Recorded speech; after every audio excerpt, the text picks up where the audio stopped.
Okay, good morning, everybody. Supervisor Williams is caught in our beautiful 101 traffic jam, so we are going to begin without him. He'll be here shortly. So I'd like to call to order the April 18th, 2023 meeting of the Santa Barbara County Board of Supervisors and our budget workshops for fiscal year 2023-2024. Madam Clerk, please call the roll. Supervisor Hartman, Here. Supervisor Capps, Here. Supervisor Nelson, Here. and Supervisor Lavanino. Here. Please rise and join me in the Pledge of Allegiance. Ready? Begin. I pledge allegiance to the flag of the United States of America and to the republic for which it stands, one nation, under God, indivisible, with liberty and justice for all. Madam Clerk, are there any announcements or changes to our agenda today?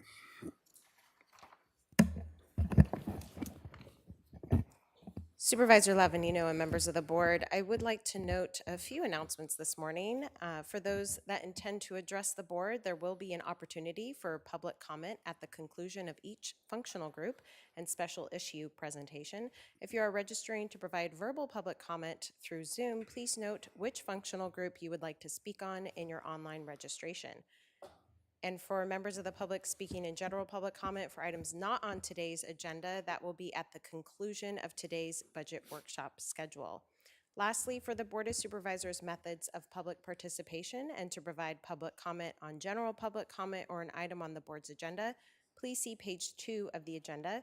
Individuals that would like to provide verbal public comment may do so via Zoom by registering in advance via the link available on page 2. If you have any questions, please contact the clerk of the board's office at area code 805-568-2240. Again, that's 805-568-2240. And that concludes my announcements for today. All right, thank you very much. Let's move to the administrative agenda.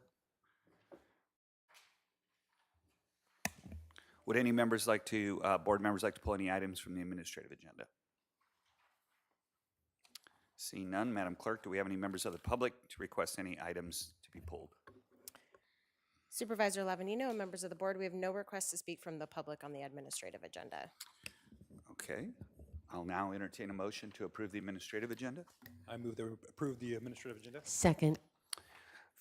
We have a motion and a second. All those in favor? Aye. Aye. Any opposed? Passes unanimously. All right, this takes us to our budget workshops. Well, Madam Clerk, is there time for general public comment?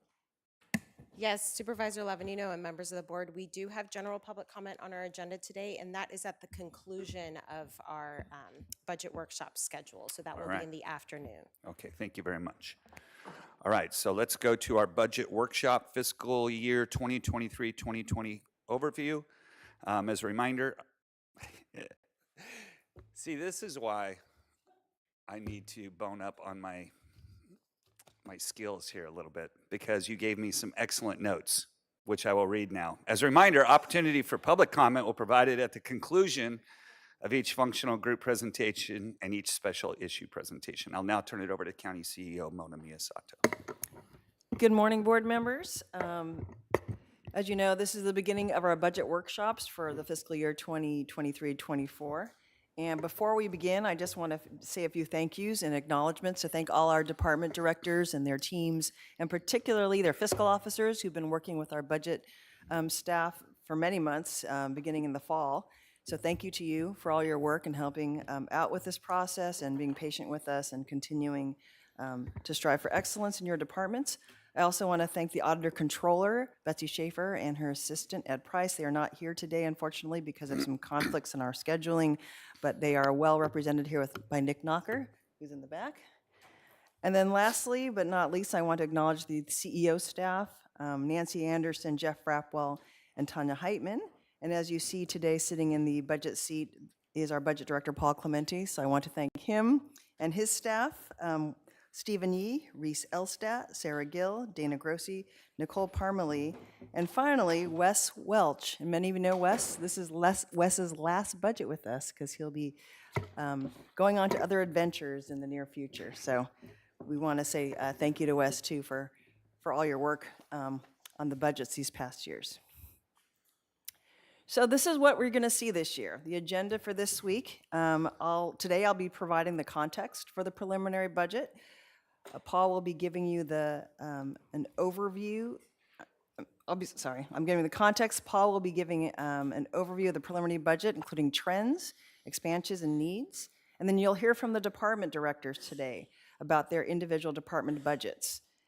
Tuesday, you'll hear from today, Health and Human Services Group is up first this morning, and then Community Resources and Public Facilities.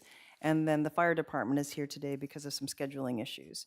On Wednesday, General Government Support, Public Safety, and then you'll hear a special issue on maintenance and capital projects. And then Friday, Policy and Executive, and you'll hear two special issues, one on cannabis tax revenue update and just revenue tax measures. At the end of the board's workshops, there'll be time for board deliberation and direction to us. So again, the purpose of these budget workshops, you aren't taking final action on the budget. In fact, these workshops are not required by law. We do these workshops to get information to your board and to the public and to get feedback. So this is a presentation of our preliminary budget, and it's prior to me developing the recommended budget, which will be released in May. Again, you'll hear a summary of departments' budgets, their work efforts, their expansions, their needs, and updates on their performance measures. More detailed information will be coming to you in the actual recommended budget released in May. So again, this is a summary and a high-level overview. This week, we'll also hear special issues, and we'll be asking your board for direction on the special issues to affirm the recommended capital improvement projects list or provide other direction. We'll be talking about replacing certain cannabis-funded expenditures with discretionary general fund and asking for your board's direction on next steps regarding tax measures. Again, this is to allow the board an opportunity to discuss the information, ask questions, and hear from the public, and provide direction to me and my staff as we prepare the recommended budget for release in May. So last year, I provided a rubber band in saying that the theme last year was we're not going to snap back to where we were pre-COVID.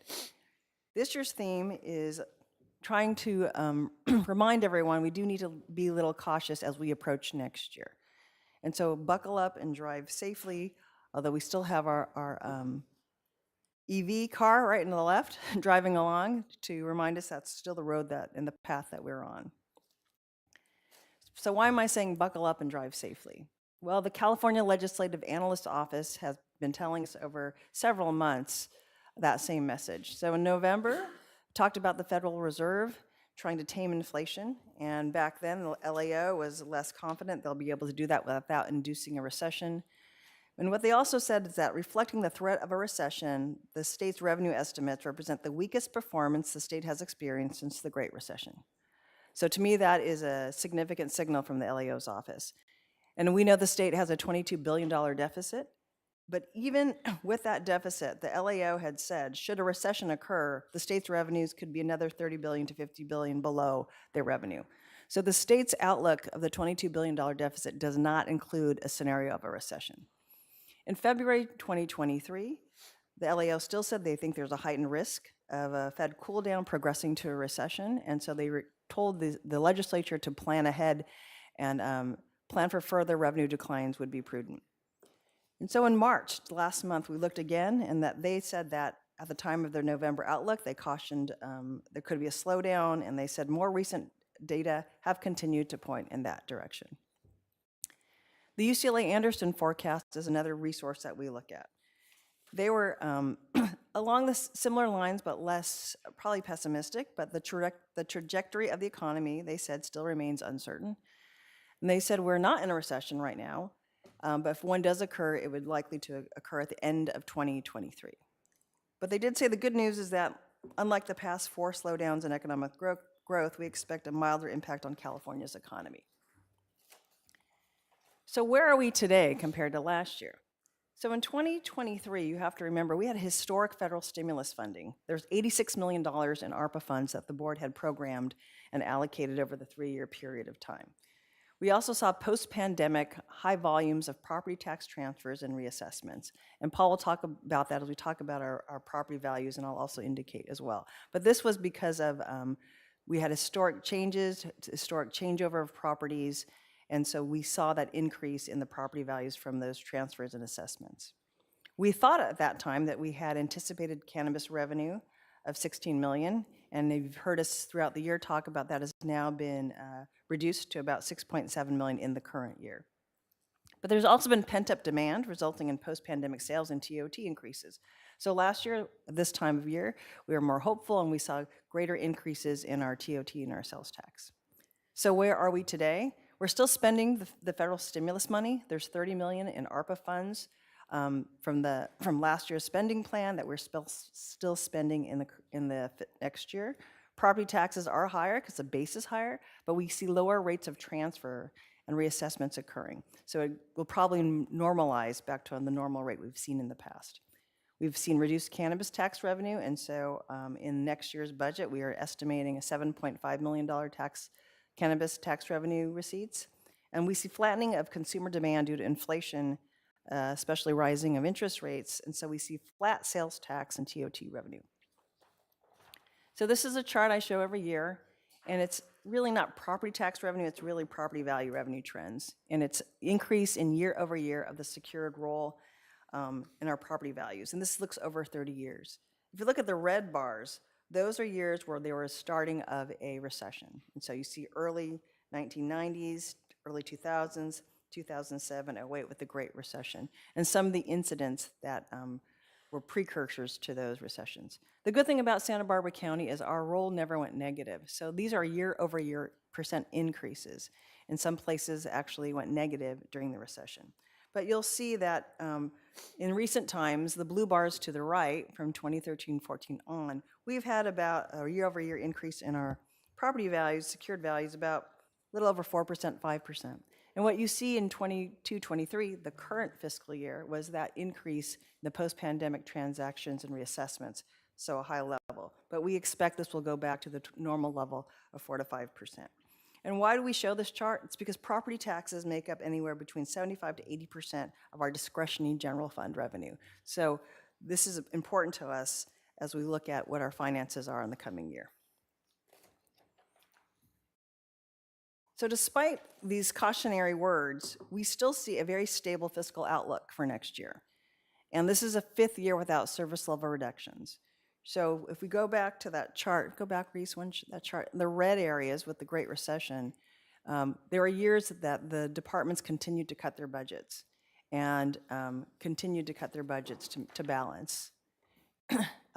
So we've seen 5 years without service level reductions implemented in any department, which is very good news. On the positive side, obviously we still have federal and state resources coming to us. And we have the ARPA funding I talked about that continues to augment our progress in many important health and human service areas and infrastructure needs. There is increased funding for certain state-funded programs that Paul will talk about in a little bit.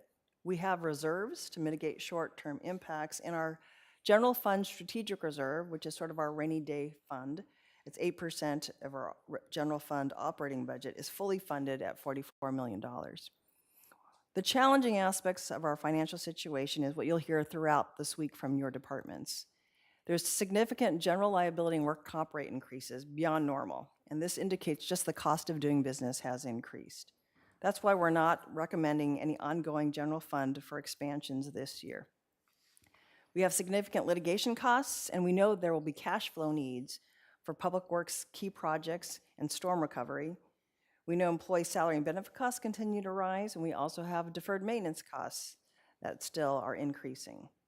And we see in our 5-year fiscal plan and forecast that deficits may begin in year 3, driven largely by some of the health and human service costs and expenditures we've made, for which the state has given us one-time funding, but not ongoing funding. But these are so significant and important to the county and your board, we're funding them, but we see that there may be a fiscal cliff if we're not careful in planning to fund those deficits.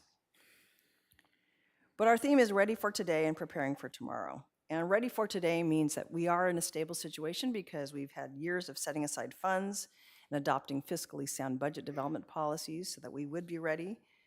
And that fiscal stability has lent towards next year's budget development, including, like we said, there's been growth in health and human service programs from state realignment. we've been able to maintain service levels and make continued progress on your board's biggest priorities. And though we see looking ahead, we should be cautious. We see the state budget shortfall. We've had unforeseen disasters that we saw in January and February storms, legislative changes, and just the workforce instability. And we'll talk a little bit more about that. In 23-24, we'll be without, fiscal year 23-24, we believe we'll be without significant ongoing program expansions supported by the general fund. And we are setting aside ongoing funding for future deficits, given the uncertainty of the state budget, known cost increases, and other things identified in our 5-year fiscal forecast. But I do want to remind the board of your prudence and dedication to funding the things that are important. So in 2011, I think the only one on this board was Supervisor Lavanino. The board, after 2 failed attempts of the voters to pass a measure to fund a new Northern Branch jail, which was desperately needed in the county, the board started setting aside money, setting aside general fund money. So any discretionary general fund was allocated to funding the operations of the Northern Branch jail. That took time, but it worked. That plan worked. And as you know, the Northern Branch jail is opened. It's over $20 million in ongoing costs, but it has been funded. We're still dedicating ongoing general fund contributions for that. In 2012, the board wanted to ensure that fire services were fully funded. And so the fire tax shift began, which was a way, again, to allocate ongoing general fund from property taxes to the fire district. On the cost-saving sides, the board also took significant measures to reduce our costs. So in 2012, we started closing retiree health plans for our employees. And as you see below, in 2018, we began pension cost sharing with our employees. In 2014, the board started putting aside more funding for deferred maintenance. And then in 2016, our strategic reserve was fully funded, although it's fallen below in a couple of years, and this was because of fires or the debris flow. And again, in 2020, the fire tax shift reached its target. And again, in 2022, the Northern Branch jail opened. And again, I'm saying this because when the board makes a commitment, it just takes long-term planning, but we're able to get there. And so you should be proud of yourselves and previous boards for doing those things. Supervisor Nelson had once said at a meeting, this is the board that's going to swing for the fences. And I keep thinking about that as I was putting this budget together. There are transformative projects and studies and work that your board is initiating or continuing. And these will fundamentally change not only how we deliver the services to the public, but what we deliver. So the Regional Fire Dispatch is going to have a groundbreaking soon, and that is the fire department for the first time having unified dispatch of all the fire agencies. That's an important change. And the board, as you know, directed to look at a new ambulance service model as well. We've joined other regional partners in the Vandenberg Space Force MOU. And this is with regional partners along with the federal and state government to look at high-paying, high-tech jobs in that area for satellite launch so that we can rival Florida potentially in the future. Internally, the county is working on the Workday Enterprise Resource Planning System, which is a software system that will link our financials and our payroll and our human resource systems for the first time. So that will be monumental, and you'll hear departments talk about how much work it's taken, but in the end, it'll be more transparent. It'll have us be able to do transactions more easily. CalAIM, the board has had a presentation about CalAIM, which is being implemented through CenCal, our Medi-Cal provider, and that will have huge changes on how billing is done, but also then what services are provided and to whom. The board, through SBCAG, has been working on the broadband strategic plan. That's a first of looking at where there's gaps in service and how can we connect each other, connect throughout the county digitally. And so in this next year's budget, we'll be working on looking at gaps in service now that the first strategic plan has been done, the first part of it. Your board looked at approved a conceptual plan for the Kaye Rail Master Plan area. Again, this is where a lot of county services are provided in the South County, and looking to redevelop that whole area for more efficient uses and better customer serving locations and facilities. And lastly, what's forthcoming is the Recreation Master Plan and the Climate Action Plan. They'll be coming to your board in the next several months. What you'll hear from departments this week are some key challenges and common themes. You'll hear a lot about recruiting and retaining staff, which is a problem not only for us, but lots of governmental agencies, lots of private agencies as well. You'll hear about state and federal mandates and regulations that are altering some of the things that we can do or providing challenges. Sometimes they're providing opportunities as well. We're continuing to address homelessness, but again, the state has provided only one-time funding, and so it's been difficult to sustain some of these programs, but the county is still doing a lot and probably doing a lot more than we've ever have been in that area. You'll hear about increased costs, like I said, of doing business and insurance. And the difficulty is it's becoming more difficult for departments in their budgets to absorb these costs. And there's major technology improvements occurring throughout the county, which is exciting. We talked about CalAIM, the ERP, the Acela permitting system. We are forming our own IT department, digital evidence management system, and some of the criminal justice departments. These are incredible, these are great, these are milestone projects, but they also do take time and are affecting staff resources and focus. But we continue to advance your board's priorities.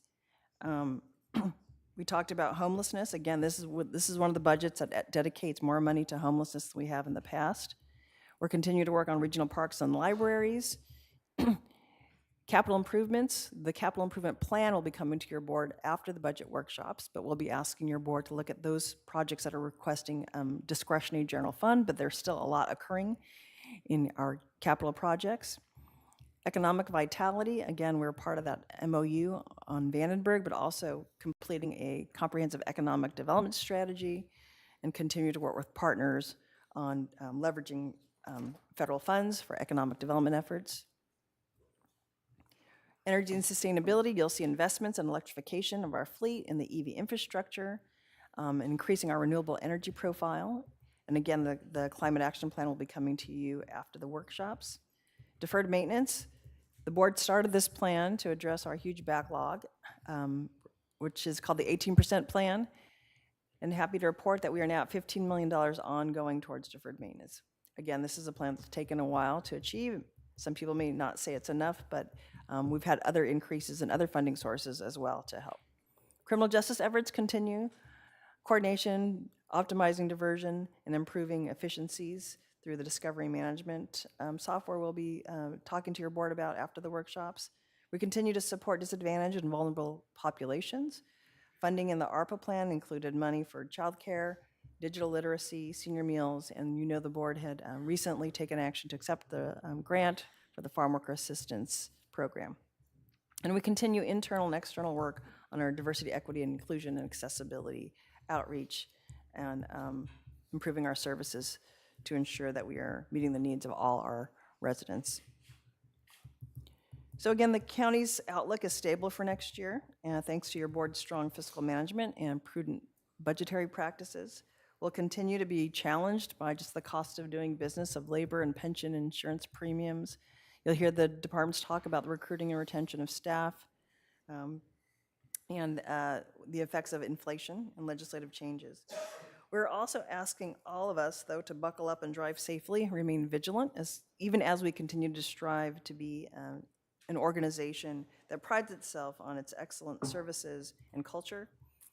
And as we continue to look beyond Renew 22, as many of you know, that was a 5-year initiative that ended in 22. We're continuing much of Renew and looking at countywide goals and objectives that align all our departments' efforts.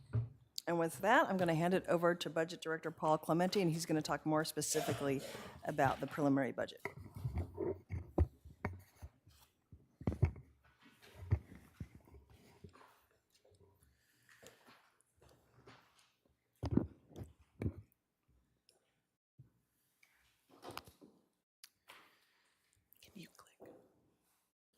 Thank you, Mona. Good morning, Chair Williams, members of the board. I'll be walking through an overview of our 23-24 preliminary budget. This is just a brief timeline of our budget development process. Your board heard our 5-year forecast and adopted budget development policies in December. This week, we'll be holding workshops on the preliminary budget, with the final recommended budget to be released by the end of May and budget adoption hearings in June. We're entering fiscal year 23-24 in a stable fiscal position, although there are uncertainties on the horizon. The framework within which we developed this budget includes avoiding service level reductions for a fifth year in a row, but we did need to use an additional $2.3 million of general fund contribution and $3.7 million of Prop 172 on top of the annual GFC given to cover salaries and benefits to help some departments balance without cuts. Labor and liability costs are continuing to rise each year, and as of January, the state was projecting a $22.5 billion budget deficit, with more uncertainty around the May revise. Because we needed to balance these rising costs, as well as put funding aside for projected shortfalls in our 5-year forecast, no pre-workshop expansions were recommended, and no ongoing GFC is being recommended for expansion requests. Cannabis tax revenue remains volatile, and we'll be discussing recommendations on Friday during a special issue, including using $1.2 million of GFC to replace certain ongoing costs that are currently funded with cannabis revenue. Finally, this budget does continue investments in deferred maintenance, capital projects, and critical information technology. We focused on program-based budgeting, fiscal stability, identifying and mitigating fiscal risks, and maintaining prudent reserves while balancing this budget. Development strategies that keep us ready for today while preparing for tomorrow include minimizing use of one-time resources on ongoing uses, allocating GFC in alignment with board policies, and considering the outlook in our 5-year forecast and future needs when recommending GFC allocations, including set-asides.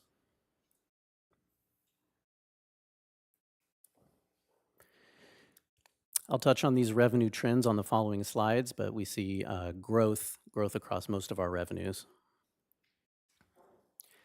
Countywide operating revenues are increasing $100 million, or 6.9%, from the current year's adopted budget. This is driven mainly by $35 million of property tax growth in the general fund, the fire district, and public works flood control, $29 million in state revenue, mostly realignment in social services and behavioral wellness, and $23 million in charges for services, including increases in fire's state contract revenue. General fund operating revenues are seeing a $43 million increase, or 8.3%, mostly driven by taxes as well as charges for services. When we drill down further, discretionary general revenues, which makes up our general fund contribution, is increasing by $26 million, or 7.9%, and I'll touch on the major components of this in the next slides. Property taxes in the general fund are projected to grow 10% over the current year's adopted budget, close to $28 million. This is mostly due to current year 22-23 estimated receipts coming in quite a bit higher than budgeted, as we discussed during the Q2 update in March. We assume 23-24 growth on top of those higher 22-23 estimated actuals, which gets us this budget-to-budget comparison we see here. Sales tax is anticipated to come in at about $15.1 million, which is about $1 million higher than the current year adopted budget. It's an increase of just over 6%. And transient occupancy tax, or TOT, is looking at a $2.4 million increase over the current adopted budget, 15%. However, similar to what I just mentioned about property taxes, the growth in both of these revenues is being experienced in the current year, with estimated actuals coming in higher than budgeted. Reflecting the uncertainty in the economy, both of these revenues have been projected to remain fairly flat in 23-24 over the current year estimated actuals. For cannabis revenue, we project an almost $9 million decrease over the current year adopted budget. As we've been discussing in our quarterly reports to your board, revenue the past 2 years has been coming in significantly under budget after 2 years of coming in much higher than budget. We can see budgeted numbers in the blue bars here and actuals in orange. We have a special issue set this Friday to discuss our recommendations in addressing this declining revenue. Here we see the sources of our discretionary general revenue that make up the $367.5 million in 23-24 and the functional groups that money flows to as GFC. 44% of general fund contribution goes to public safety. 23.5% goes to general county programs where funding plans, set-asides, and reserves, such as the strategic reserve, are funded. $20.6 million of that $86.2 in general county programs goes to the Northern Branch Jail Operations Fund balance, balance, which in turn is sent to the Sheriff's Department to offset operating costs of operating the Northern Branch Jail. If that 20 million were counted towards public safety instead, this would put that functional group around 50% of the county's total discretionary revenue.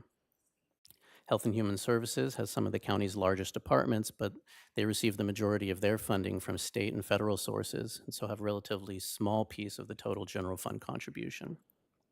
We'll take a closer look at how the GFC is split amongst departments in each functional group in short presentations by CEO staff before the departmental presentations in each functional group begin.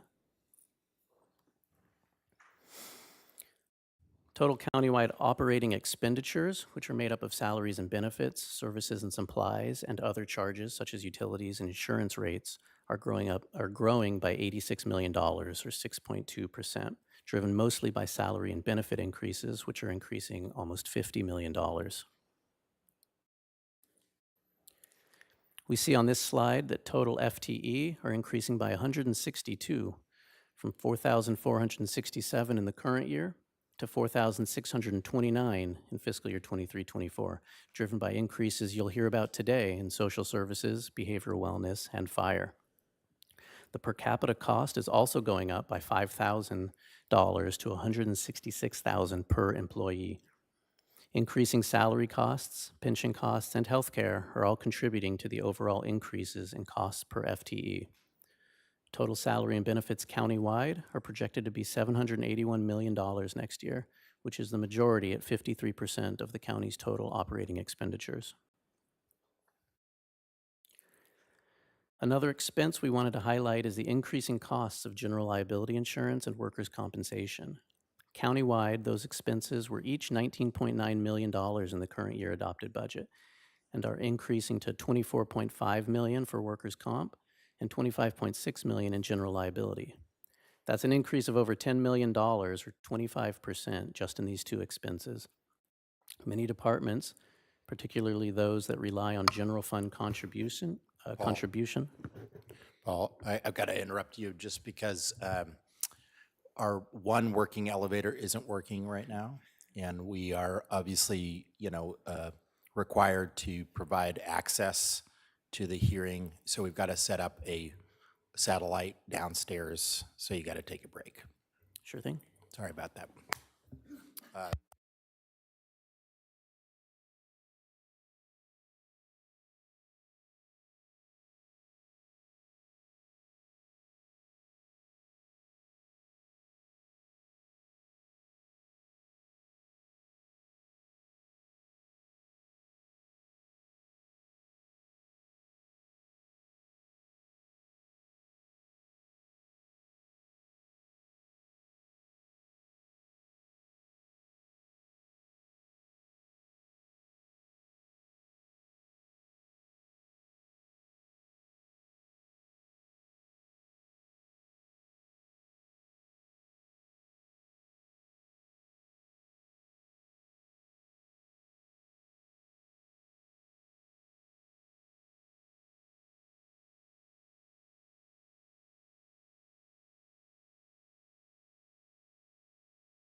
Call the meeting back to order. We are still setting up the Planning Commission room as a remote location if the elevators go down again, but they are back up, at least for now. So we can proceed. Whether or not they continue to be back up, we will make sure that the Planning Commission room is open just in case so that people can have access to the hearing no matter what. And I did ask Chair, our new General Services Director, if this is just a ploy for more money. And he assures me it is not. There is a larger renovation plan to replace the elevators. So we'll continue. I also want to just say I omitted one of our budget analysts, Ted Tabor, in my recognitions of our staff, so I apologize, Ted. We will continue with Budget Director Clementi.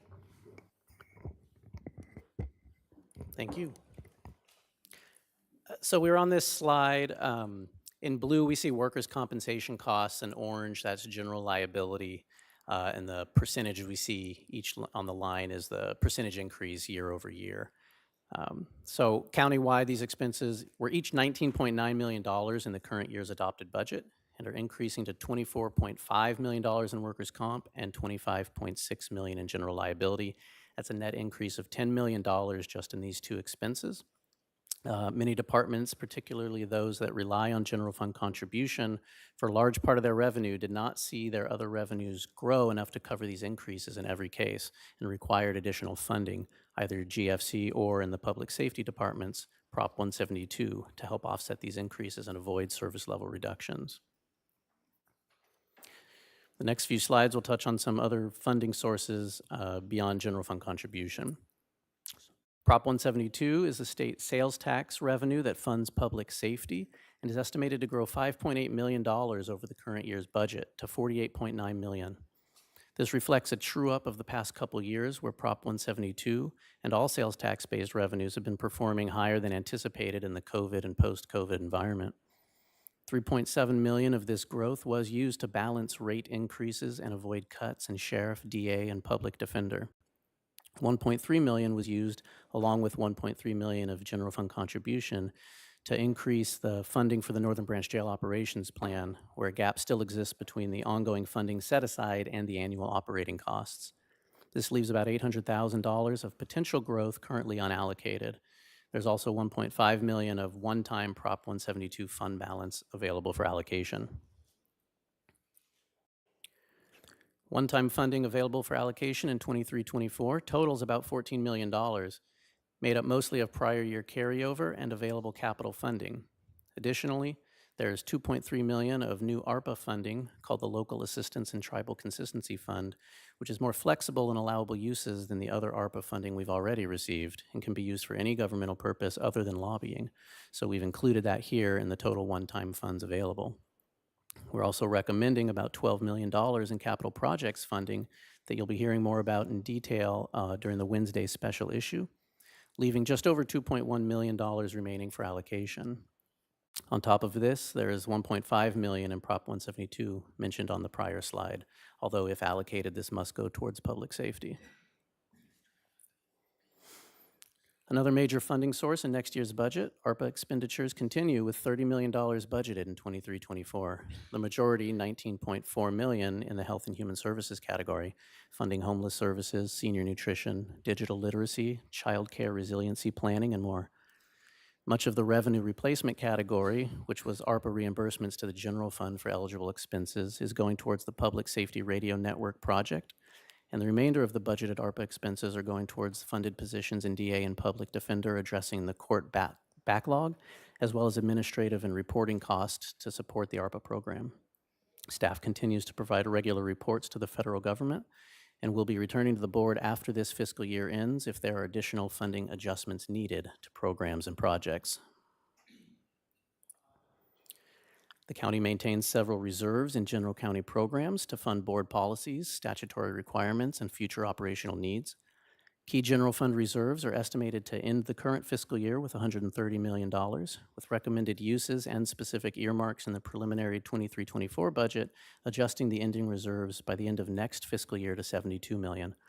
Among these reserves are the fully funded strategic reserve at $44 million, as well as $14 million earmarked in the Disaster Recovery Reserve Account to prepare for anticipated cash flow needs in the Transportation Division of Public Works for work related to the 2023 storm recovery.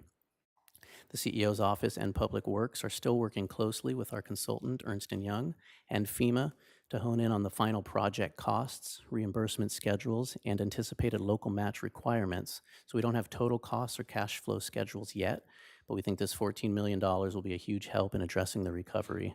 Much of that amount would eventually come back to the general fund as reimbursements come in from FEMA and projects finish out and would be available in the future.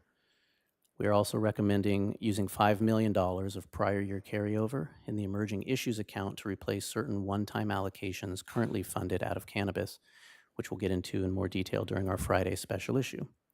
More detail on all of these reserves will also be provided during the General County Program Department presentation on Friday.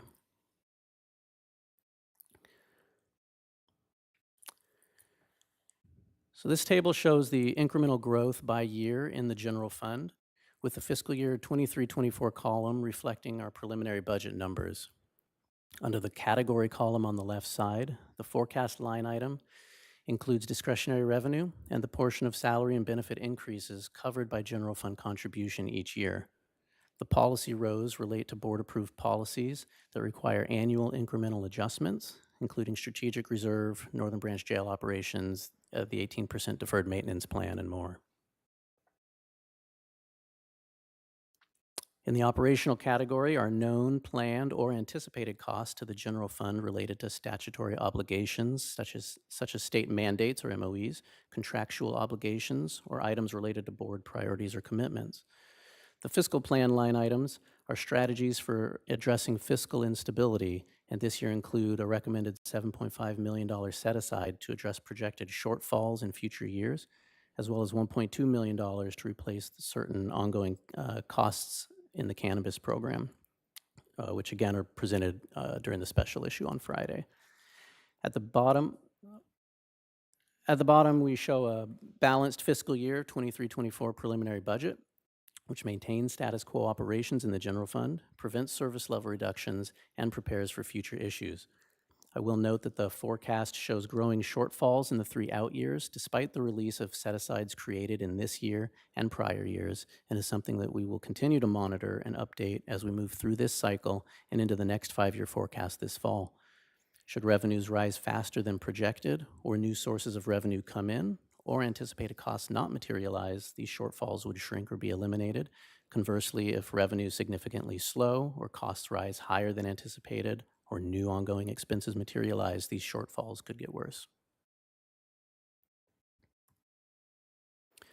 As mentioned, there were no pre-workshop expansions granted this year due to limited ongoing general fund resources. Your board will be hearing expansion requests from departments throughout this week, totaling 31 new positions with $7.2 million in ongoing requests and $6.7 million in one-time. Here we see one FTE request totaling $210,000 from County Council and 8 requests from Community Services totaling 3 FTE and about $1.2 million. On this slide, we have 4 requests from District Attorney totaling 4 FTE and about $650,000, 2 requests from HR for 2 FTE totaling almost $400,000, 2 requests from Public Defender for 3 FTE totaling just over $500,000, and 2 requests from Public Works totaling about $5.7 million. And finally, we have 8 requests from the Sheriff's Office totaling 17 FTE and about $5 million, and a request for 1 FTE from the Treasurer Tax Collector for about $150,000. As mentioned, the total of these requests is 31 FTE, $7.2 million in ongoing funding, and $6.7 million in one-time. The departments during their presentations will each get into the details of those requests. As we've discussed, general fund growth was used for fiscal stability now as well as future planning, with shortfalls seen in the out years of our forecast. So there are no ongoing general fund dollars available for the ongoing requests being heard this week. Options for high priority requests could include directing the CEO to work with departments and recommend reductions in their budgets to fund requests if those are of higher need. evaluating requests in terms of risk or liability, cost savings, and whether it's a discretionary or mandatory issue, review non-general fund sources if not already evaluated, and using one-time funds for pilots, but with very clear expectations on end dates and no guarantees of future ongoing funding after a pilot ends. Longer-term options include evaluating potential revenue measures, some of which will be presented in a special issue on Friday. Just a brief update on changes to the big picture goals as we transition from Renew 22 plan to just Renew going forward. Multiple workshops were held over the past year to receive feedback on the big picture goals in order to update them. The rebalance goal changes from an annual target of 1% of enhanced financial resiliency in each department, found through staff efficiencies, new revenues, cost reductions, and more, to instead a cumulative 5% over 5 years, which gives departments greater flexibility in the timing of their savings. The redesign goal of migrating feasible services online increased the target to 100% by June of 2028.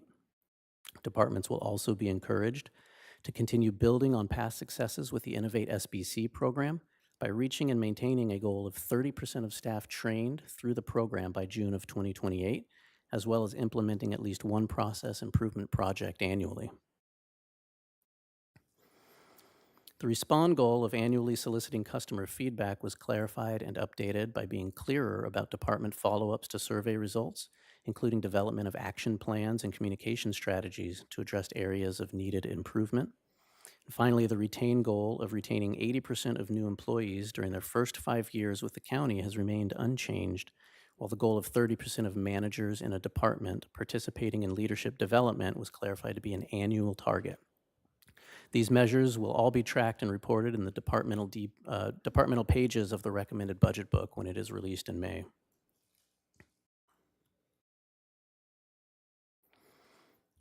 While we present a balanced preliminary budget, there are a variety of key challenges and emerging issues that we are keeping a close eye on. These include increasing and changing state and federal mandates. Senate Bill 184 established a growth cap for all counties for individuals committed as incompetent to stand trial on felony charges, with penalty payments if that cap is exceeded.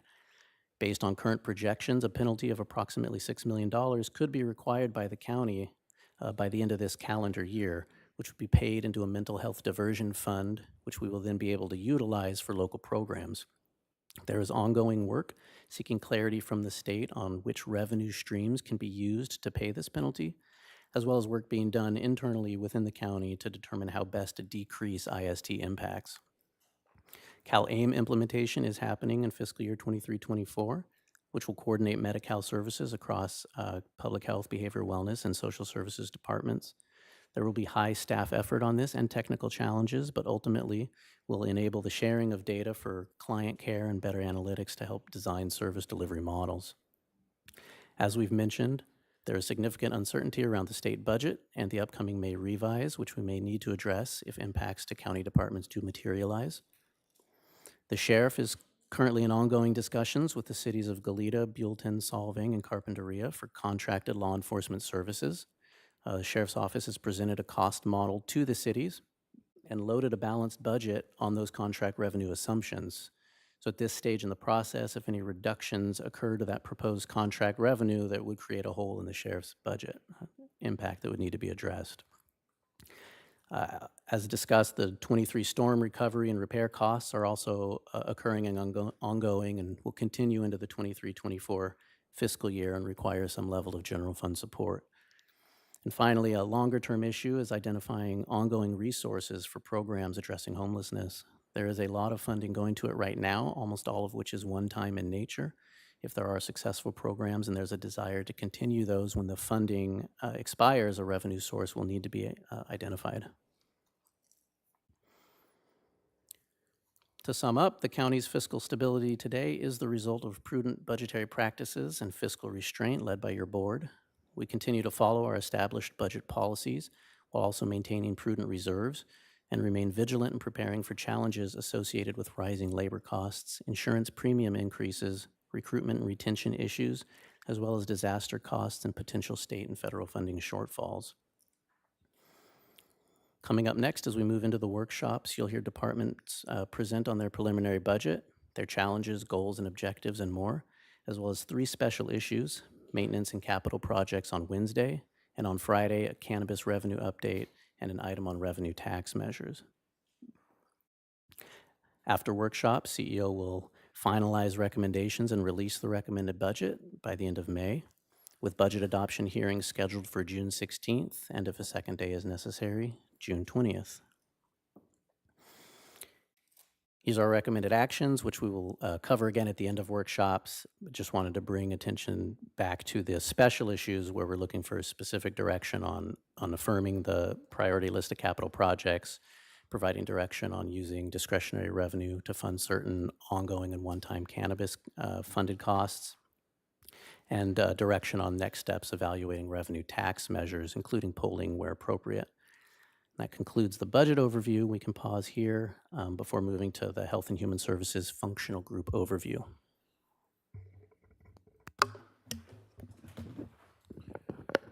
Ready to proceed with the functional group? Mr. Yee?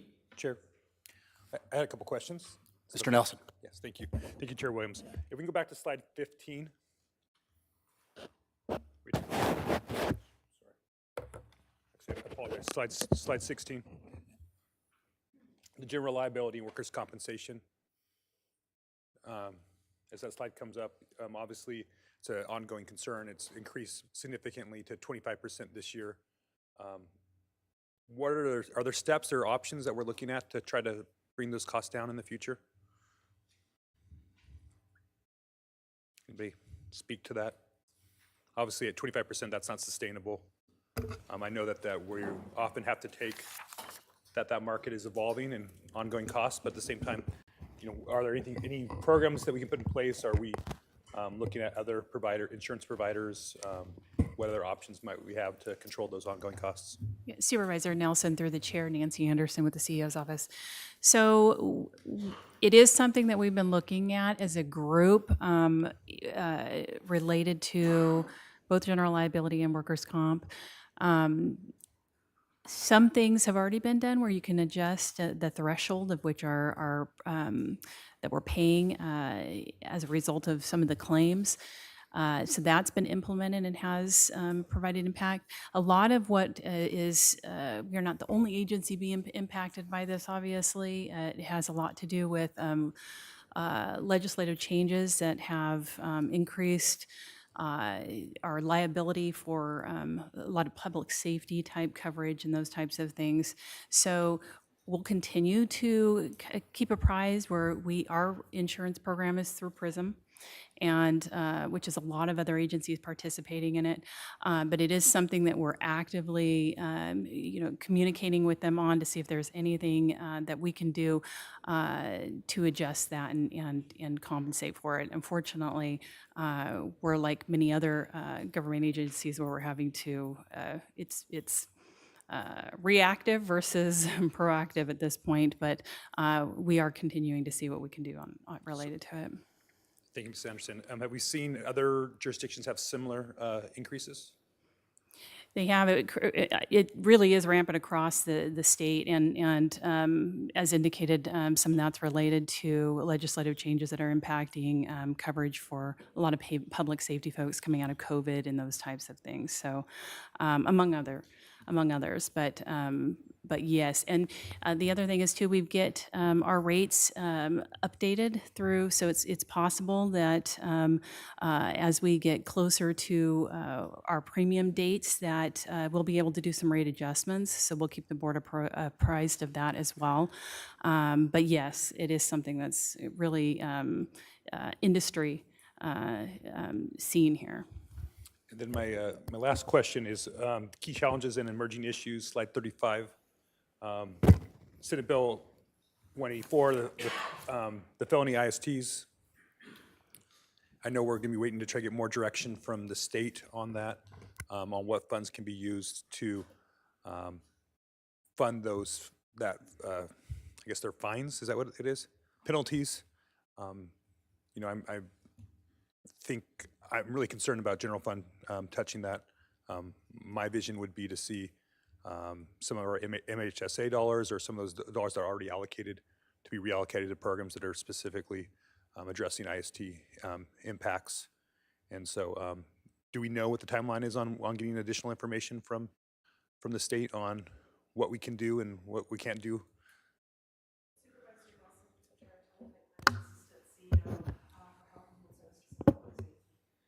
We are in regular communication with HPE and firm, as well as CSAC and some of the other consortiums that are working collectively on this issue with DISH. There is indication that we will have some broad discretion about which funding streams we would be able to utilize. However, when we apply for the funding to be returned to the county, then the limitations come in terms of how we can use it. So we need to be cautious to ensure that we are well aware of the limitations before we identify a specific funding stream. Okay, so I would just be challenging departments that touch this to be looking at maybe moving funds from other programs that may not be as effective addressing this towards these programs.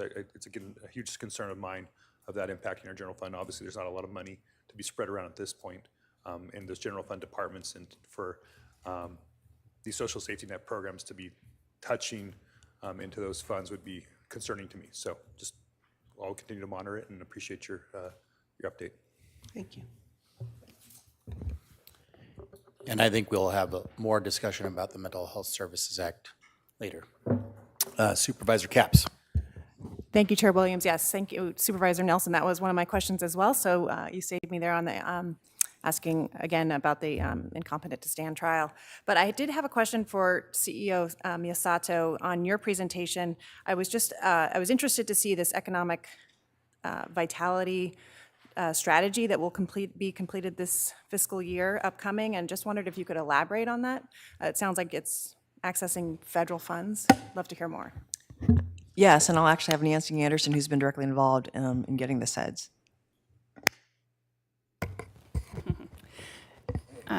Supervisor Capps, through the chair. So yeah, so last year your board approved funding for a group, REACH, that we're involved with to have a comprehensive economic development strategy developed. Specifically, what this allows for is us and other local agencies, not just the county, access EDA grants. So this helps with workforce. It really focuses on development of workforce, accessibility for jobs, and certain areas in our, like space industry and ag industry, among others, within our county. And we have coordinated that effort regionally. They give you kind of added accessibility when you do that. So in our coordination with REACH, this is being done through Santa Barbara, Ventura, SLO, and so it'll give us access to quite a bit of funding once that is completed. Thank you. Just a structural question, because I know a lot of cities have economic development directors. Where does this live in our county? Is this with you in the CEO's office? It's been a curiosity since I've started this job. Sure. So that actually does live within our office. It's kind of a division of both a combination of legislative affairs and economic vitality.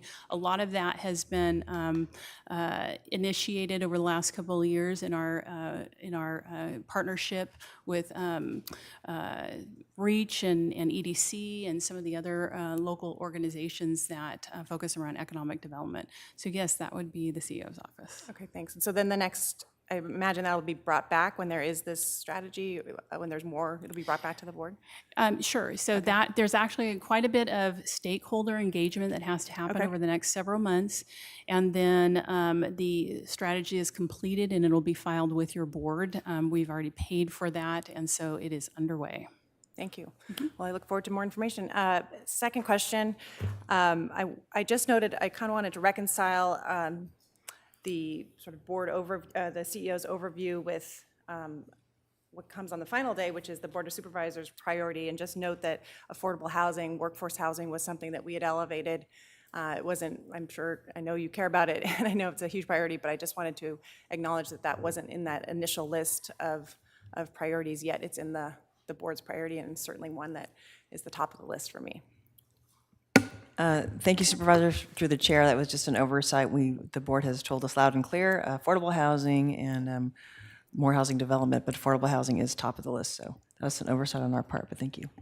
Maybe on an, maybe not on Friday, but on another date, we could have some update on, you have a certain former city manager working on the structure of what kind of,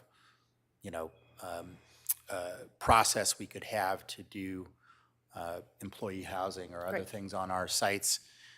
So perhaps we could get some kind of update at an upcoming meeting, because I'm very much urgent on that issue, particularly, since we've added it now to our RENA sites. Yep.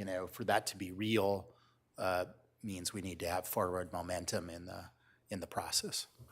Thank you, Chair Williams. Chair, we can definitely come back and talk about an update on workforce housing looks like. And I know CSD is also working, this has its eye on that as well. Supervisor Hartman. And just to use this opportunity to put it on the record, we're concerned about low-cost housing, but also employer workforce housing. And I know that our county department, P&D, is starting to work with employers, perhaps developing a consortium to figure out how we work with developers to ensure that the housing that's built actually goes to people who work here.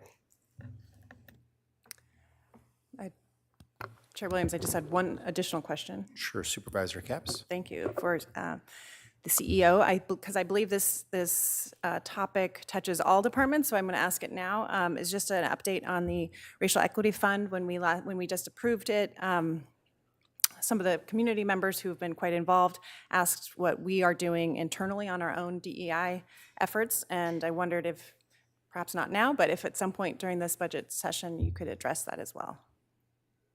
We certainly can, and you can also ask any of the departments that come up what they are doing. Many departments are, and also our human resources department. So we're happy to provide that. Great, so stay tuned for a question from me on that to our department chairs. Thank you. Mr. Yee. Good morning, Chair Williams and members of the board. It's my pleasure to be here today and provide you a brief overview on each functional group and the departments that comprise each functional group to give you a sense as to how they stand relative to the county as a whole.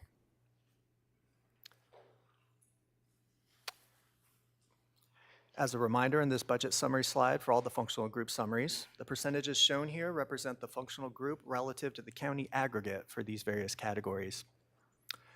Because the Health and Human Services functional group receives the majority of their funding from state and federal sources, they make up only 7% of the county's general fund contribution, with $27 million of GFC allocated. They do, however, make up 35% of overall county operating expenditures and 41% of the county's total FTE at over 1,900. And it should be noted that 3 out of the county's 4 largest departments, in terms of total FTE, are included in this functional group. In this next slide, we illustrate the flow of operating revenue and GFC to the various functional group departments. This is a nice visual that shows how each department is funded, again, with the vast majority of funding for this functional group coming by way of state and federal sources at about $478 million, with social services receiving the largest share of that, followed by BWell and public health. These 3 departments are also allocated a combined $27 million in GFC. In looking at total funding of about $505 million within the functional group, DSS comprises a 43% share, while BWell and public health comprise 35% and 19% respectively. Child support and First 5 represent a much smaller share and are fully funded through their intergovernmental revenues and receive no GFC. This chart depicts the 5-year trend of operating revenue and GFC. And what stands out, which was mentioned previously, is the small percentage of GFC funding in relation to the operating revenue in these departments. You'll also notice some significant growth occurring in fiscal years 21-22 through 23-24, largely attributable to state and federal sources, which the departments will be providing additional detail on in their presentations.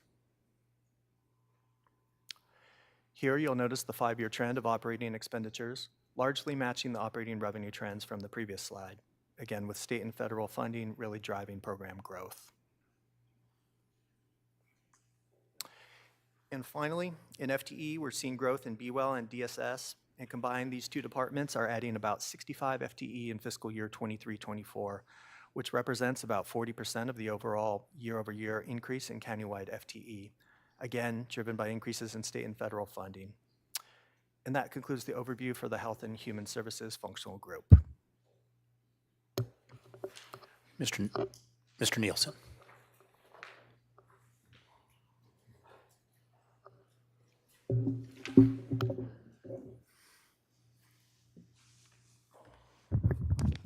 Good morning, Chair Williams and supervisors. I'm Daniel Nielsen, the Director of the Department of Social Services. With me today are my three deputy directors, Rachel Lippman, who's just taking a seat, Amy Kruger, and Maria Gardner, and our Chief Fiscal Officer, AJ Kinoveva. We have several key challenges and emerging issues that I would like to address. The department continues to have recruitment and retention challenges, and we have launched several new recruitment strategies for some of the most difficult to fill positions. This includes developing day-in-the-life videos for social workers and eligibility workers. These recruitment tools provide prospective applicants a look into daily work experience for these positions. We attend job fairs and community events to share DSS career information and use targeted radio and print advertising at such places as Spanish language radio stations, local colleges, and high schools to reach potential job applicants. We've also expanded the department's new employee orientation training from 1 day to 2 in order to accommodate new content, including training on trauma-informed care and diversity, equity, and inclusion. We actively participate in enterprise resource planning and implementation for our new countywide financial and human resource system. We have loaned a manager on a full-time basis to the project, as well as assigned 17 subject matter experts. Next Monday, Santa Barbara County will migrate from our current automated eligibility system, CalWIN, to the new California statewide automated welfare system called CalSAWS, consolidating the two current standalone systems in the state into one system integrated across all 58 counties. Our immediate challenge is to complete the migration without losing too much staff productivity. California's unwinding plan for the conclusion of the public health emergency means that counties will resume normal annual redeterminations for all Medi-Cal cases beginning this month. Routine renewals have been paused since 2020. We anticipate renewal processing to take longer since there will be multiple years of data to review, and the staff hired since 2020 have not processed renewals. To prepare for this, we have retrained staff and created a specialized unit at our Benefit Service Center to handle the workload. Our fiscal year 23-24 operating budget totals $223 million. We have a use of $5.8 million in one-time funds, $1.6 million for capital improvements, and a general fund contribution of $10.8 million. We have budgeted for 833.5 FTE. Our budget capital projects include reconfiguring workspaces in our offices in Lompoc and Santa Maria to add workstations and optimize meeting and interview rooms, replacing our IT equipment and hardware, and the installation of kiosks at our offices to leverage CalSAWS functionality for document submission and checking in for appointments. This aligns with KPMG's recommendation to implement technology solutions to enhance service access and delivery. Our funding primarily comes from federal and state sources, including 1991 and 2011 realignment revenues. Of the $227 million in total financing sources budgeted for the budget year, federal and state revenues make up 90%. General fund contribution and fund balance comprise most of the balance.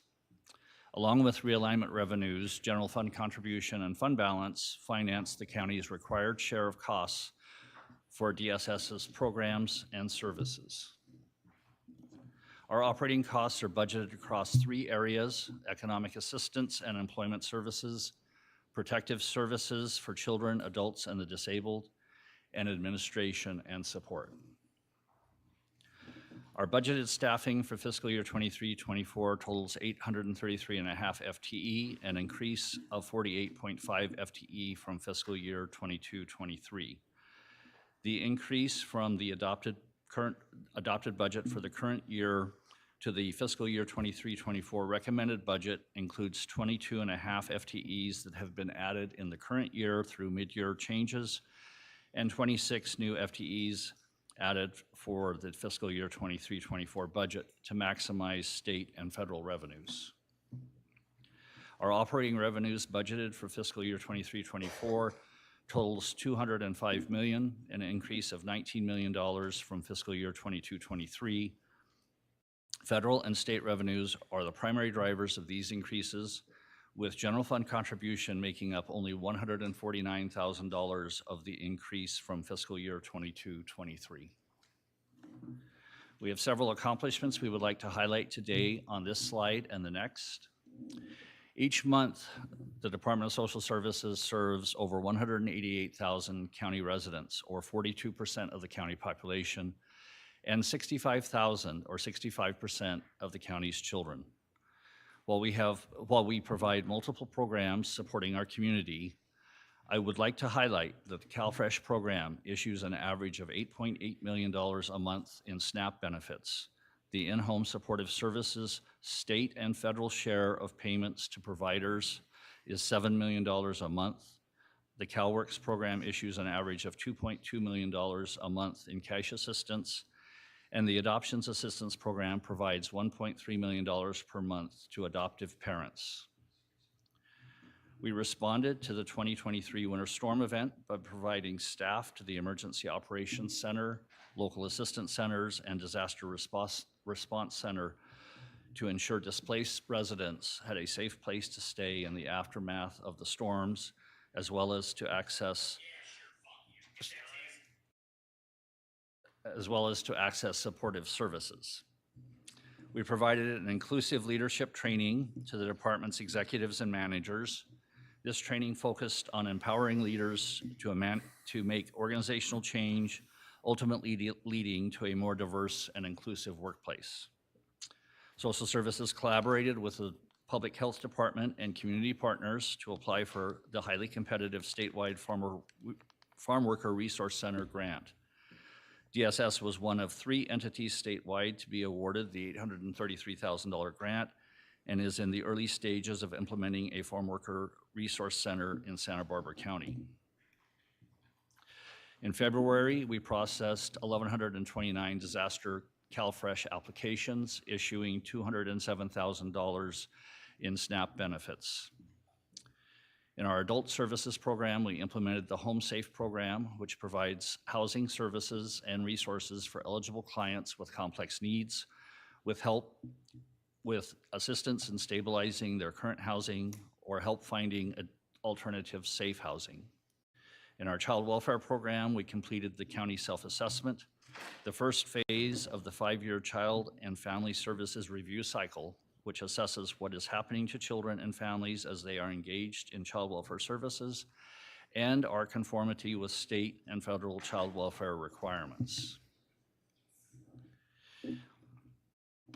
DSS has taken on numerous projects and initiatives over the last several years to improve efficiency, customer service, and program outcomes. We will continue to build on these initiatives through the following goals and objectives in the coming fiscal year. DSS will continue to support succession planning efforts, ensuring the department continues to run smoothly as managers retire and move on. Our Staff Development Division will work to modernize and enhance our training curriculum, leveraging the new ERP's learning management system to develop and publish eligibility and social worker induction curriculum that will, among other things, allow for staff to participate in real-world scenarios in a safe and controlled environment. DSS will continue to implement our diversity, equity, and inclusion plans.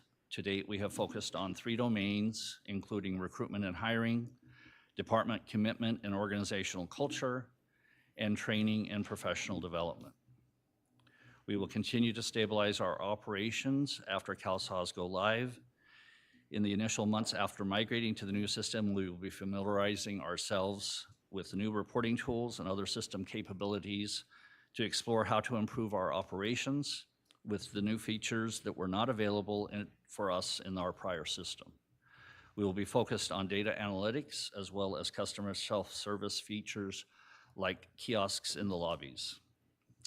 CalOR, which is the CalWORKS Outcomes and Accountability Review, is modeled after the continuous quality improvement process in the child welfare system.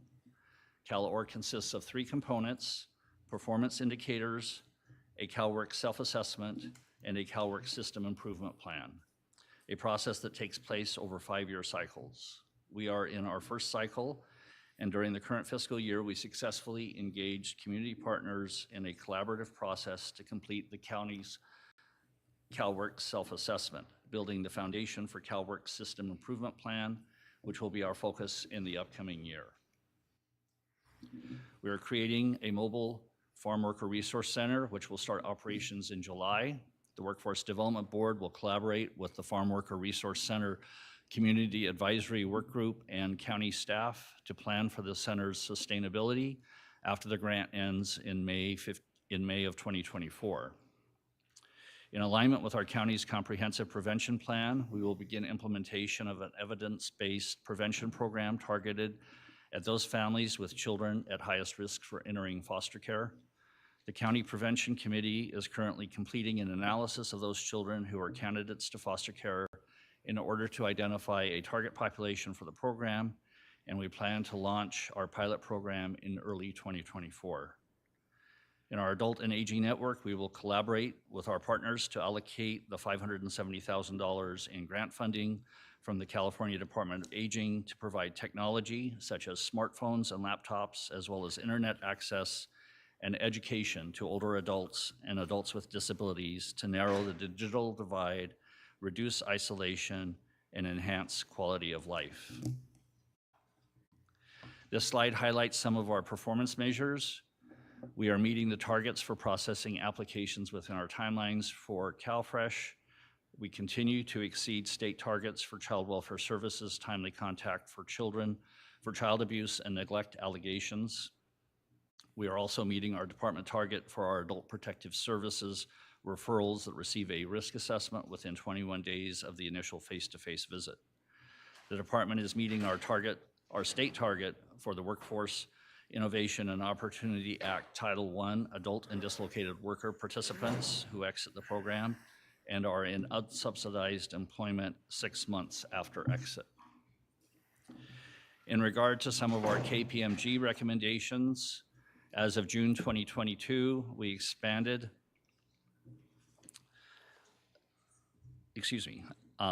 as of June 2022, we expanded our lead worker model where one staff member is assigned to act as a single point of contact for a client, enhancing accountability and quality of work, as well as reducing communication burden between staff who previously would have had to share information amongst themselves about clients applying for multiple programs. The eligibility worker induction training has been shortened from 6 to 4 months and is no longer in a pilot phase. By shortening the training, we were able to get 3 groups of eligibility workers hired, trained, and on the line within the course of a year instead of 2. In addition to developing written procedures, DSS has purchased equipment and is beginning to deploy laptops for all social work staff to enhance their ability to work more efficiently and maximize the use of technology while in the field. We have no service level reductions. In summary, the department continues to be laser focused on ensuring the health, security, and safety of the most vulnerable clients, vulnerable residents of our county through pandemics, disasters, changes in state and federal mandates, and changes in the tools we use to achieve our work. Our department is proud of its ongoing engagement with multiple methods of continuous improvement, including our Child Welfare System Improvement Plan, our new CalOR improvement process for CalWORKS, and our Diversity, Equity, and Inclusion Committee. Our team has proven its resilience year after year, whether we are understaffed, over-challenged, or both. We pull together to get the job done because we know who we serve and the importance of our service to our neighbors. And that concludes my presentation, and I'm happy to take your questions. Thank you for persevering through interruptions. Questions from the board? Supervisor Lavanino. Thank you, Mr. Chair. First, I just want to say, I think you have over 800 employees, many of those living in Supervisor Nelson's and I district, so we appreciate the great work that your department does. And I was at an event a couple of nights ago at CASA, Court-Appointed Special Advocates, who are one of your employees, Janet Parrott, was honored as the Social Worker of the Year for that organization, which was very touching. But I've also had a couple of other employees, friends, that went to work there as eligibility workers, and their feedback was how intense the training is and how difficult really the job is, how complicated it is, dealing with all these government regulations, and they were very appreciative of the training that they received. But because of the fact, I also went and looked at your YouTube video of trying to encourage people to apply for that job.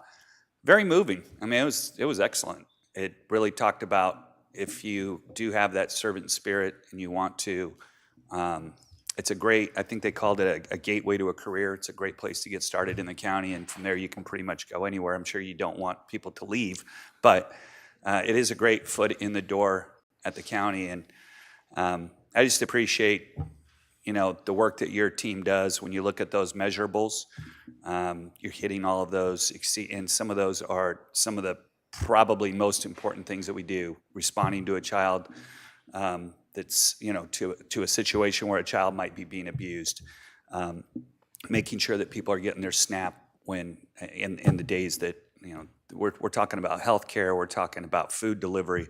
All the most important things that we do here at the county are under your watch, so really do appreciate your team. Only question I had was about the fact that you do have over 800 employees. What are we doing in the way of, hybrid workforce? What are you looking at there, and have you done some of that, and what was your takeaway from that?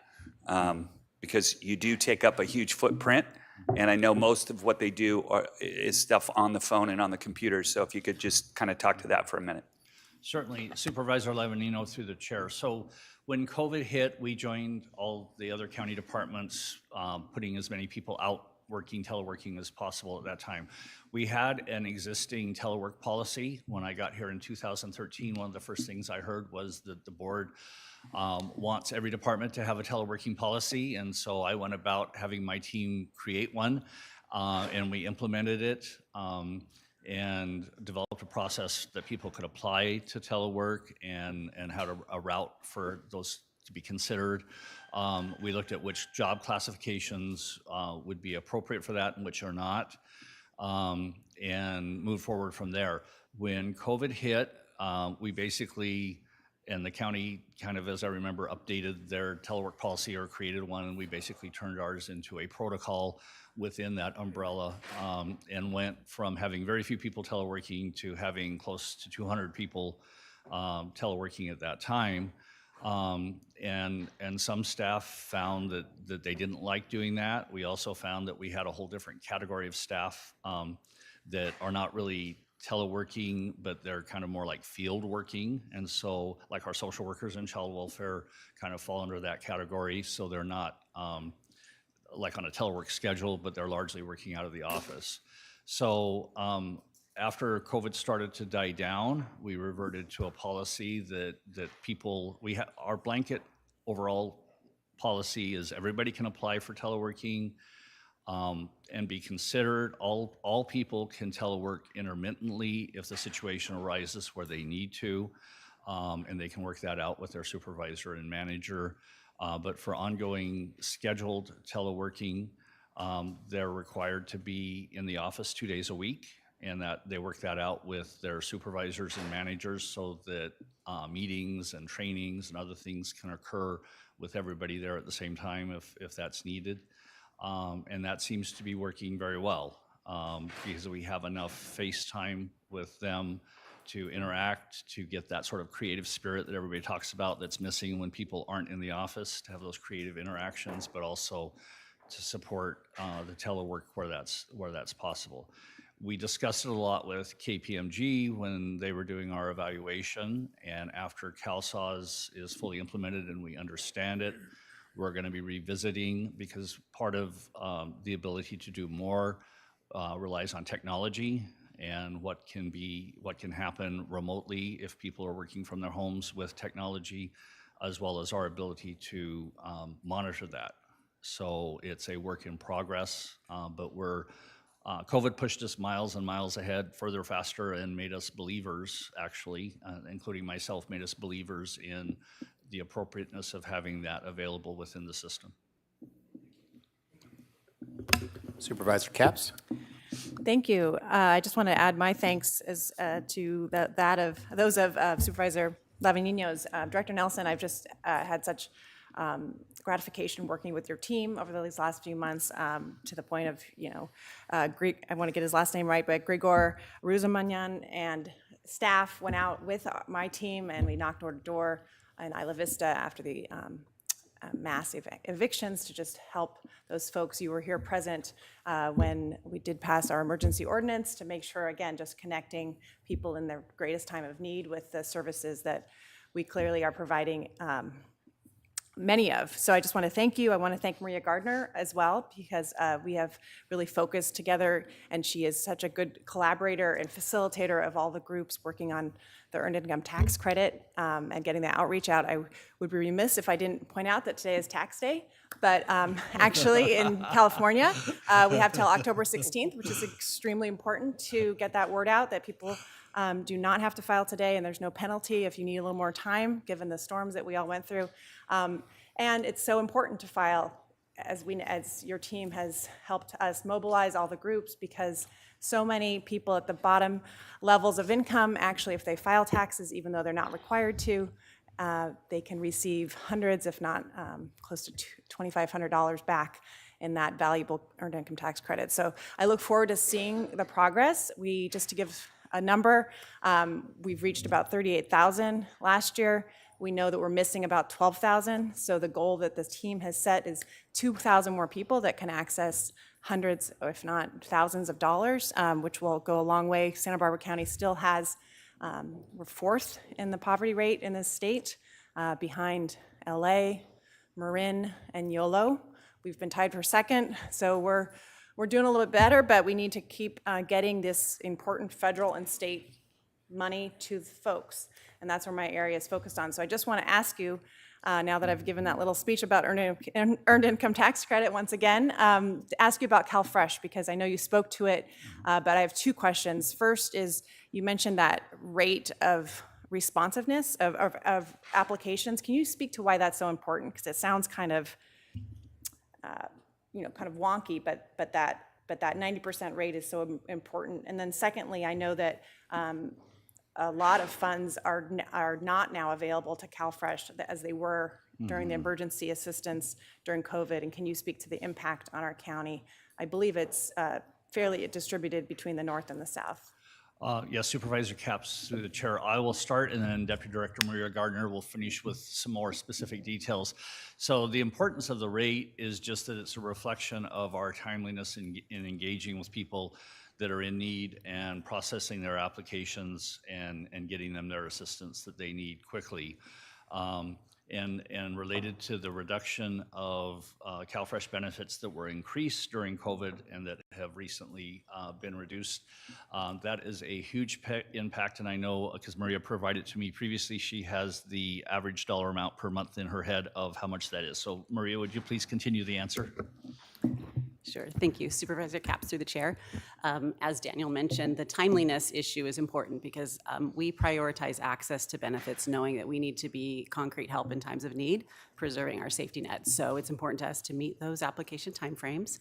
And then for the emergency allotments that were a benefit during the COVID time period, that was approximately $185 per month per family or per household on CalFresh. And so that's a huge loss to our community to have that benefit not be there. And so I think that the food banks will be feeling that as this is the first month without that issuance.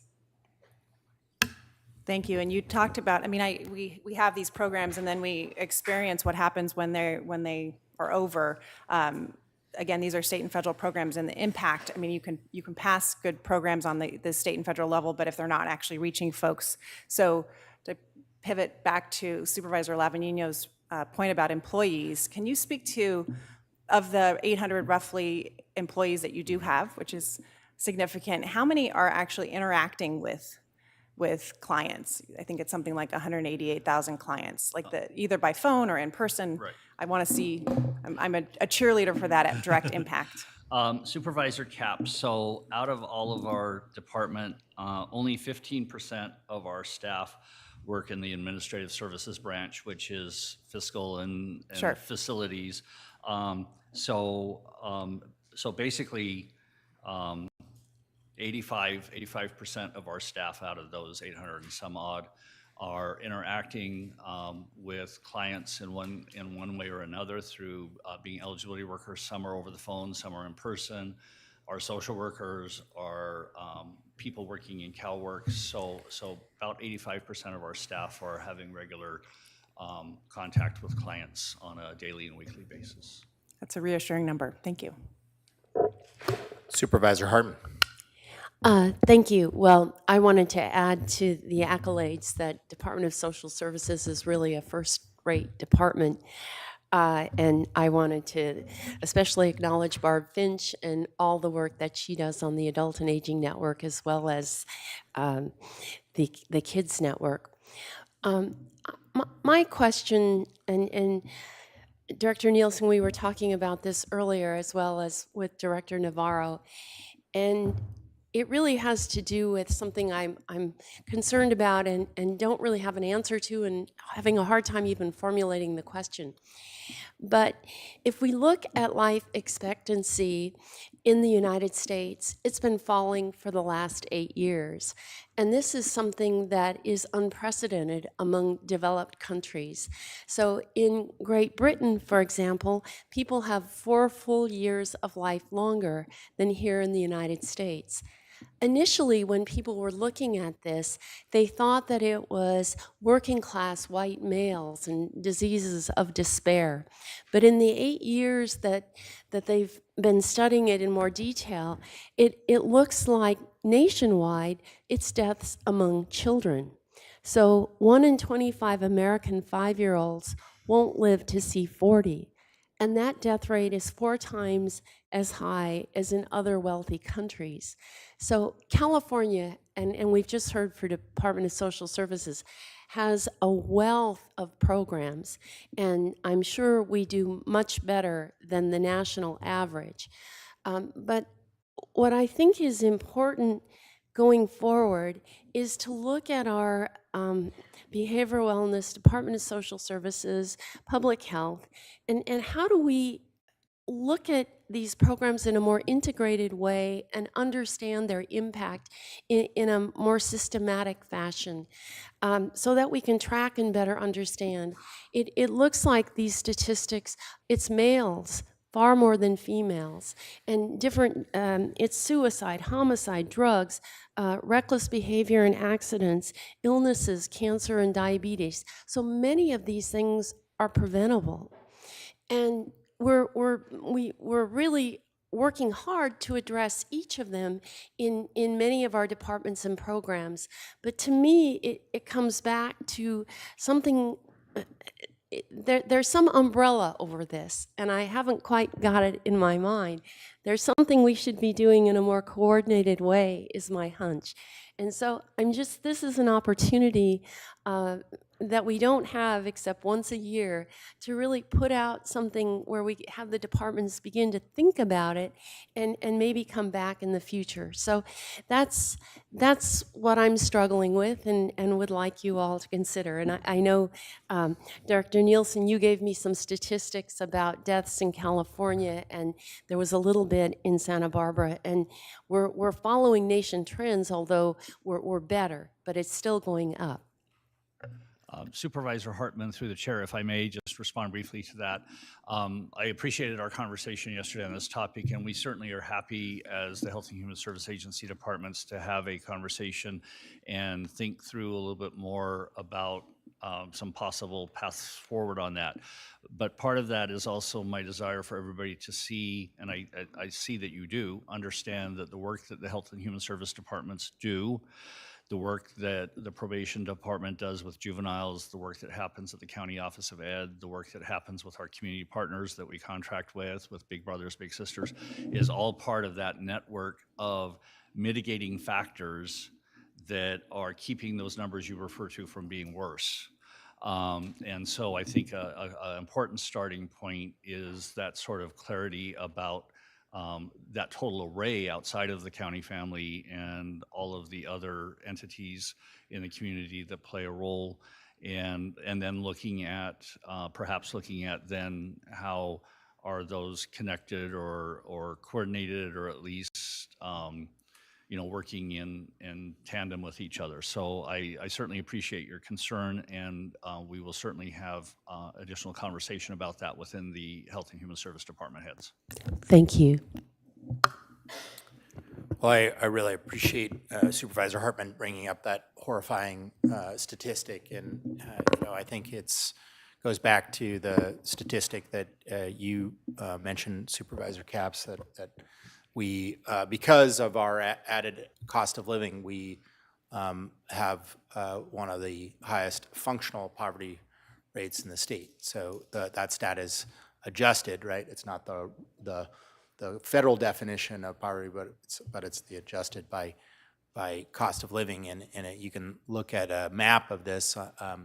Public Policy Institute of California did this, and you can look at the stats: children in poverty, overall poverty rates by county, and it's driven right here by housing costs, and so it's just we somehow tolerate living in a society where we have 60-something% of our children needing to access services from social services, probably over 70% of children living in de facto poverty, and when we know that that contributes to the ACEs scores that lead to higher mortality. And so this condition, this human condition that we are in, partially self-inflicted human condition, is a great challenge for this institution, and one of the most basic tasks of this institution. So we really appreciate the women and men of your department and their standing in the gap for these 188,000 people. I just want to get my head around, I know that stat is higher than it was pre-COVID. How much is it down from the peak of COVID, or what's that number? And I didn't give you a heads up ahead of time, so if you don't have that off the top of your head. Well, that's why I have deputy directors here with me, Chair. Yeah, that's I know. Deputy Director Gardner, do you want to take a stab at the increase in numbers COVID related to now? Sure. Chair through the chair. The numbers are largely driven by the public health emergency maintaining coverage through the Medi-Cal program.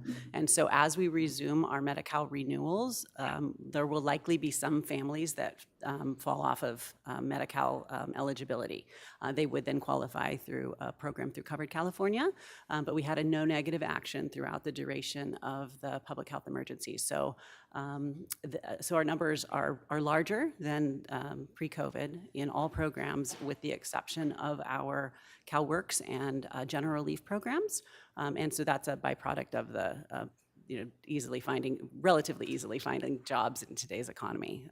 Wages are a different story, but in our food assistance and our medical programs, we have higher numbers definitely than pre-COVID.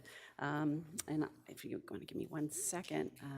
So I pulled up our Medi-Cal report, and year over year, it looks like we, let's see, we've had about a it's relatively flat from last year to this year, but since the start of the pandemic, we've had about 20,000 cases added to the Medi-Cal program, and in Medi-Cal, there's probably about 2.3 people per family. So that's probably the biggest increase in that number that you've noticed, because it used to be around 150, 160,000 of the county population. And Chair Williams, while we will be losing some people as the redeterminations happen and we determine they're no longer eligible for the program, during this period of time of the past 3 COVID years, there's also been additions to the program in terms of additional people being made eligible, undocumented age groups of classifications of people that were deemed eligible to join Medi-Cal. So we won't be losing the entirety of the number going back to a pre-COVID state. Thank you, Director Nielsen. And I just want to thank you all for the presentation. We will go on to Tony Navarro and Behavioral Wellness. Thank you.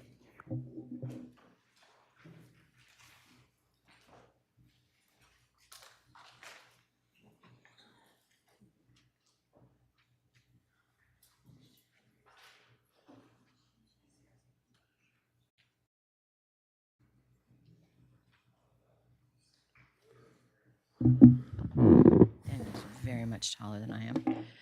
Good morning. Morning, Chair Williams and board and county staff. I'm happy to be here with you today to present our 2023-24 budget plan for the Department of Behavioral Wellness, also known as Be Well. I'm joined here today by our Chief Financial Officer, Chris Ribeiro. He is my lone stand-in, as the remainder of our team is actually sitting in with our auditors today. It's the first day of our external review, quality review organization audit for our mental health plan. So they are holding down the fort there. It is the second of 5 audits for us this spring. So it's 1.5 down and 3.5 to go. I wanted to give a little bit of context and highlight before we get started on my slides that since the start of this current budget year, the behavioral health system in California is undergoing its most comprehensive transformation in 32 years. So specifically as part of CalAIM, between now and 2027, the county behavioral health system will see substantial changes to documentation, payment, and performance improvement systems, as well as be expected to implement new service delivery models for crisis services, children and youth, justice-involved populations, and those who suffer from severe and persistent mental illness who are living unhoused. And all of this change is occurring while the county behavioral health system is amidst its most critical workforce shortage of behavioral health professionals in certainly my 35 years of experience in the field and probably ever in the state. So I give that context as it sets the framework for Be Well's budget key issues, spending plan, and our goals for 23-24 that I will present to you now. Okay. So this slide identifies the key challenges that Be Well has front and center this next fiscal year. As you can see, 3 of these key challenges are directly related to CalAIM mandates. First off, it includes payment reform, which launches July 1. This is a complete change from how we code and bill services now, and as a result, it impacts our entire system of care. Not just internally the department, but all of our CBO contractors in both the mental health and drug Medi-Cal systems. As a result of that, of course, we had to redo all of our contract templates, and by July 1, we need to redo all contracts for providers, whether or not they were up for renewal. So in that, I just want to quickly provide some recognition and appreciation of the fiscal team at Be Well, who are doing this all on top of budget season, our contracts team, who has been organizing and prioritizing this huge shift, and I also want to recognize and thank County Council, particularly Bo Bay and Michelle Montez, who are working with us to diligently get all these to you by July 1. Also on July 1, Be Well is launching a new electronic health record. Again, this is system-wide across all of our contracted partners and our internal system in both the mental health and alcohol and drug program side of the house. Again, we have been working really diligently this year all of this fiscal year to plan and prepare for those two huge changes. And we anticipate that there will be as smooth a transition as we could hope for. However, we know there will be growing pains, so just want to put that out there. The next benefit that we are, the key challenge and emerging issue is the mobile crisis benefit. And as noted here on the slide, this is a mandate for all counties in our state, and it is a result of California turning on, if you will, a new Medicaid, Medi-Cal reimbursable service for California.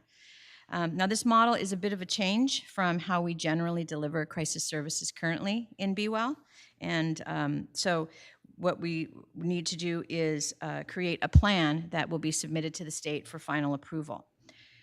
In this plan, we'll create new teams that supplement BeWell's current crisis services systems. It will not replace, but it will be an additional supplement and fortification of the services we provide.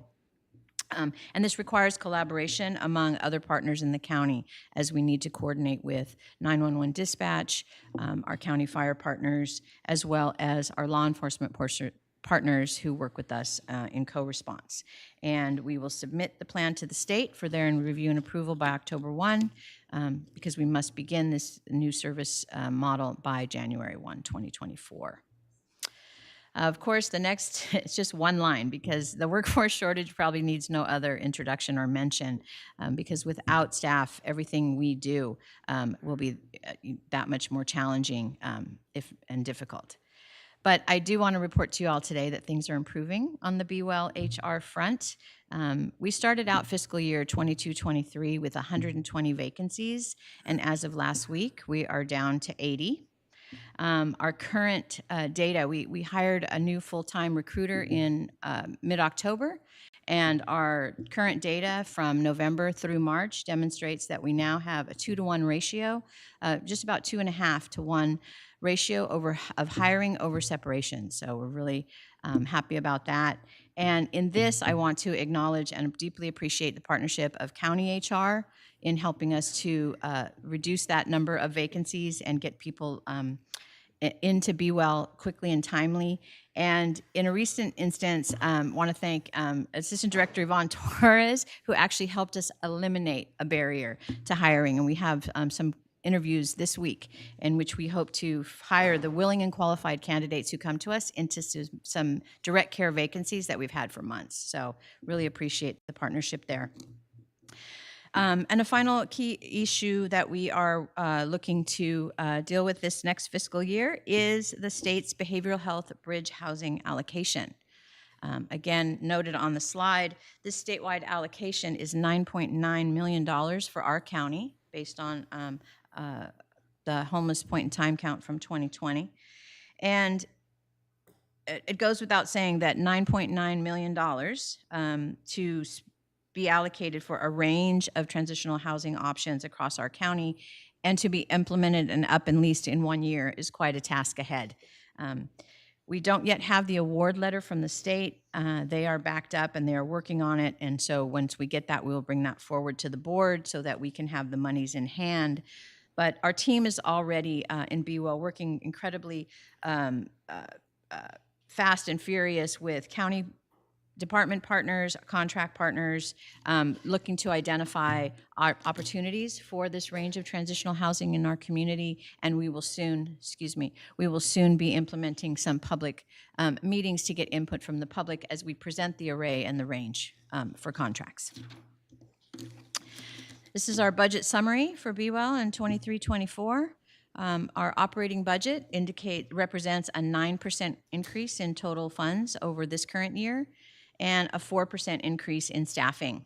There's no request for additional county general fund. We have the capital budget allocation there of $130,000 is for the implementation of our electronic health record. And I want to say that the growth in our operation is attributed to growth in both 2011 and 1991 realignment this past year for a total of about $9 million and about $6 million in additional fund that we will be receiving from MHSA this year. So the source of our funds here demonstrates that 89% of BWell's revenue stems from the state allocations, noted MHSA and realignment, both 2011 and 1991, and also includes reimbursement for the Medi-Cal benefit services that we provide to our clients and families. The remaining 11% of the total budget represents county contributions from the general fund, transfers to BWell from other county departments, such as the CCP, and one-time reserve balance that we have that will be used to implement our new electronic health record. And then the miscellaneous includes cost reimbursement settlements, fines and fees within other contractors in our department. Here's the use of our operating funds, just about 60%, just about 3/4 of our, actually it's more than that, sorry, I got my math wrong, I didn't write my number down. But, oh my gosh, where am I going? I'm not used to doing this at the same time, so I'm really, really sorry. Okay, what happened to my, gosh, all right. Nervousness being demonstrated through the clicker. How about that? How about that? All right. Here we go. The use of operating funds. There we go. Thank you very much. I didn't do my math ahead of time and note that, but as you can see, the majority of our funds are 59% go to our mental health outpatient services and community services, an additional 14% in our alcohol and drug programs. Our mental health inpatient services constitute 13% of our budget, and in admin and support is about 10%, and then we have that 4% in quality care management.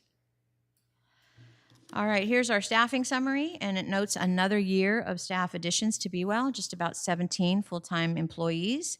And as with our key challenges, 3 of the 5 areas for staff growth are directly related to increasing staffing in order to accommodate the increased responsibilities and expectations to execute CalAIM. So roughly 11 of the positions that are being added this year are directly related to admin and support and quality care management. So ensure the proper oversight, tracking, monitoring, and accurate and timely reporting of new measures and requirements through CalAIM. And the other additions in both alcohol and drug program and in our mental health programs are for direct service positions to increase services to the growing need of those persons most negatively impacted by their illness in our county. All right.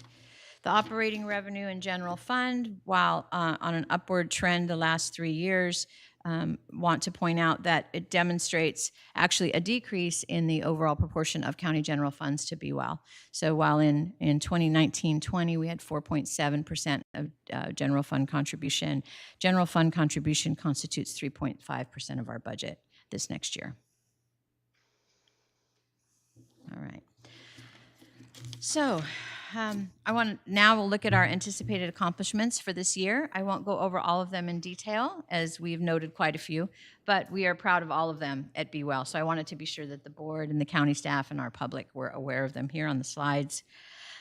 First, let me say that some of our biggest accomplishments this year are related to the successful launch of CalAIM requirements in our system that were required for fiscal year 22-23.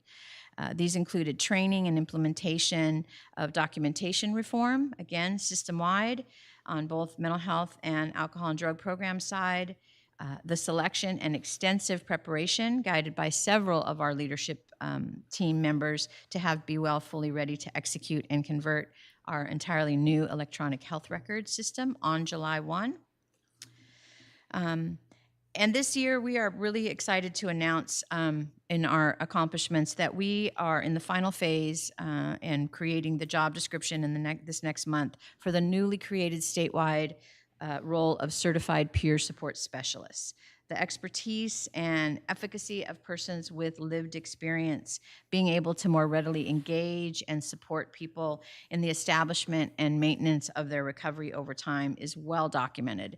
And this new specialization in our system of care is invaluable. Accomplishments that are noted here on these two slides are related to Be Well's making changes in the past year in regarding to staffing capacity, compensation adjustments, and finally, the relicensure of our crisis stabilization unit to a locked facility, which we will be bringing forward to the board. It's in the process of being finalized. We've completed the rehab of the building, and we are doing the walkthrough, and we finalized all the policies, and we're bringing that forward to the board for a resolution to get sent to the state. This conversion to a locked facility of our crisis stabilization unit will ultimately be a much more efficient and effective way of meeting the needs for those most critically and acute in need in our county. So we're very, very proud of that. All right. These next two slides outline our departmental goals and objectives. And before I get to them, I just want to make clear that the order of these goals in the slide presentation no way represents our priority nor our preference, as all of these issues that are being addressed in goals this next year: fentanyl and substance abuse crisis in our county, homelessness, growing number of residents seeking care for urgent and critical mental health issues, and the need to meet our legislative and contract obligations in order that we leverage all possible funds for the support of county residents with behavioral health needs are all significant and important and require Be Well's attention. All right, so in payment reform, the transition to this new way of funding intergovernmental transfer, which takes us to a fee-for-service versus cost reimbursement model. Again, we have been diligently preparing for that, and when we go live July 1, we think that we will be very successful in that and not have a hiccup in any way with the state, but there may be growing pains, but we intend to be successful. We also will, with the launching of our new electronic health record, will achieve the CalAIM requirement of interoperability, which will allow us to also have a client portal where folks can log in privately, as many of us do in our private insurance plans, to log into their record and see information that they may need to access for other services and or for themselves. We, in 23-24, are looking forward to having increasing housing options for those in our system who are living unhoused or who are at risk of being unhoused or need more care. This past year, we received funding from the state to convert formerly Casa Omega. Now we have termed it the Tecolote House project, and it will establish a 12-bed board and care for medically fragile clients who have also severe and persistent mental illness in our system. We're in the final phases of architecture RFP on that. And then, of course, we will be expanding transitional housing units countywide and look forward to the public's participation and input as we prioritize those contracts. Next, we will be expanding and enhancing crisis and outpatient service delivery, another priority for us this year. We are in the process of finalizing a contract with KPMG to come and work with us. They've done this work for some other counties in Southern California to evaluate and inform and recommend on the organization and efficiency of the crisis delivery system, from the access line through to final resolution of the crisis, whether that be placement in the PUF, maintaining in home, and getting outpatient services, or whatever that may be. So we hope to be completed with that review and evaluation and have recommendations to look at our system no later than the end of August. And another area for enhancement of our outpatient delivery system will be developing and launching uniform practices across the county. This has been something we've received feedback from our public and our county contractors over the past few years, and so we are really focusing on that continuity of care and consistency from North County all the way down to South County. And then finally, these last two that I want to talk about, again, in no particular priority, but these two, I guess, speak to some things that we've already touched on this morning, that expanding treatment options for, one is expanding treatment options for stimulant use disorder, We've been provided funding by the state to launch a contingency management pilot project in each region of our county, and this will be for folks who are having difficulty with methamphetamine and cocaine. Again, we all know as well, this also addresses part of the fentanyl crisis because we know that many of our drugs are powder drugs, and pills are also laced with fentanyl throughout the state of California. So this contingency management pilot is actually what's old is new again in California, and we look forward to that project. And then finally, directly addressing fentanyl use, we will be expanding prevention and early intervention services for persons who are at risk or who are using fentanyl. And so I want to talk a little bit about what some of those will be. The activities for prevention and early intervention this next year are really focusing on the youth of Santa Barbara County.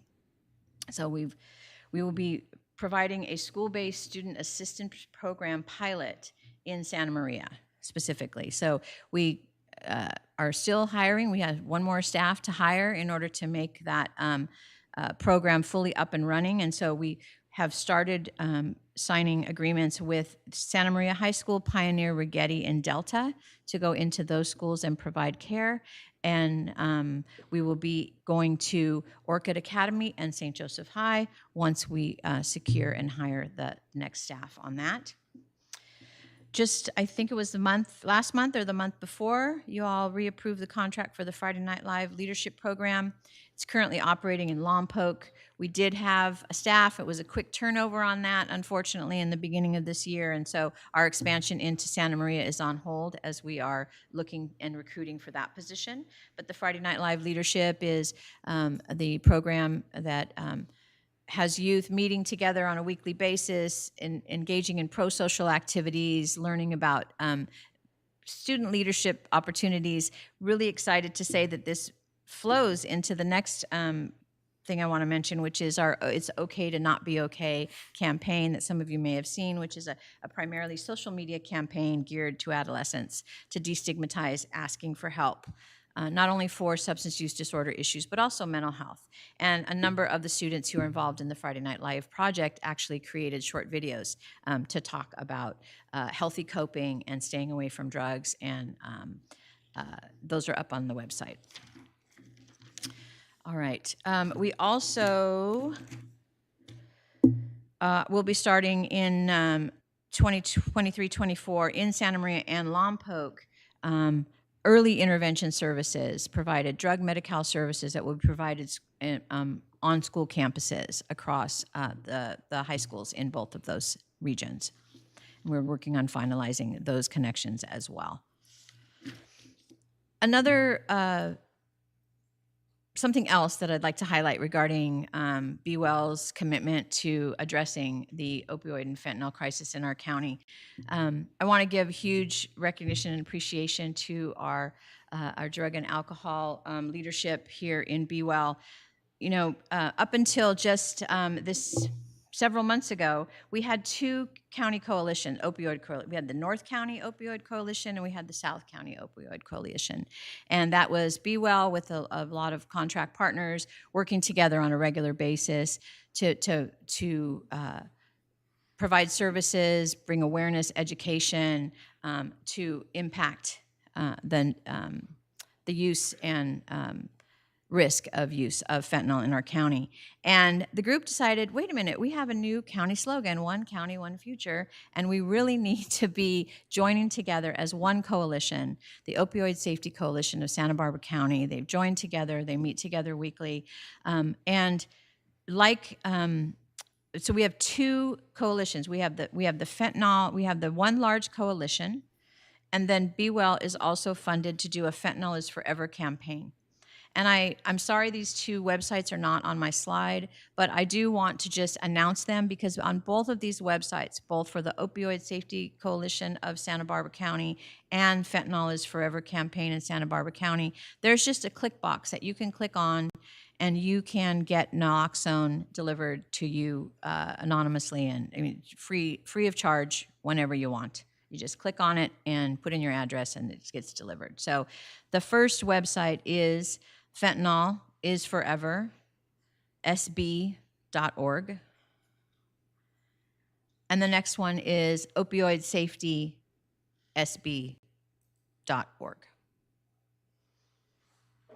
And each of those websites has a wealth of information regarding resources, strategies for coping, and where to receive help if you or a loved one is experiencing a problem or you have a concern about opioid use yourself or with a loved one. So encourage folks to go there. All right, so now I'm just going to go through a few of the performance measures that we identified this year to be tracking. Specifically, I want to highlight performance measures 1, 3, and 5 in my presentation today. So in number 1, the average length of stay in our psychiatric health facility, or PUF, has been since 2021 about 12, 13 days, but we remain at a target of 7 days. And so the question may be, well, why do you have the same target if you can't meet it? Well, there's a variety of reasons, most of them related to resourcing within the county for other options, why folks don't meet the 7-day stay expectation, which is actually the average expectation for length of stay for people in acute care hospital settings. But I spoke with BeWell staff in the PUF leadership about it, and they really desire to keep that same target. Because optimistically, we anticipate to bring on additional resources and levels of care for support for people stepping down from the PUF this next year, and they hope to meet their 7-day goal. Performance measure number 3 is in regard to staff utilization. And when we talk about staff utilization, we're talking about the percentage of services provided that are reimbursable to our county with federal funds and state general fund for ACA, Affordable Care Act, Medi-Cal clients. And so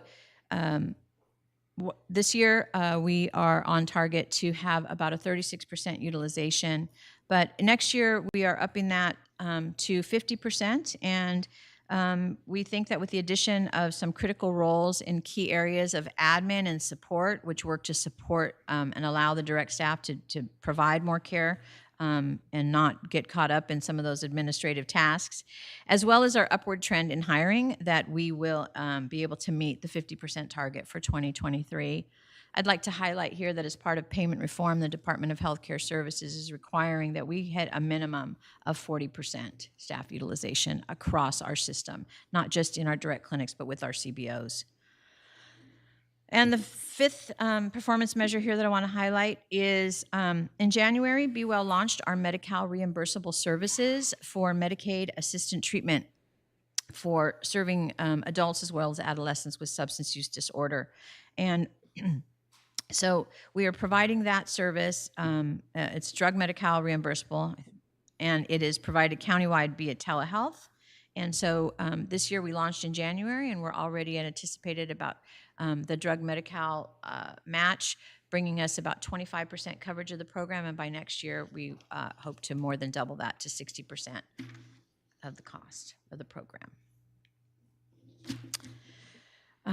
Highlighting for you here 3 key KPMG recommendations that are in progress that we've been working on this fiscal year and will continue through all, if not part of next year. 1.1 is the recommendation that we conduct a comprehensive needs assessment and system care assessment of BeWell to align with the community needs.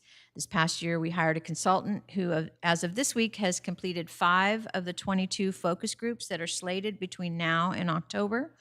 And these are with a variety of special population and stakeholder groups in our county, and they're conducted in Spanish and English. This is Dr. Martinez from Cal State Northridge. And some of the specific focus groups and populations that are targeted are consumers and consumers and clients, as well as their family members, transitional age youth, older adults, BIPOC and Indigenous peoples in our county, LGBTQ plus community, among others, including staff and CBO partners and other county partners. The number 2.3 is the Behavioral Health Quality Improvement Plan for CalAIM Readiness. And some of those measures for that plan, the Behavioral Health Quality Improvement Plan, began this year in fiscal year 22-23. We have a couple more to complete in the following, and it has resulted in successful completion by the Be Well team, and we have received just over $400,000 in state incentive payments for that successful completion. And then finally, 7.2, there's a lot of progress going on in our Be Well's strengthening and expanding our partnerships with our criminal justice agencies. We know that serving folks who have a severe and persistent mental illness who are involved with the justice system is not only a priority for Santa Barbara County, but it's a priority statewide. This year we expanded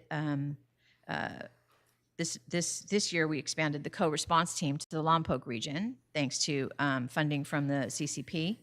And we established some new partnerships, such as a team working together on the implementation of Senate Bill 133, which limits misdemeanor persons who are charged with a misdemeanor who also have a mental illness, limits the amount of time they can be held. And so really working on a team that is working to divert and get them into appropriate services quickly. Recently, Be Well has joined the DISH-funded felony IST reduction work group with other department heads, including the CEO and criminal justice departments, to build a plan for community-based care options to provide early diversion to reduce our IST determination requests on the front end. And want to announce that, and it's not on my slide for one of our goals because it's recently new. In meeting with SenCal recently and going over their future funding for enhanced care management. In January, they'll be launching a new round of funding that will be specifically to create funding for care coordination, improved care coordination with persons who are justice involved, both in the adult and the juvenile justice side. And Be Well is currently working on its application to apply for those funds so that we can increase coordination there. So in summary, here we are, County Behavioral Health, undergoing the largest transformation in over 30 years. We have a workforce professional shortage in behavioral health that's critical. However, Be Well, with the resources and funding that we do have, is enhancing operational systems across our system in order to better meet the needs of our community and future legislative requirements. Okay, I like the quote part. This is the part I like, so I know. Dan didn't do a quote, but I like the quote. So here we are, and this, again, I think my synopsis of our budget plan and talking about things that we're doing may not sound as chaotic as it sometimes feels for all of us in Be Well. This is a lot of heavy lifts happening at this very same time. And so our quote is about the hope of chaos from author Karen Salmonson. In times of great change, it can be tempting to cling to what's familiar and resist what's new. But it's in embracing the chaos that we find the courage to transform. And if you'll indulge me one little postscript, a quote from my yoga instructor over the weekend. As he set the expectation for our class, he said, okay, it's gonna suck a little, but it's gonna be fun. And that's kind of how I feel about this next fiscal year for Be Well. So thank you. I'm going to just ask people to try to do one question because at this rate, the public will not have input till like close to 2 o'clock and there's 26 speakers. So we still have 3 more departments. So questions from the board. Mr. Nell. Yes, thank you, Chair Williams. My question is about the workforce. You know, obviously it's a big concern. And my question about how, with those gaps in staff, how are we equitably distributing our workforce throughout the county? I've heard that some areas like North County may not be getting the same level of service, while other parts of the county might be continuing to receive a higher level, and that the staff isn't necessarily equally distributed with those losses, and was hoping that that's something that might be on the horizon to change as we try to fill up those spots. You know, as we said, it's one county, one future, and it's important that staff is willing to work throughout the county where the needs are. So, do you mind to speak to that for a moment? Sure.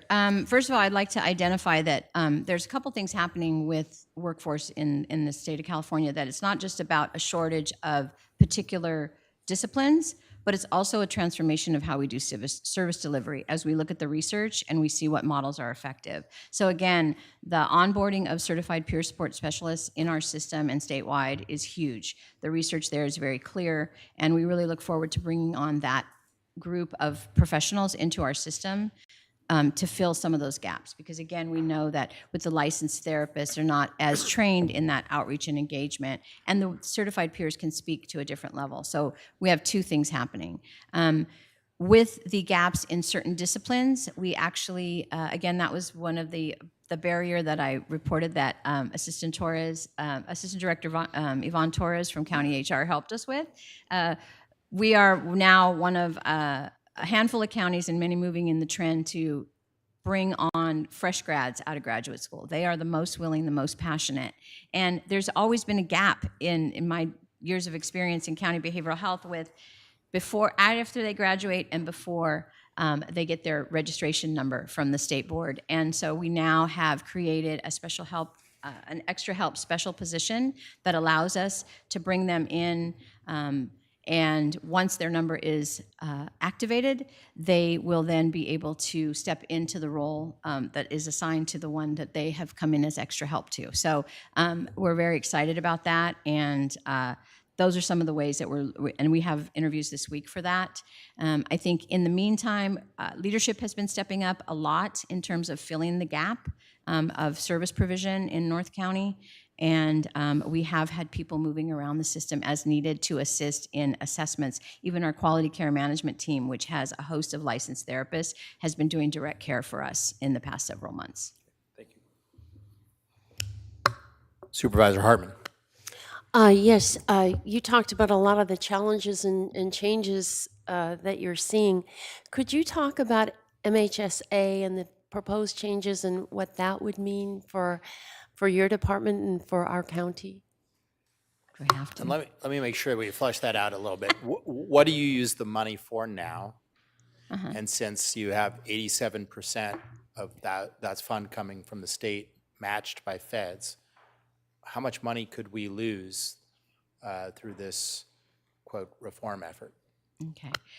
Well, if you're going to make me talk about this, sometimes I feel like, oh, if we talk about it, it's going to make it really happen. I want to preface this by saying that, again, these are high-level preliminary talks about MHSA modernization, and I know that I think CSAC sent out an email recently, and they'll be inviting you all, the board, and county administrative officers to participate with them in some discussions about what we see the impact might be and how we may want to shape this legislation moving forward, proposed legislation moving forward. But today, if the legislation were to say, okay, today it's passing, and we are going to take 30% to 35% of your MHSA funds to go toward housing support, 30 to 35 to be exclusively for full service partnership in the adult system, and the remaining, what does that leave us with? 40 to 30% in all the other buckets of MHSA. The impact to us would be, again, approximately, if it was 30, it's not just taking away the MHSA funds, because the majority of our MHSA funds go towards treatment, which matches Medi-Cal dollars. And so we've done the math. Thank you, Chris Ribeiro. Yesterday, he did that math. And it is, as of today, in preliminary discussions, a $27 to $32 million reduction in our budget, with that 30 to 35% being redirected to housing support. And I just, think it's important to bring up, because we all can talk to our legislators, we all can send messages to the governor's office. I mean, what they want to use the money for is a worthwhile cause, but sweeping away things for services every year for capital it is usually a bad trade. And so this is a big deal for our department's ability to provide services. Supervisor Capps. Thank you, Director Navarro, and I really appreciate your focus on fentanyl and that website. Will help get that word out. I have questions for other departments on that as well, because it crosses over. But I did want to very quickly ask about a tough question. There's a bunch of different levels of care, and I know they're all extremely important, but the common refrain we hear in the public is just there's not enough beds. So can you speak to, please, you talked about the conversion of the crisis stabilization unit. How does that translate into actual numbers of beds, and how are we doing and where are we going? Well, I think there's a couple of issues that go into what is the number of beds that we need. There's quite a few pieces to that puzzle. And our first bite at the apple in looking at our crisis services system and seeing how we utilize those funds and how we execute those is part of that, right? Because I think as many of us directors are discussing and have come to realize over our many years of our careers collectively, hundreds of years, we understand that it's really about good care management for those who are chronically disabled by their illness that really helps us to not need acute beds. And so those two things need to happen simultaneously, that we create systems that are really good at wrapping around people when they are in crisis. I think now, on average, and again, I'm sorry that my team is not here with me today, they're at the audit, but it's roughly 1 in 3 calls that we get on the crisis line for a service that someone's in an acute care ends up hospitalized. And so, and the numbers are when folks are in the ER or when folks are not in a crisis stabilization unit, the majority of persons experiencing an acute care crisis resolves itself within the first 23 hours, which is why having a crisis stabilization unit that is locked. We currently are staffed for 4, and as we utilize that, you have to have ratios to increase, but we can increase our beds at our CSU to 8 if need be. And so that's what we're focusing on simultaneously, is how do we do good chronic care and look at the beds. So another wrench in this, if you will, if you think about it, is the number of Lanterman Petrus Short or LPS conservatees in our county, right? They require long-term beds as well. So when we look at the Champion Center with 32 beds for Be Well, half of those are utilized for step downs from the PUF, from the jail, or formerly IST or formerly state hospital clients, but another 16 of those are taken up by the long-term care clients who are conserved. That's a result of not having enough boarding cares, and any boarding cares really, in Santa Barbara County that takes that population. So that's why we're very proud to be launching the Tecolote House this year, and really are in talks with boarding cares locally to hopefully be able to get them on fire for our mission and utilize some of our Bridge House funding for that. So as we can move things around and create better systems of care for the right level of care, then we will understand really what our need is for beds. We're doing all of it at the same time. Thank you. It's so complex, and I know it's of such concern to so many in the community. I mean, it's one of the top 5 common questions I hear in the community and in the press. So I just encourage any kind of further communication of even like a diagram of, because I understand the goal is to not have to have the beds to get to people sooner. But if we could somehow just communicate that a little more clearly, the work that we're doing, and I appreciate how you've tried to do that as well, and I appreciate it. Thank you. Certainly.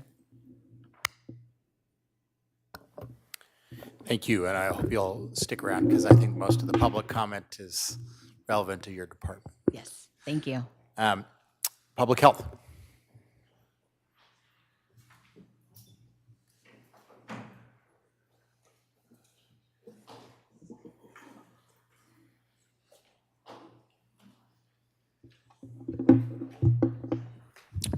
I think it's still morning. Good morning, Mr. Chair, supervisors. I'm Mohanad Hamami, Director of the Public Health Department, and allow me to introduce our team members who join me today.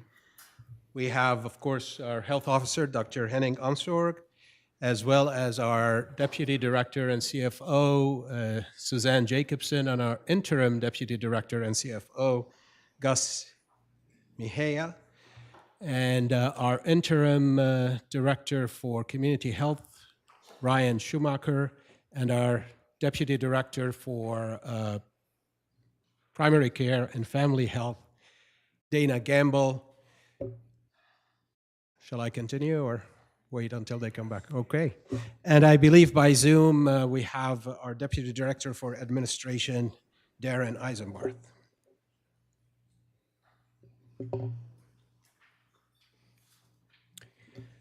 So we will start with some of the issues that we believe are still going to be challenges and emerging, specifically, as we have seen through all other departments, the retaining and recruiting of talent and qualified staff, and specifically, as we saw last March, by the high turnover of retirement and how we keep the institutional knowledge. I think our vacancy rate currently is close to 20%, which is very high, and we are trying to address that. We also are looking into how can we function as one department and also as one county when we want to integrate and realign some of our programs, but yet be observant for funding streams and reporting structures that come with grants that are very specific for special roles. We also will see that as we are now coming off the COVID emergency mode and trying to now normalize back to how we are going to operate as a department, but yet still be prepared for any emerging new wave of emergency. And we have seen something such as the respiratory tridemic, the monkeypox, and the severe weather phenomenon. How do we balance between still maintaining operations, but yet addressing those new emerging urgencies? And we also recognize that with the ending of the public health emergency, we are going to be exposed to some vulnerabilities that came with the extra funding and with the free services and the lack of some of the regulations, and we are going to see some more need for social services, specifically in vulnerable population. Our budget is close to $103 million. That's our operating budget. We have a one-time use for ongoing operations of close to $2.9 million. This is to offset our 340B pharmacy loss of funding.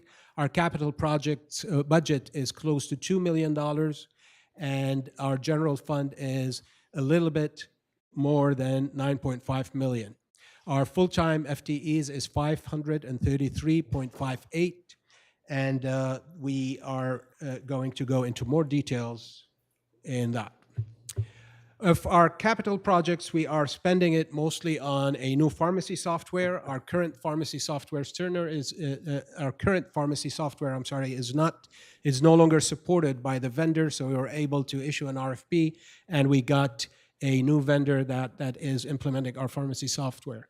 We were also very successful in securing some congressionally directed federal funds by working closely with the county executive office and Congressman Carbajal, where we got close to $900 million, of which $900,000, I wish it was 900 million, $800,000 are going to go to improve our Lompoc Health Care Center by having better patient experience, better accessibility, in addition to adding a power generator. We are also using some HRSA funding through COVID and some other COVID money in renovating our Santa Barbara and Santa Maria health centers, as well as expanding our disease control section in the Santa Maria Center. And these are all money that we got through COVID. Our source of funding, almost half of our funding comes from charges for services. The majority comes from patient services through Medi-Cal is our primary, and then Medicare is second. But we also have about $10 million there that are through our environmental health, animal services, and other services.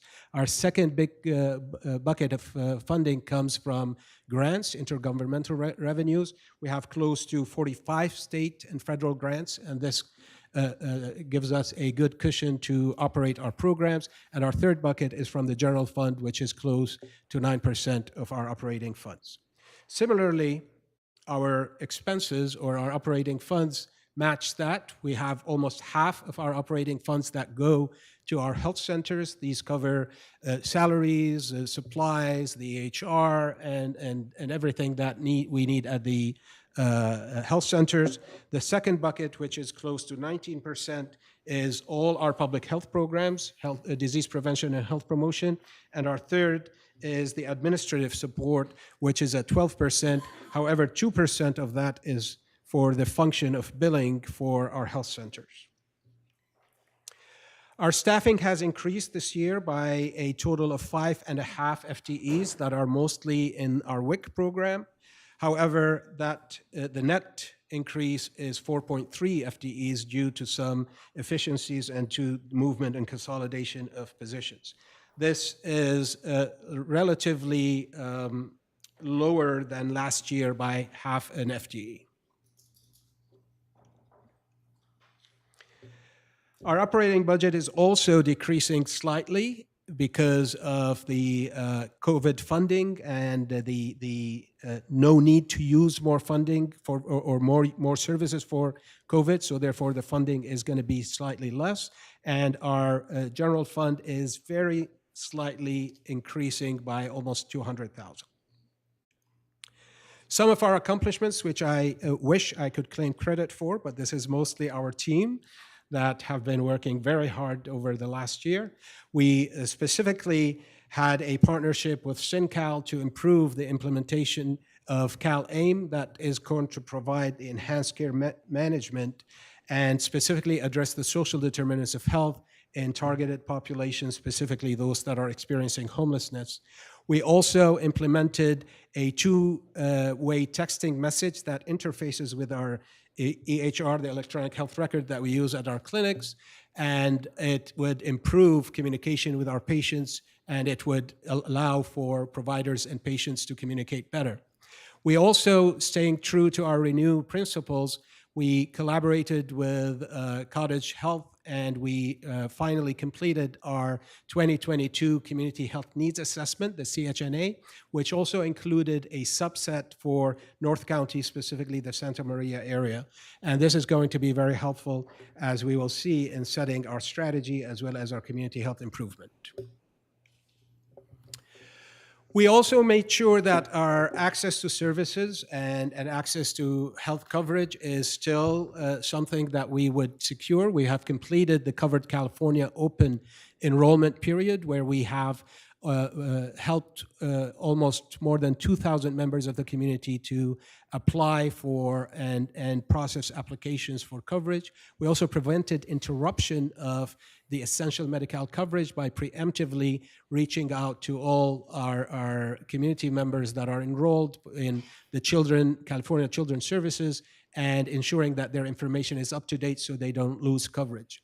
We started with 3 programs: the Animal Services, Maternal, Child, Adolescent Health, as well as Vital Records, in implementing a customer service survey, which showed high satisfaction rate. This information was very helpful in improving some of our processes as well as providing better services. And we are continuing to use technology to create better public-facing services. So we created an online form to allow for our animal service clients to provide feedback and comments and ask questions for our services.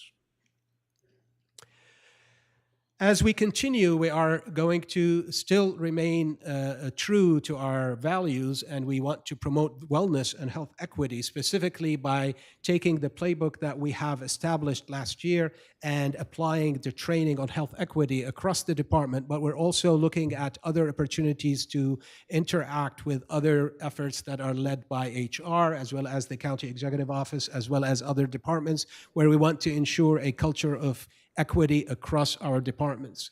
We are also looking at enhancing our current street medicine program by providing providers, i.e. clinicians, that are going to accompany our outreach team. We started actually the pilot of April 1st, and we currently have a team of street medicine that are going to continue with this pilot until the end of May. This is going to be very helpful in providing us with data as well as with understanding the reimbursement mechanisms of expanding this program and making it a standard.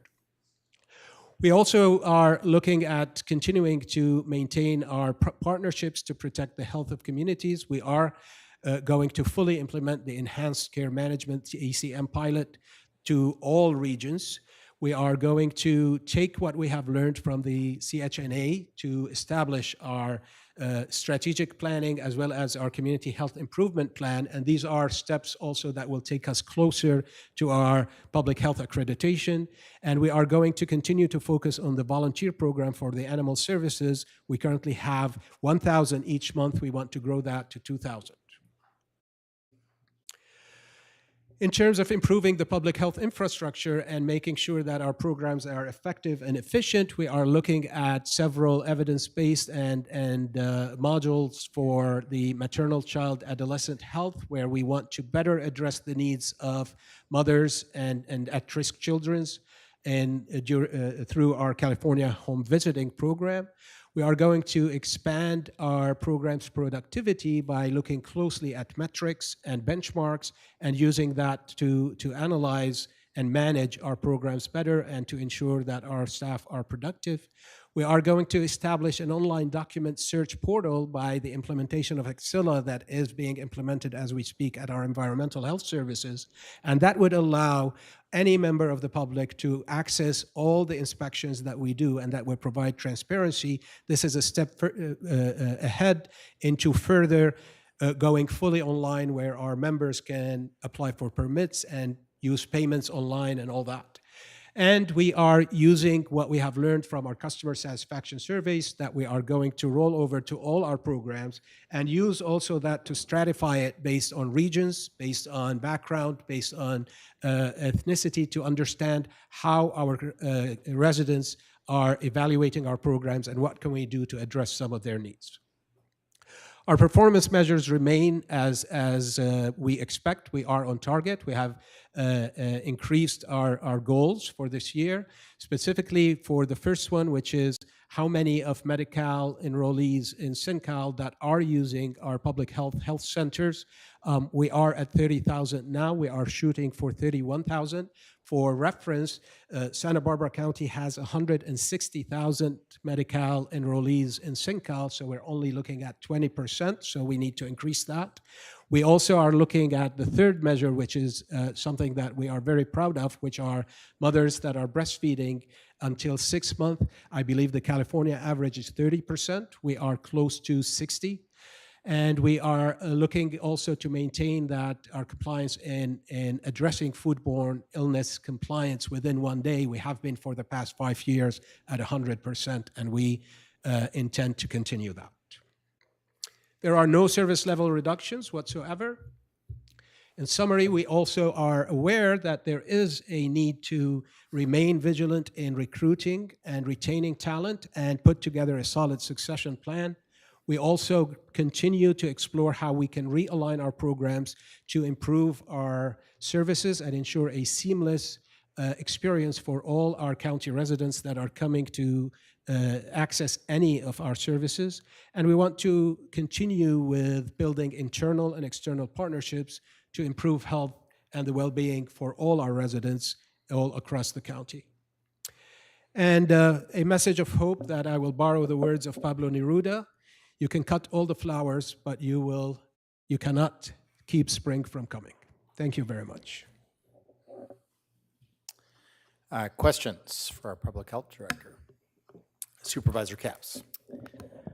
Yes, thank you, Director. I note that his previous county was so big that he actually had 15 county supervisors, so I would think today's a piece of cake. But thank you for that presentation. I wanted to just ask about fentanyl. We had an overdose in Isla Vista the weekend before last. I understand from the sheriff, speaking to Supervisor Hartman's point about increase in death rates, especially of young people, 122 people died in 2022 from fentanyl overdose, up from 78 the year before, up from 35 in 2020, so it's not a good trend. Just wanted to ask about your plans to get Narcan out in the neighborhoods. This is just skyrocketing in terms of its impact. I know at Santa Barbara Unified, one of the last votes I made was to actually fund Narcan in our 3 high schools. So we need it everywhere, and I'm just wondering if you can speak to Public Health Department's plans to distribute Narcan and more education about fentanyl. Absolutely, a great question, thank you. Although we are not at Public Health directly in doing anything besides some prevention and education, however, during the, I think it's Deltopia event, we were there through our emergency medical services working closely with the ambulance provider as well as County Fire. And I believe there was one incident, as you mentioned, we saw more of the alcohol intoxication. But going forward, it is certainly something that we are looking to collaborate across other departments. I met with the sheriff last week, and I was very impressed by literally at the entrance of the sheriff office, there was a fentanyl dispensary. We are talking about that provided at the jail. We are looking at also other public spaces such as libraries and community centers for Narcan specifically, the dispensing. All of our sheriff deputies have it on them. We are also looking at as well as we educated most of our ambulance and first responders as well on how to use that. However, as we go forward, our county is looking at how do we pull all those resources together and also focus on prevention and education. In my personal belief, although Narcan is a very useful tool, but it's just a Band-Aid, I think we should address the root of the problem. And that will start by looking at prescribing practices. We need to certainly work with our health systems, with our providers, because this is where the first step happens when they intentionally or unintentionally are doing good in prescribing that for pain management, but this is how we have seen this pandemic of dependency. We also are going to focus on schools and youth and how we can educate our vulnerable and especially the youth on prevention, and we also are going to address treatment as well. As you heard from Tony and my colleagues, this is something that we are going to look at and put together a solid plan as how we want to proceed and how we want to pull all those efforts together. Thank you. That is reassuring, because this seems like one of those issues where it's easy for government and other entities to get siloed, and this is one that crosses many departments, and I'm just hopeful that the efforts can be coordinated as much as possible, and thank you for jumping in on that. I appreciate it. Absolutely. Other questions? Oh, good. You ask people to be brief, and all of a sudden they're brief. Okay, so we will get to public comment faster than we were going. I just have one, and it is for one of your team. Okay. Ms. Jacobson, how many budgets have you prepared? I was thinking about that this morning, Chair Williams. Thank you for the question. Probably somewhere between 25 and 30. So I just want us to give some recognition to Suzanne Jacobson.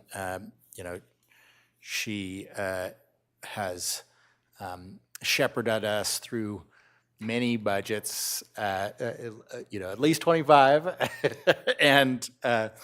and your dedication, technical skills, and watchfulness have contributed greatly to the county's fiscal health and the department's, ability to respond to crisis after crisis. So I just want to give you some kudos. Well, thank you very much. Working at the county has been a privilege, and I will always treasure the opportunity to work with so many amazing individuals, not only in public health, but also with our other departments, the CEO and your board. So thank you very much for the opportunity. Thank you. We will go now to Child Support Services.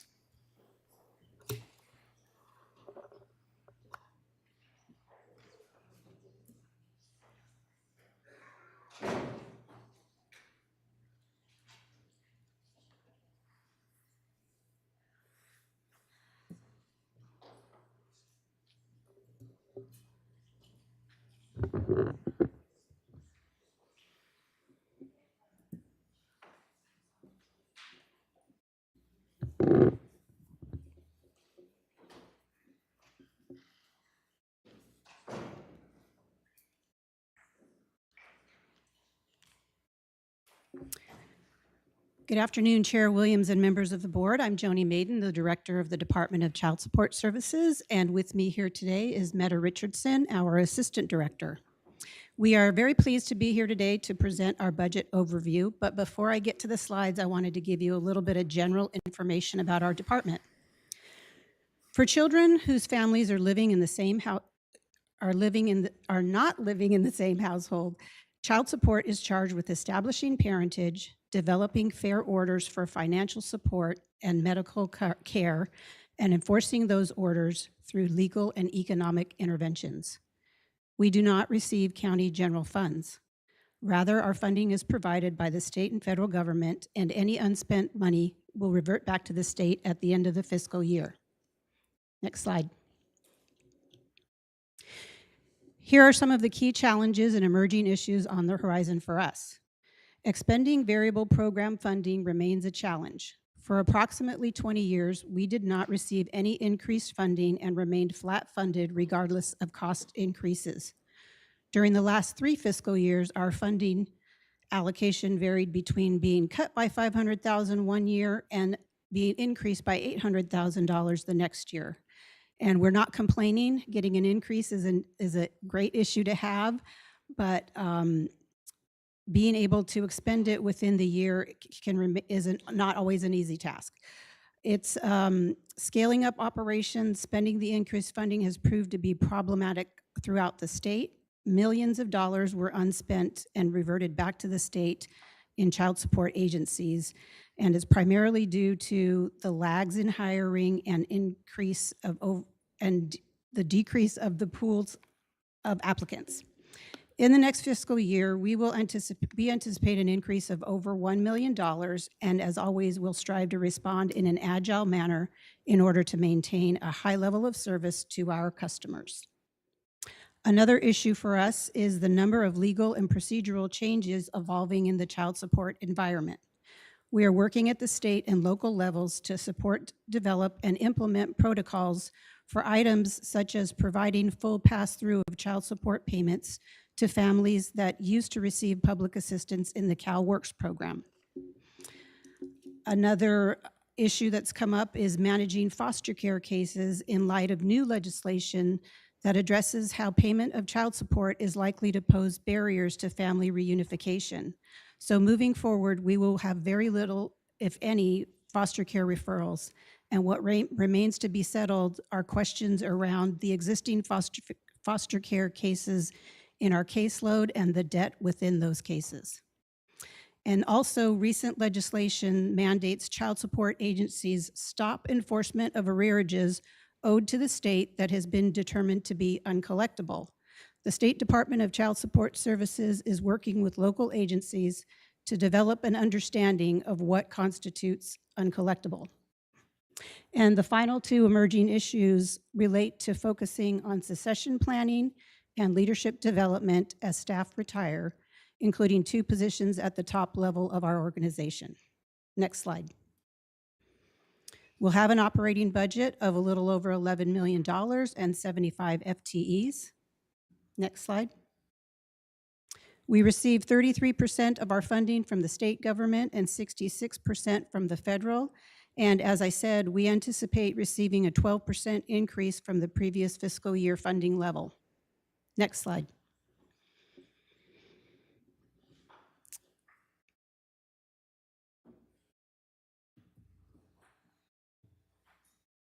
Are we on slide 5?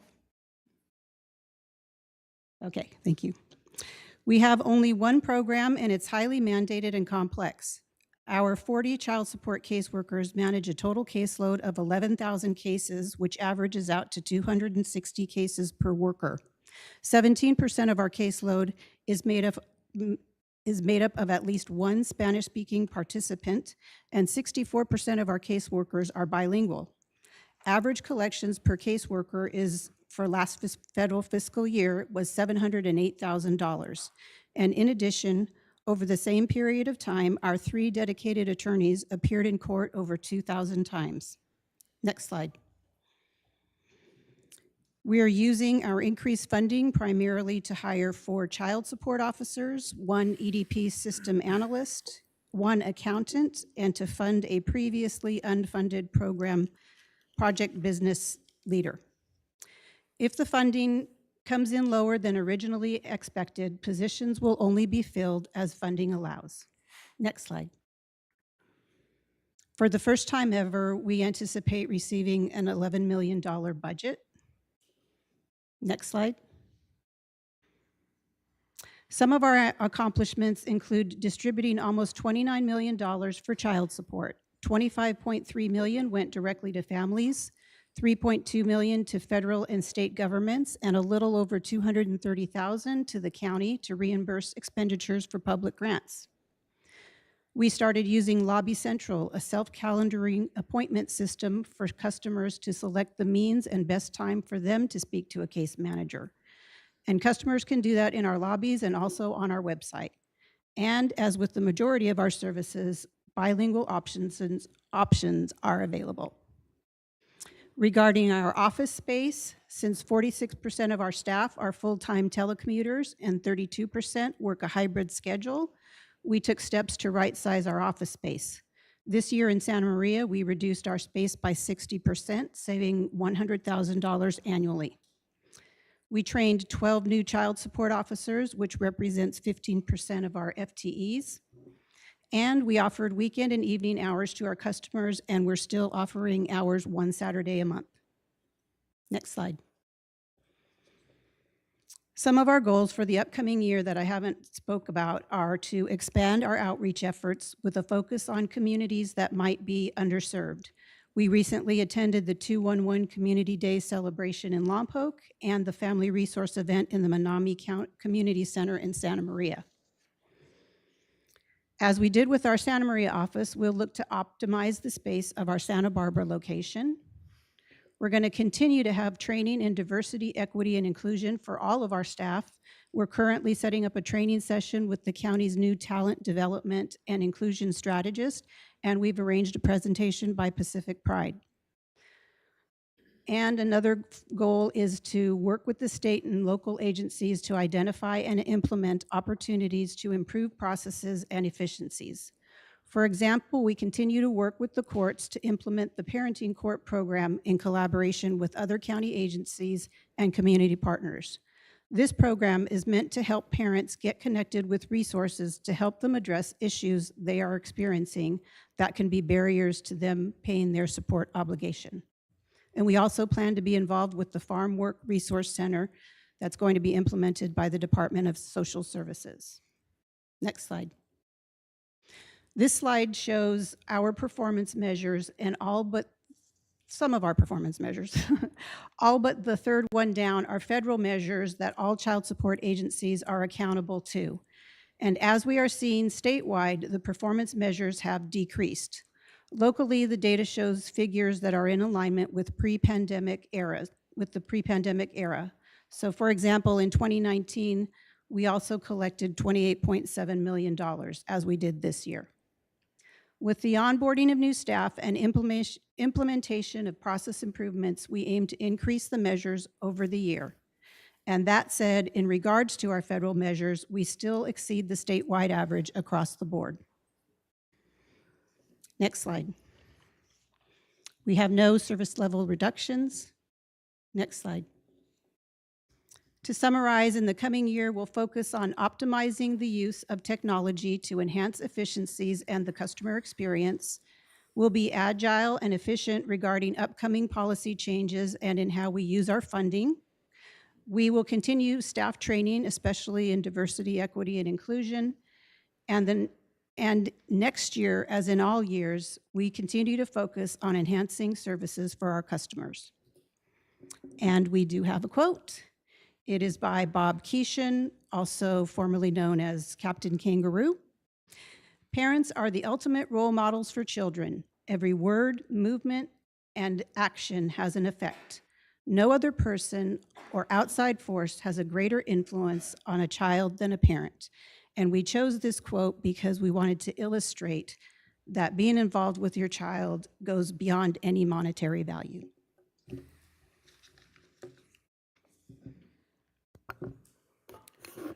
Questions from the board?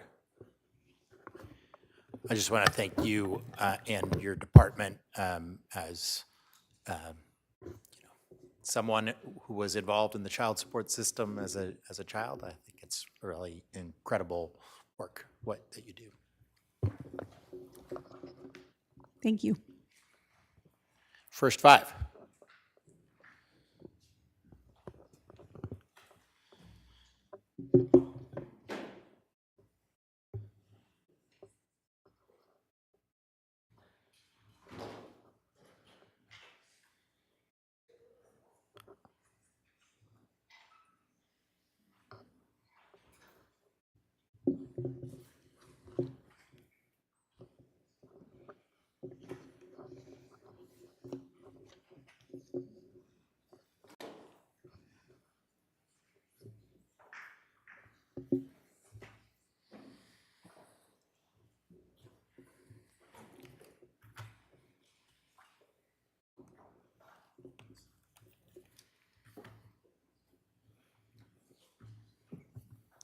Please proceed.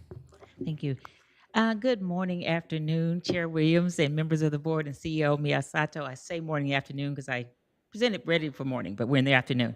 So as I've stood here before you and I've said it many times, I had the best job ever, and today is no different. Wendy Sims Moten here, and I am pleased to present First Five Santa Barbara County's fiscal year 23-24 budget. With me here today is Michelle Robertson, and listening virtually, Sarah Gonzalez, Caitlin Kenner, Liliana Martinez, and also today is our mascot, you may see here in the evening. It's called Roar the Dinosaur. I also need to give a shout out to Suzanne Hayes, who is now retired. It was her sole mission before she left and final task that she took to heart in getting the budget prepared and presented to our commission for approval and ultimately ready for today's presentation. So thank you, Suzanne. And I'll give you a brief background. It is 25 years ago this year, the State of California Children and Families Program was established, now Prop 10 in 1998. The state program was designed to provide all children prenatal to 5 years of age with a comprehensive integrated system of early childhood development services. The services are administered both at the state level as well at the local county, at 58 counties across the state. The commissions are funded by revenue generated by the sales tax on cigarettes and other tobacco products imposed by Proposition 10. 80% of the taxes, the revenue collected goes across the 58 counties. At 20% stays at the state level. County commissions have broad discretion as to how to spend the allocated funds as long as the spending is consistent with the purposes of Prop 10 to supplement and not supplant existing levels of service for early childhood development programs and determines the strategic direction with the 4 focus areas identified at the state level, which are improved family functioning, improved child development, improved child health, and improved systems of care. So now I'll start. One of the largest and emerging challenges is legislation against the folks that we have to fund. And the youngest children that we say, I'll start there. I'll start here and then I'll tell you what I'm gonna say there. The youngest children in Santa Barbara County, they struggle to acquire school-ready needs. They can continue to do that, and that's a very reasons why that doesn't. And so our strategic intent is to, by 2030, have 70% of our children in Santa Barbara County be ready for kindergarten. Now, I'll go to one of the challenges is that tobacco flavor tobacco products ban went into effect, which significantly impacted revenue for First Fives across the state. This happened in this last 6 months. It was a tobacco ban that said the flavor ban that was impacting children, impacting teenagers, impacting families, particularly families of low socioeconomic status, as well as communities of color. So we adopted our strategic plan to make sure that we are able to address this. We have a fiscal plan that makes sure that we are ready and able to withstand these legislative challenges that we have. They also make us be able to be fiscally responsible and to manage those challenges that come. With the volatility of the funding, I can't underscore more importance the care and the good stewardship that is the premise of our strategic fiscal plans, which helps navigate through challenging times, whether we have the good fights that we took on, such as Proposition 31. So here you see the budget summary. is Prop 10. We don't budget any other funding that is not contracted. Occasionally, we have funding from the state initiatives that are able to draw down on that, as well as private funders, as well as philanthropic agencies across the state. The use of our fund balance is an ongoing planned strategy to mitigate our funding and the inherent decline of Prop 10. You have a larger 23% of the money coming from our fund balance to negate the fact that Prop 10, Proposition Ban 31 had happened, the tobacco flavor plan, higher I was ready for the morning and not the afternoon. Let me just start there. Let me just say that. Okay, so this is our budget, about 3.7. We have You're doing fine. You're doing fine. I'm good at that. I'll own my stuff. Like I'm in the morning. I'll get in the afternoon. I got another meeting this afternoon. Every single person here is going to thank you because you're doing it with alacrity. Yeah. So, this recommended budget, we also serve as a pass-through. So $856 represents a higher than usual draw on our planned strategic plan due to the Proposition 31 flavor ban, as well as increased allocated county costs. So next slide. The recommended budget presents the increased draw on the fund balance, as I just stated, and which includes the tobacco flavor plan and the higher accounted expenditures. And as a part of this, it's our mainly in intergovernmental revenue is about from Prop 10. We don't have any additional sources of funding that we reside on. Next slide. Here you see the use of the funds. Our improvement and program include staff operations, community investment. Community investments is really focusing on our staff and the contracts that are going externally out to our grantees. The measurement you see called out there is because we are mandated to make sure that we have funding dedicated to evaluation plans. And additionally, administrative and support includes our administration. The commission has a policy of not exceeding 15% for the cost of administrative and support. So we don't exceed that. The same thing that we ask of our grantees. Our next slide.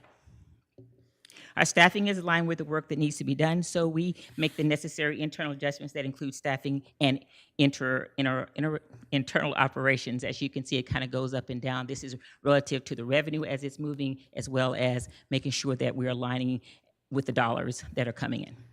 Next slide. As stated earlier, our budget has stayed relatively same over the past years.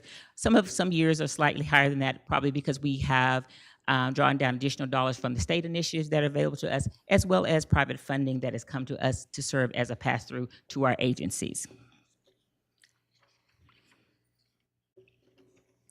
And here we are anticipated accomplishments. We hired our new evaluation manager that was hired in October 22. We were grateful for that position being filled. It was absent for a little bit. We also launched our RFP 360 and Granicus system and streamlined our RFP process. And with the support of UCSB, we continue to update regional and community evaluation in the real-time data decisions making that's tied to our first plan. And also administered our grants or contracts totaling at $1.7 million.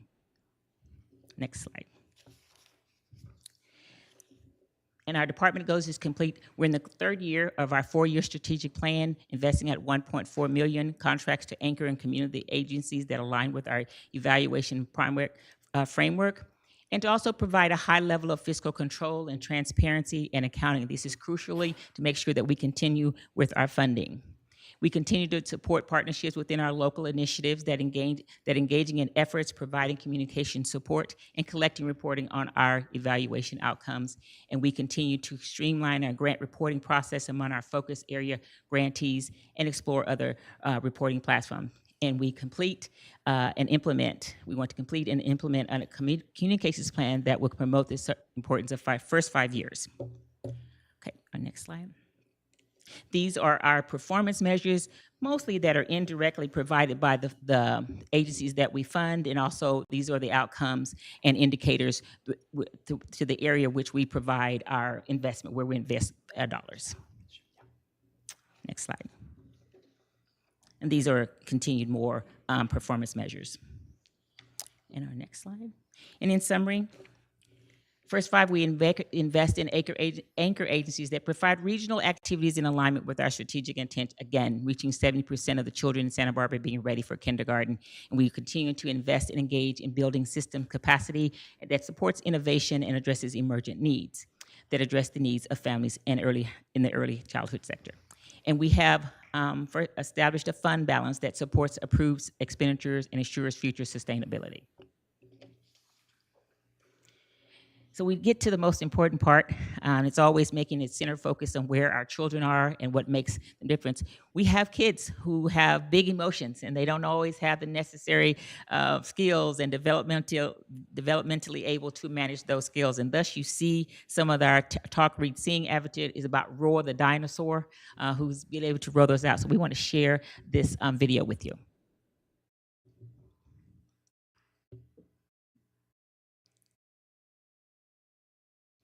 I think it's time for our dragon song. When you're tired and you're grumpy and you want to shout. Pretend you're a dragon and let it out.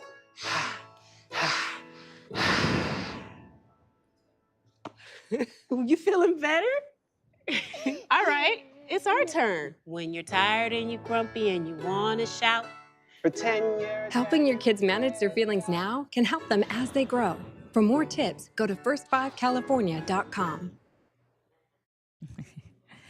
Thank you. As I said, little kids have big emotions, and we do too. But the earlier we're able to manage them, they will be a lot better, and we'll be able to do Roar the Dinosaur here, as you see there. So please take the opportunity to spend time with little ones in your life in terms of coloring and managing ideas. And obviously, probably your emotions would be, managed as well.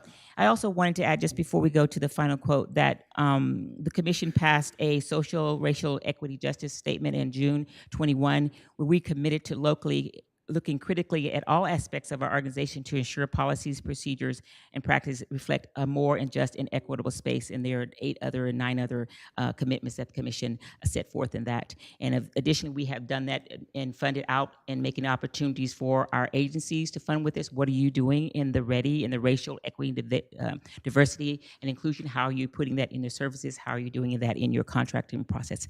We actually have that in the contract language. We also have early learning plans to address the 70% that we want to reach by working with the school districts, which are the anchor agencies here. And then lastly, for development, we also have a Help Me Grow initiative that we just launched. So I just appreciate your time here today. And finally, I hope that we have illustrated through our presentation the quote, First Five remains ready to engage you and others to support the County of Santa Barbara's youngest children and their families. Please visit our website. I thank you for your time and attention, and I'm happy to answer any questions. And lastly, I'll just say, school readiness is more than ABCs and 1, 2, 3s. It's also about the social and emotional factors that affect a child's ability to learn and succeed. We must address aspects of the whole child. And lastly, I want goal going forward. I want First Five and child support to go first, so I can keep my morning. Thank you.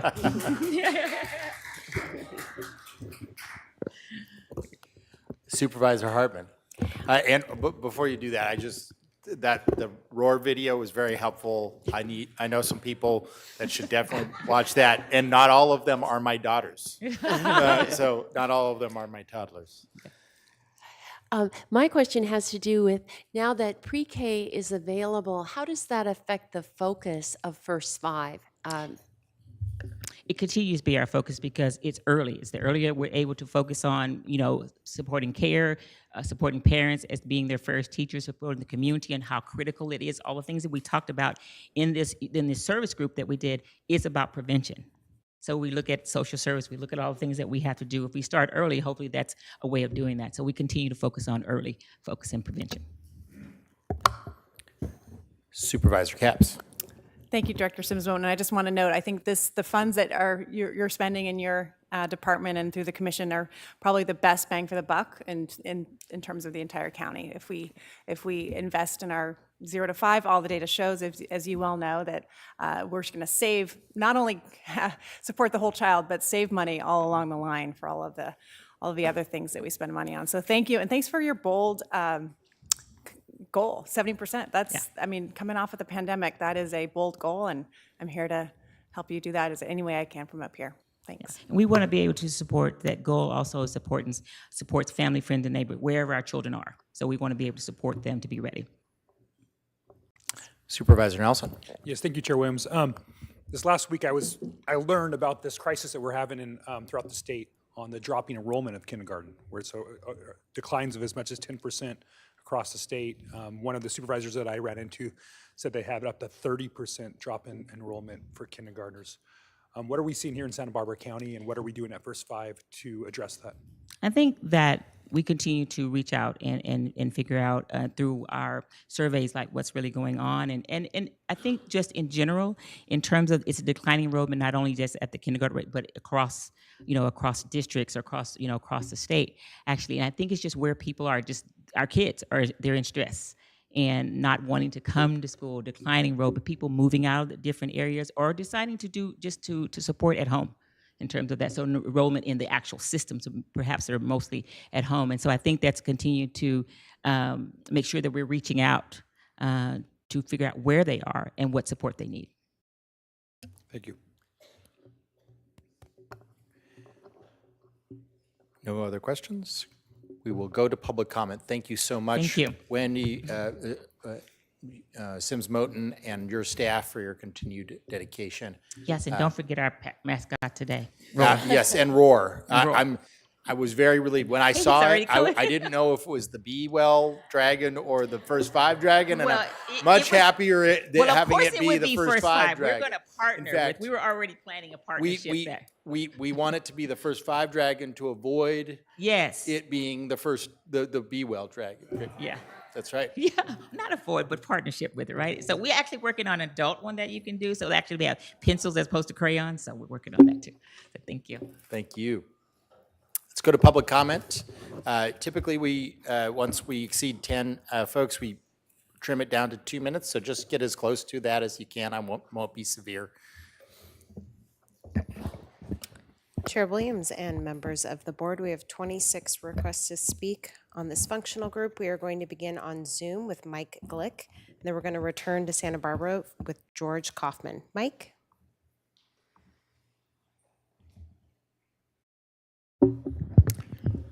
Hold on. Good afternoon. George, one moment. We are going to Zoom first, and then you will be our second speaker. But that's good. I like when people go on deck so that you stay right where you are, George. Don't move. We're all trying to get to lunch. Thank you. Mike, you can proceed. Hi, can you hear me? Yes, we can. Thank you. Go ahead. I would like to advocate for more funding for mental health, and particularly inpatient type situations, where they have a bed to sleep in and whatnot. I know from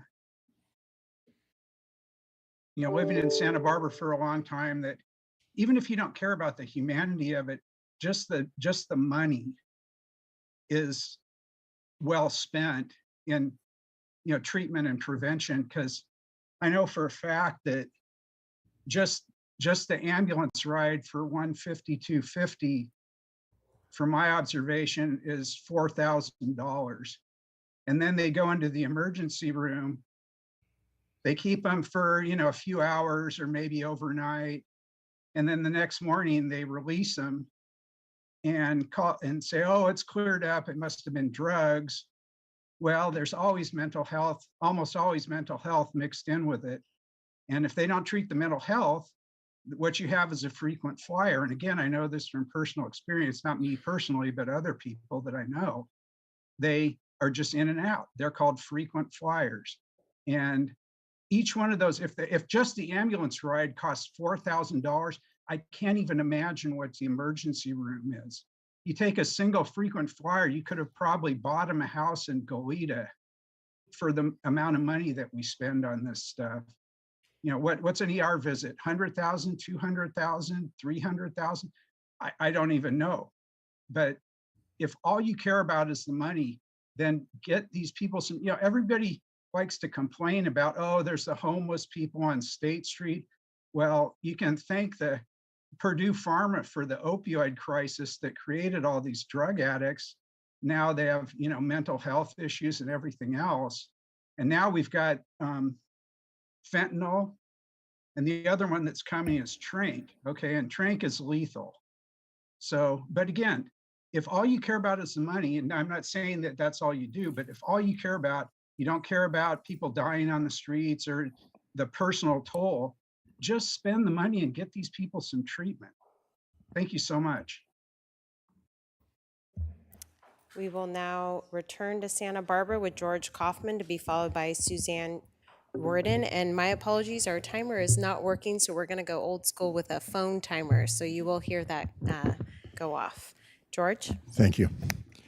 On behalf of NAMI and Families Act and many other community stakeholders, I'm here today to ask your help in addressing the desperately serious shortage of inpatient mental health beds in our county, both to reduce incarceration, which we all know is not the best thing, for our most ill people, and also get more people into effective treatment.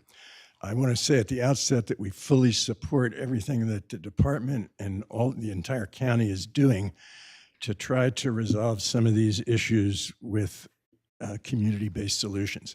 But the fact of the matter is that there's still a large number of people that require acute and a few even longer inpatient treatment. I did want to recognize in recent years we've had some programs that really have worked. They've helped improve this. The co-response program from Behavioral Wellness and the Sheriff's Department, pretrial release program from probation, holistic defense from the Public Defender's Office. These are all great things. But here's the thing. The fact remains that today in our jail, 1/3 to more than 1/2 of the inmates are known to be present or former users of behavioral wellness services. We also know that every month, 10 to 20 people that are in our emergency departments of our hospitals get released when their 5150 holds expire without ever getting an inpatient placement. That's just not right. So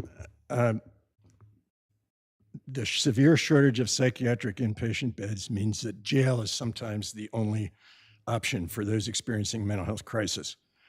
And what we see is that misdemeanors cycle between the jail, the emergency departments, and the streets, and those accused of felonies and often found incompetent to stand trial routinely wait months to longer than a year to get a placement for a state hospital bed to try to restore their competency.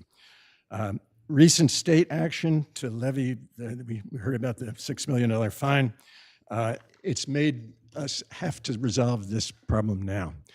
And we strongly believe as a county, we have a really unique opportunity right now to do just that. We have some new and existing funding streams from the state to help with this.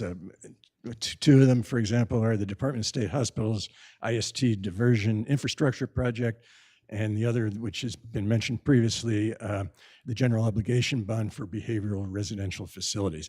By creating more community-based treatment beds, we can also reduce the need for jail beds and lower the cost of that $30-some million that it's going to cost to redo our South County jail. So Suzanne is going to follow me, and she's going to talk about specific steps that we're recommending that you consider taking today. And finally, I want you to know that we hope that you will also listen carefully to the stories of our families that you're going to hear today. They are the ones that are living, along with their ill relatives, this nightmare every day, and will continue to do so until we resolve it. So, what's happening now to our families is expensive, it's wrong, and it's inhumane. Thank you for your attention. We will now go to Suzanne Worden to be followed by Susan Horn. Suzanne? Good morning, Chair. And Suzanne, just before you do it, just so that folks understand our rules of decorum, we don't, except for like retirements and employees of the month and things like that, we don't have clapping. If you want to express support, you can do this in the back. Please proceed. So good morning, Chair and members of the board. Good afternoon, I mean. Today, we ask for your support for 4 things. acute care beds, longer-term treatment beds, that you adopt the IMD exclusion waiver once the state applies for and receives it, and that you add more outpatient care and supports for most severely mentally ill clients. And I'll talk a little bit more about each thing that's needed. The acute care beds, we'd like you to create enough additional in-county acute care inpatient beds at the psychiatric health facility and elsewhere, and in concert with Cottage and Marion hospitals to accommodate all of the county's patients on 51 crisis holds, as well as those in severe crisis who are visiting our emergency rooms seeking inpatient care. We know that persons with serious mental illness on holds at Cottage and Marion who have no insurance or only have Medi-Cal wait many more hours and are far less likely to get an inpatient treatment bed than those with private insurance and Medicare. This is an inexcusable inequity of healthcare for those in our community with the least means. The second thing is longer-term treatment beds. Please utilize the millions in funding being made available by the state in combination with cost savings for rebuilding the main jail to establish a multi-level, longer-term, 90 days or longer treatment center to serve persons with the most serious mental illness so that they can achieve sustainable recovery. These residential treatment beds could accommodate most of the county's felony IST population that are sitting in jail for months at a time, while serving others with serious illness in the community who need such treatment to prepare them for step down to supportive housing and independent living with outpatient care. We'd like you to adopt the IMD, or the Institution for Mental Diseases exclusion waiver, once the state applies for and receives it. This will allow for up to 30 days of Medi-Cal reimbursement for inpatient treatment for those who need it, saving substantial dollars to ensure the best treatment of the most severely ill clients, while planning takes place for their transition back to the community or longer-term treatment.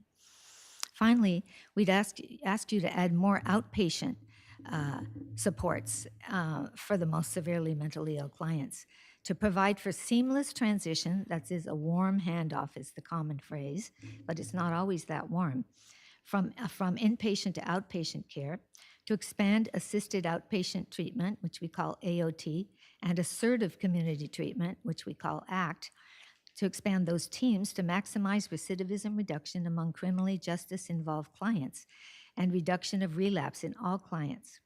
We'd like you to expand outreach and engagement efforts to help clients accept treatment and prevent future criminal justice involvement. This will no doubt be a heavy lift for all county departments involved, but we believe each of the above elements are essential. And I heard the Director of Behavioral Wellness, Tony Navarro, express her point of view on whether or not we have enough beds, and, you know, respectfully would like to differ, and we can meet with each of you individually to explain exactly our point of view. Thank you so much. We will now go to Susan Horn to be followed by Deborah Allen. Susan?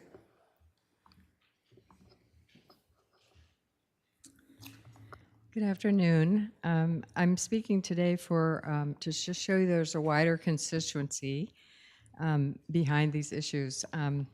I'm speaking for CLUE and also for the League of Women Voters in both Santa Barbara and the regional League of Women Voters in Santa Maria and that area. So the concerns embodied in the phrase beds, not jail cells, is a significant component of effectively reducing the numbers of people in the jail who are harmed by jail time and better served by time in supportive housing with treatment in evidence-based programs.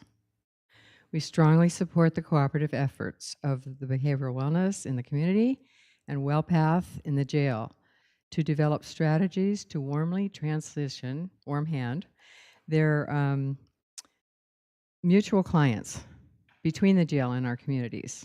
And the rest of the sentence is in your letter. I just want to give my gratitude to your wonderful work so far. Good work. Keep it up. We will now go to Deborah Allen to be followed by Owanga Brown. Deborah? Good afternoon. You were talking earlier about the importance of of early intervention in regard to poverty and ACEs, and my nephew was one of those kiddos growing up here in Santa Barbara with two mentally ill parents, my sister with bipolar disorder, mania, and his father with schizophrenia, and housed veteran in Santa Barbara and continues to struggle. So I'm here to talk about my nephew. And his story begins with grief and loss. First, losing his mother to breast cancer, that was my sister, when he was just 13 years old. After graduating college, he made it to Cal State Northridge and worked for 3 years. He lost both his job and his girlfriend. And then he became homeless due to lack of employment here in Santa Barbara. He lost a best friend to a drug overdose, to heroin, and everyone has their breaking point. My relative's mind broke at the age of 27, and it's still broken.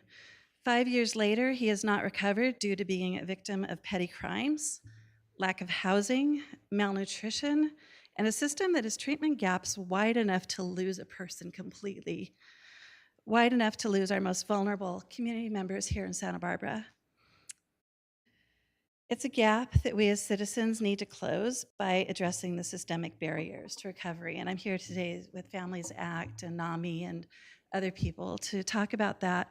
In 2018, my nephew was experiencing acute manic psychosis and talking to voices that he was hearing, which was the ghost of his best friend who had overdosed. He walked into an unlocked house and he took a shower there. He put on the clothing of the residents and he was arrested for a first-degree burglary charge, which is a very serious crime to have on your record. His criminal life began in the middle of psychotic delusions. If anyone knows bipolar manic, you're pretty out of control when you do have that untreated. He was afraid to go to prison. He fled to Mexico. When the pandemic began, he was picked up for being homeless in Ensenada, and he was transported back to Santa Barbara jail to wait for his sentencing. He spent the next 2.5 years during COVID when no one could visit the jail. I couldn't go see him, being in and out of being declared incompetent to stand trial. During the COVID pandemic, no pastors or visitors could even go to the jail, and he spent much of that time in an isolation cell because of his delusions. We put our mentally ill people in isolation cells untreated with people who don't see them to be lonely and left. He created Paper Doll Village to try to keep his mind occupied, and then when he drew on the walls, they added a charge of vandalism and took away all of his art supplies. We know that isolation is considered cruel and unusual punishment because it creates mental illness, actually, yet we take mentally ill people and isolate them in cells. This, I believe, is insane. I'm a licensed clinical social worker, and our system makes no sense to me. We need inpatient beds, not cells. We need more than boarding care. We need treatment. Supportive treatment means licensed people working with people and providing the treatment at the places where they live. So later, he was released not into a program after that 2.5 years, but right back into the streets. He went back to being homeless for another year, and at one point, he was having auditory hallucinations telling him to die. I took him over to our Thank you, Deborah. ER That is your time. Okay, thank you. Sorry. We will Just now. want to remind folks, so we're just asking people to keep as close to 2 minutes as they can, and most people have been exceeding 3, so just do what you can. Our next speaker is Owanja Brown, to be followed by Lynn Gibbs.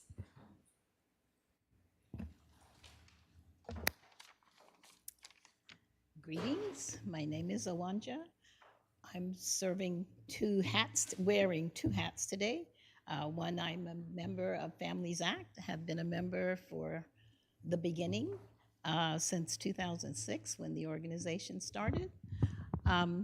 I'm also representing a parent today, and I'm going to read something on her behalf.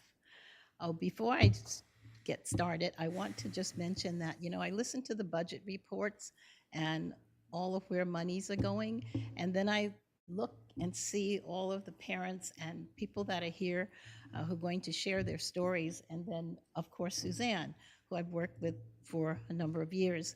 I urge you to listen to us families and Suzanne, who's been doing this for 17 years.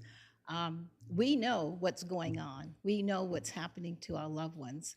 And sometimes it seems like there's a disconnect between what's in the administration and what's actually happening with the families. Okay, so now I'm going to be Linda. I'm reading on behalf of a mother who's not here today. Her name is Linda. She's the mother of a son who is now 42. Our family has lived in Santa Barbara for several generations. My son was diagnosed with having schizoaffective disorder in his mid-20s. Since then, it's been a long, horrific journey trying to get him the help he needs. He has been ignored, arrested, incarcerated, in prison for a minor offense, all while being homeless numerous times. This is because there are no places for him to live in Santa Barbara. All of his placements and lack of stability have contributed to his mental illness. He has been sent to numerous board and care homes in Watts, Los Angeles, near Skid Row, Sacramento, and Greenfield, California. He was put in a sober living home at one time, but that is not an appropriate placement for him to receive help and monitoring that he needs. In 2008, he was sent to Tehachapi State Prison. He had committed a minor offense and was in court, but was frightened and left the courtroom. When he returned, he was accompanied by a case manager who encouraged him to take a plea bargain, and he ended up in prison. He was released after 3 months and sent to a horrible living situation in Bakersfield, where he nearly died. About 3 months later, I took him to a meeting, and they apologized for sending him to prison. After a harrowing few months, where he was homeless in neighboring counties, I found him by calling hospitals, shelters, police, and sheriff's department, and leaving my phone number. He's now at Champion Center, and we are grateful that he is alive. Now, a personal note. According to Dr. Kenneth Duckworth, Thank you, Chief Awanja. Medical That is your Examiner. time. Can I just make the final comment? There are at least 40% of people with schizoaffective disorder that have treatment-resistant schizophrenia. And I think this is an area that behavioral wellness and all of us need to look at, because that's a large percentage of people to not be treated and to have medication that is not working for them. Thank you. We will now go to Lynn Gibbs to be followed by Rose Van Shake. Lynn?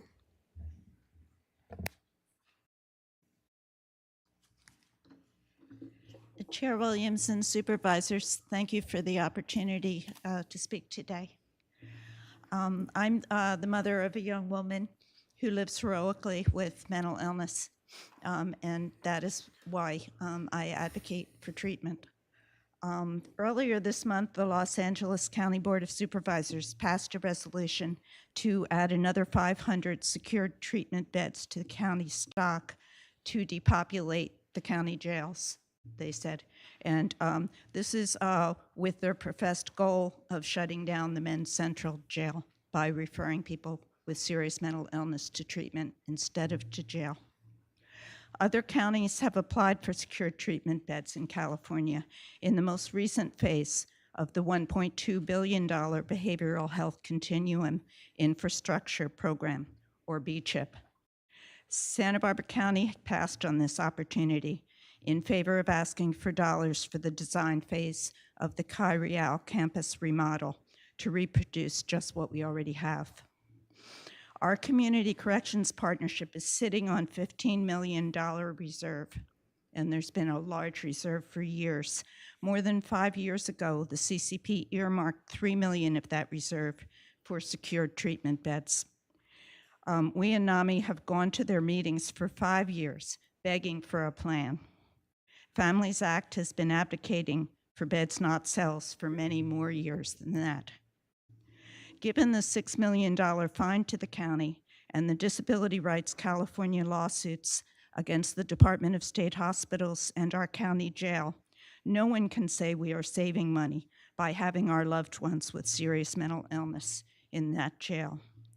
Treatment beds are an essential component of the mental health continuum of care, and we have a severe shortage at 3 levels of treatment beds: inpatient acute hospital beds, longer-term subacute beds, and adult residential facility, or ARF, beds that are licensed as board and cares. California is offering huge sums of money.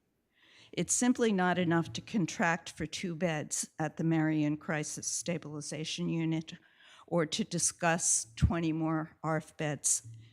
We really need to get serious or we could lose the opportunity to address our mental health crisis now. And we know that we can address it with the will to do so on the county's part. I urge you to support the NAMI Families Act recommendations. Thank you. We will now go to Rose Van Shake to be followed by Tom Franklin. Rose?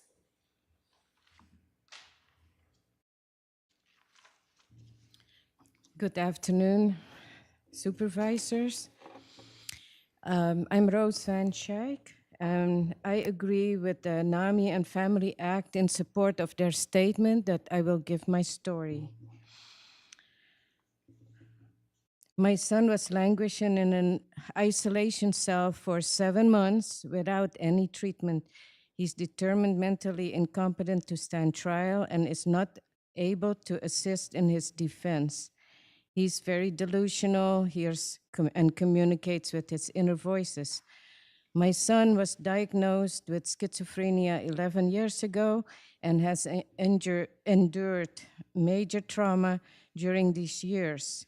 As a mother, it pains and represses me to know that my son has not received the help he should have already gotten for his mental illness and has been locked up in an isolation cell for the past 7 months, waiting for a bed to open in a state hospital because the Santa Barbara County does not have enough beds available.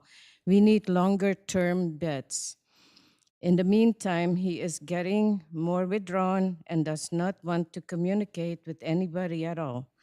His mental health continues to deteriorate. My concern is that he doesn't get the proper service he needs. I am concerned about his health, welfare, and hygiene. When someone is diagnosed with schizophrenia, they should not be lingering in jail in an isolation cell for months, some of them more than a year, waiting for a bed to open, which is inhumane and cruel. They should not be languishing in jail. Holding a mentally ill person in jail causes suffering and trauma for an already fragile person. The county's Community Correction Partnership has many millions of dollars in a reserve account. $3 million was earmarked for a treatment facility 5 years ago, and it's not being used. We need our own treatment facility with enough beds instead of waiting for a bed to open at a state hospital in another county, especially now with the IST growing in jail. This is a crisis, and a severe shortage of community-based treatment in the county is very disconcerting. Until we address the bed crisis, the IST crisis is bound to continue to grow. We need to increase the number of psychiatric inpatient beds, minimize criminal justice involvement of those with serious mental illness, and we need an increase the availability and quality of full-service partnership.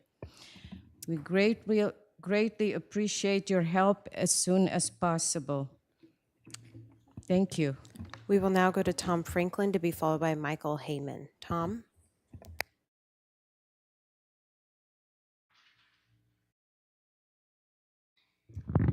Chair Williams and members of the board, thanks for the opportunity to speak today. I want to start by thanking Director Navarro for all of her efforts and her department's efforts in trying to steer this ship in a better direction. I know they have the best intentions in mind, and I also want to say I had a lot of contact with employees of the Be Well Department who are just some of the best people you could know. Some very good employees who are really trying to do the right thing. Every day I talk with family members whose loved ones are incarcerated because of their mental health disorders, and being in jail, like you've heard a couple of times here now, is not a healing experience. Being in jail makes symptoms worsen. Being in jail for an illness is inhumane. These family members that you've heard from today and the ones I talk to all the time are so resilient, and in my eyes, they're heroes. I have a family member with a mental health disorder. My family member has been arrested over 15 times over the past 13 years in San Diego, Los Angeles, San Luis Obispo, and Santa Barbara counties. He spent over a year in jail total. There was a stretch of over 6 straight months that he spent in jail, incompetent to stand trial because there were no beds available here. Because there were no treatment beds available, he languished in jail and the symptoms became worse and the psychosis deepened. We have options now. We need to create additional in-county acute care inpatient beds at the PUF and work with Marion and Cottage hospitals to accommodate all the 5150 holds that occur in this county. Along with the millions of dollars in funding being made available by the state is the cost savings from remodeling the main jail. We can establish a longer-term treatment center to serve those with the most serious mental illnesses.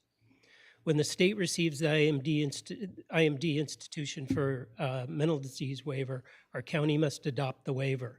This will allow medical reimbursement for inpatient treatment.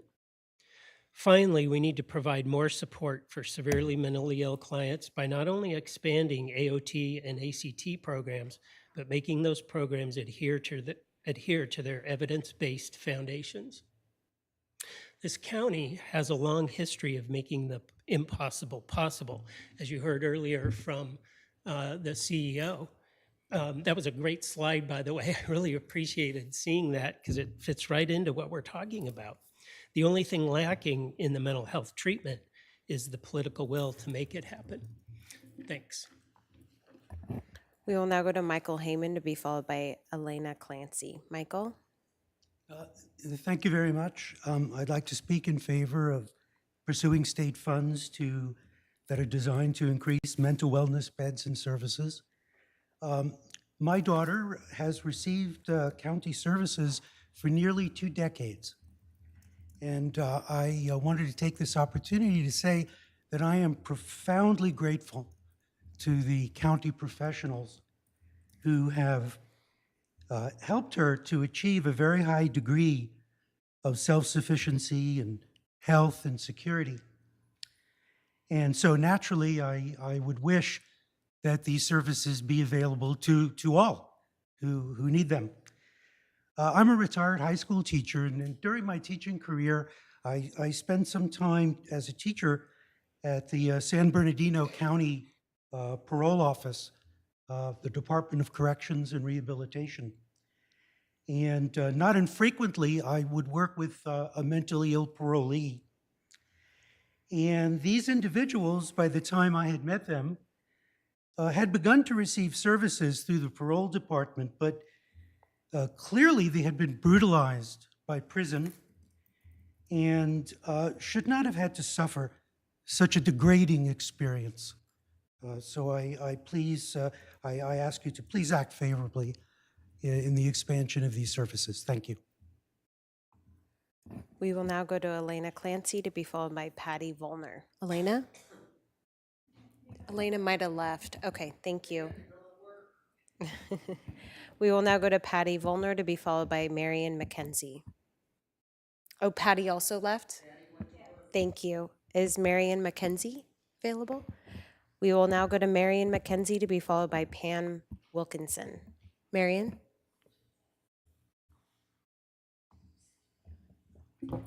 Supervisors, thank you for having us here today. My name is Marion McKenzie, and unfortunately, even though my name is Marion, She wasn't standing in front of it, she just moved, so Sorry. I think it'll fix that. unfortunately, even though my name is Marion, I do not get the care that my son needs. I really want you to hear what I have to say. But I realize that unless you have cared for a loved one with mental illness, you won't truly understand. But hear me out anyway. See, my son hears voices. They terrify him, and they make him seek refuge, usually in a stranger's parked car on the street. When that happens, the police are called, and unless there's a bed available in the PUF, he'll go to jail. And jail is the opposite of what he needs now. He doesn't need punishment. He needs care. His illness is not like other diseases. He doesn't believe he's sick. It's a symptom of his illness. More than half the people suffering with schizophrenia have this hurdle. It is not denial. At this point, my son is staying out of jail, largely due to Bernard Hicks and Lorena Gutierrez, which are his case managers in AOT. I've been told the reason we don't have more beds available is because of the lack of staffing. To recruit more staff, pay them more, pay their college debt, pay for their housing. I don't care what you pay for, just get them here. We need staff to save the lives of our loved ones. When this doesn't happen year after year here, I begin to wonder if the people in charge of the purse strings secretly wish our loved ones would overdose, would die by suicide, and therefore would stop being a burden to your budget. Thank you for listening. We will now go to Pam Wilkinson to be followed by Rory. I'd like to Moore. respond to that, please. I was going to wait till the end. I was going to wait till the end, but I can't let that go. I'm sorry. You know, while I was listening to this, I've been here the longest. And what I had written down previous to that was that Lynn Gibbs, George, Suzanne, Tom Franklin, I just wanted to tell you that while your loved ones probably don't have the capacity to thank you for your unwavering efforts to improve their quality of life, I just wanted to tell you how personally I've been impressed over the years of you fighting for them. And to the last speaker, the operating budget when I got here was $69 million for behavioral wellness. It's now $175 million. We have 3 times as much money going in from the general fund as we used to have. We have 194 more employees than we did 10 years ago in that department. I understand this journey's never done. You're always going to have that individual that you care for that I know you feel like you're not getting what needs to be done for you. But it's not from a lack of care on our part. I think we're showing that we've made the commitment here, that very strong commitments that we've had to take away from other departments to address this. We've spent this year, we're spending $500 million, $515 million on behavioral wellness, public health, and social services. So this isn't like we're trying to give all the money to the sheriff or roads or somewhere else. We're trying to take our values and put them to where we hear your stories. And so I'm sorry, ma'am, that if you feel that way, I failed you. That is absolutely, I know these people. That's not the way we think. Let's continue. I just, I think what people are expressing is that there was a couple years ago some real momentum in our expansion of continuum of care in beds and the opening of Champions and the CSU, and because of staffing, there's definitely the feeling like we've taken a step back from that forward momentum, and the question is how to get back to that forward momentum so that we can make sure that people don't end up in a place of higher acuity care or higher acuity lack of care in the case of the jail when that is not where they belong. So please proceed. We will now go to Pam Wilkinson to be followed by Rory Moore. Pam? Sorry, but Pam had to go to work, but she was going to read the statement of Isabel Nava, who could not be here today. Do I have permission to read that? We have that here, and we do not transfer time. Okay. You know that's our rules. Okay. We will now. I did want to say thank you to Supervisor Lavanino for that beautiful, heartfelt statement, and it moved me very deeply.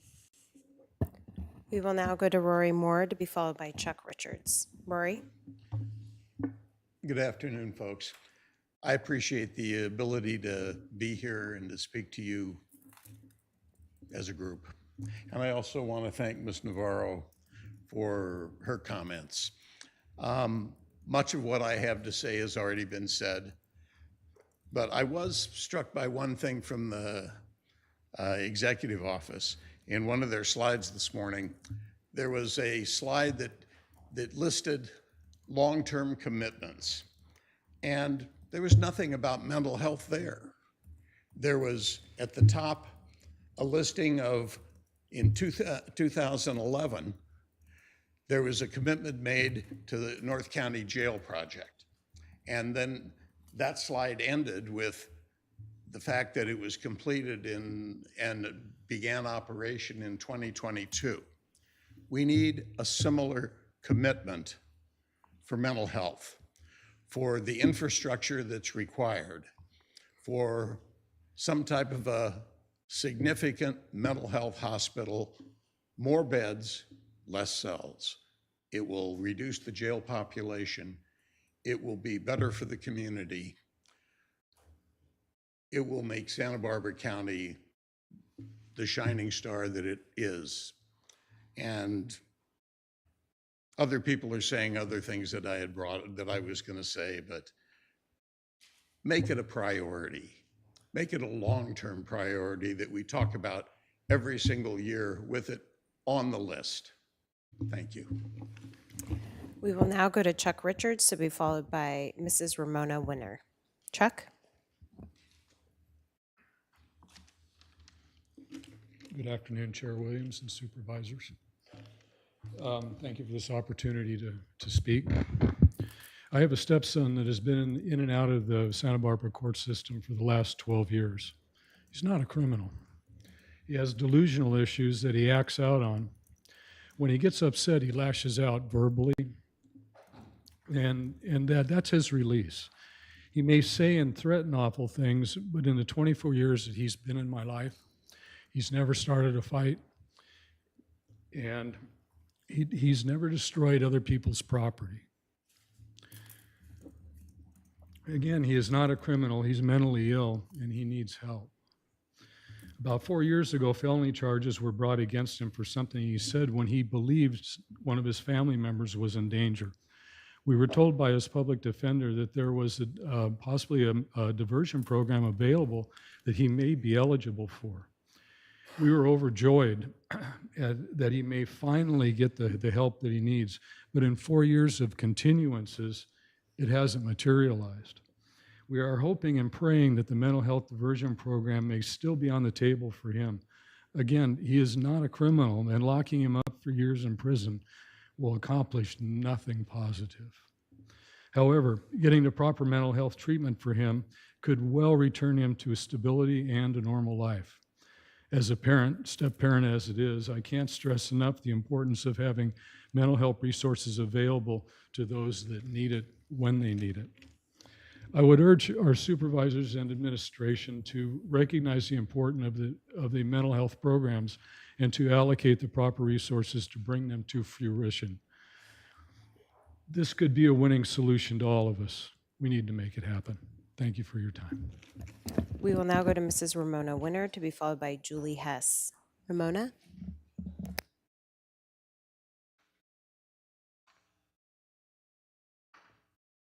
I don't have a script, so it'll be short. So thank you for permitting us to tell our stories. I have a 37-year-old son whose diagnosis is schizophrenia. So we've been on this journey for 17 years. And what I have found the most difficult is the lack of beds here, because when he becomes very, very ill, the only alternative that we have to keep him safe in this community is conservatorship. And the only way to get conservatorship is if they are in this community. So if every time that he gets very ill and they send him out of the county, then we have to wait for him to return. We have to wait for him to fail again, and then hope that when he does fail, that there is a bed at the POF. And this has happened to us a couple times, and it's very disturbing. Also, I work for the Mental Wellness Center, NAMI, as a family advocate, and this is the common story in a lot of the families that call in asking for help when they're in crises, is that there's no beds. there's the cottage ER, and from there, they're usually released, and they're released to the home because we won't allow our children to be homeless. We will keep them in our homes and try to make the best of what we have. And unfortunately, I don't see a resolution for my son in this generation, but I'm hoping that for younger people experience mental illness, that they'll have a better world to live in and a better mental health system to work with. Thank you. We will now go to Julie Hess to be followed by Linda Uvari. Julie?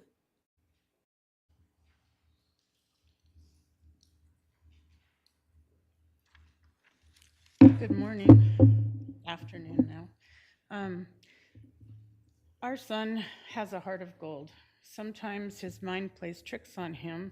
It's really not his fault. This is not a result of anything that he's done.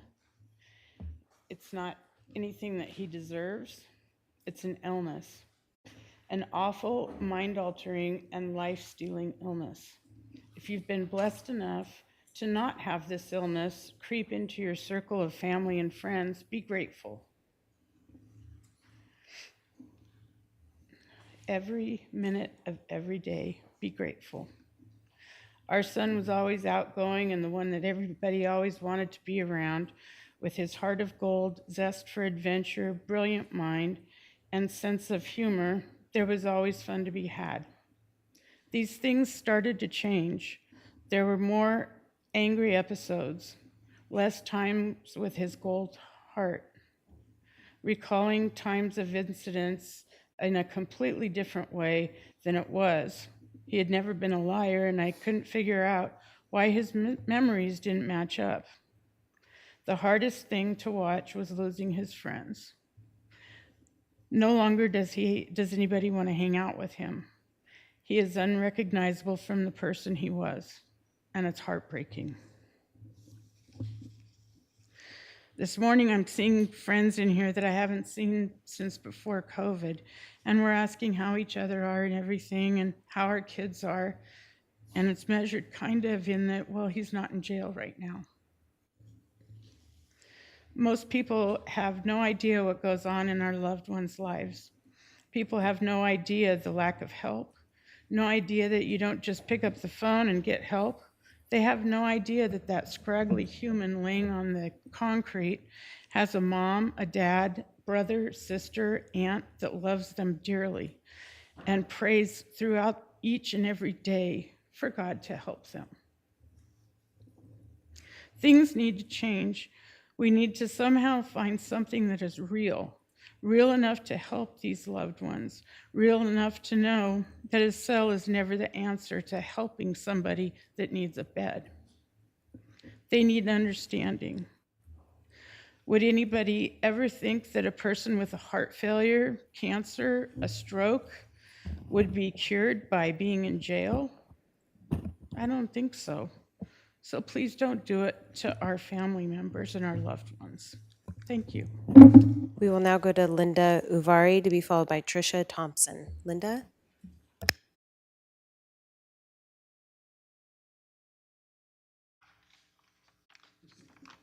Good afternoon. Thank you for allowing me to speak. I'm speaking for someone else who couldn't be here. Her name is Monica Nunez. Testimony, April 2023. My name is Monica Nunez. I am the mother of Joel Campos, who has been diagnosed with schizophrenia. In 2018, however, he landed a job as a dishwasher at Roy's Cafe. He loved his job, and we were proud of him. One day, however, Joel attended a party where something terrible happened. Joel was falsely accused of murder. He spent 4 long years in the Santa Barbara County Jail before he was exonerated and released. He emerged fearful, defeated, and his spirit broken.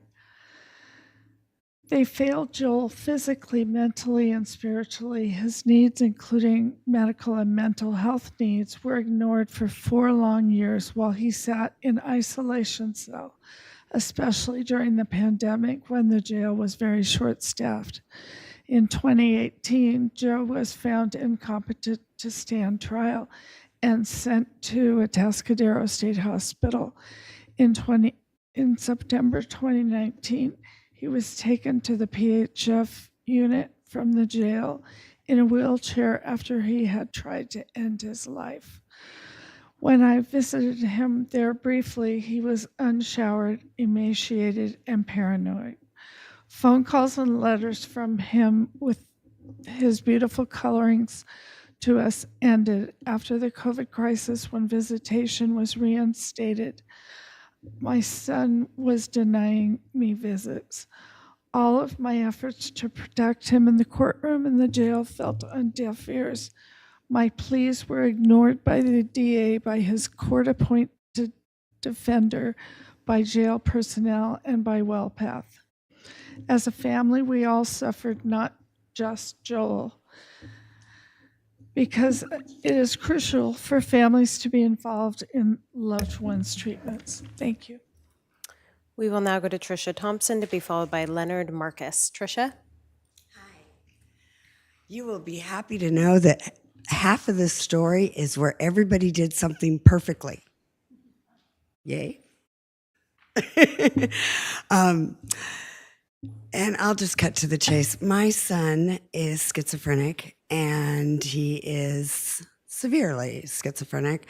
He has delusions that I feel are a threat to our community, such as feeling he's an assassin paid by the CIA and all this kind of stuff, and that he goes into salamander mode to kill somebody. And I've actually seen him do it. He really looks like a salamander, and he picks up a knife and trots down the hallway. So pre-pandemic, we decided finally that he could get care. And everybody did do everything perfectly. Outreach went out and located him, and between even Santa Barbara and Santa Maria, they set up all these safeguards, and they had his medicine delivered to him, etc. Just so many things that were set up, and it was really flawless. And then the pandemic came, and they stopped his medications, etc., unbeknownst to me. And then he was shortly arrested thereafter. And that was in September of 2001. I haven't seen him since. I do know that he is alive because he was apparently arrested in somebody's front yard on Armido Street, wielding a knife 2 days in a row. So getting a knife was not a problem for him the next day. And when I asked the detective why, he was apparently yelling that he needed help. And I asked the detective why he wasn't taken to get help, and he said, well, there's really nowhere to take him. So I am here today to advocate for outreach, because those who are severely mentally ill need someone to go out and get them. They are not going to show up and ask for help. And beds, because outreach needs to put these people in beds.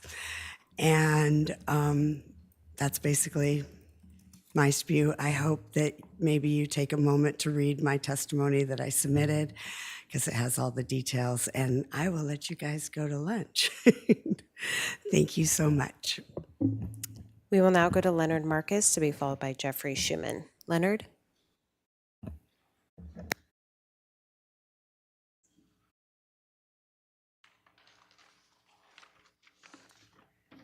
Hi, my name is Leonard Marcus. I'm here with NAMI and Families Act in support of beds, not cells. So my son, Aaron, is currently suffering with paranoid schizophrenia, untreated. He's living at home with us. I'm saving the county hundreds of thousands of dollars, there have been, by keeping him off the street, keeping him out of jail. It's heartbreaking. This is not easy. My wife is suffering from major depressive disorder, which has been brought on by her son's degenerating condition. Now my wife, in addition to my son, is gravely disabled. She can no longer work. I'm a full-time caretaker of two mentally ill people. This makes it difficult for me to work. So does coming here. But advocating is important. Okay, 4 years ago, I managed to get my son a place in AOT and was hopeful that this could help him. However, because he has no insight into his disease, he refused treatment and eventually was dropped from the program. Because we do not have enough beds for people suffering from serious mental illness, the AOT program has no teeth. With enough beds and a judicial component, with a judge telling my son, take the medication or go back to the PUF, I believe he would have tried taking medication rather than be locked up again. 3 weeks ago, when he was severely psychotic, he was assessed by a CIT team and he was taken to Cottage Hospital's emergency room because there are not enough beds at the PUF for seriously mentally ill people in Santa Barbara. If the PUF is full, they go to Cottage. He was there for 72 hours, was released, still totally psychotic, and with no follow-up. No one's come and asked, how's your son doing now? This is typical. They go, they get released, and somehow people think that everything's going to be fine. I'm not advocating for, okay, so coincidentally, while he was there, he was diagnosed with testicular cancer, and he refused treatment for that too. I'm not advocating for defunding the police. Quite the opposite. I am a huge fan of what the Sheriff's Department is doing. Sadly, they become the county's largest mental health provider. Nor am I advocating for not upgrading the jail. I think it's obviously important. However, jail is no place for someone suffering with a serious mental illness. We can and we must do better.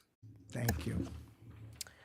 We will now go to Jeffrey Schuman to be followed by Sherry Runge. Jeffrey? Thank you for the opportunity to address this board.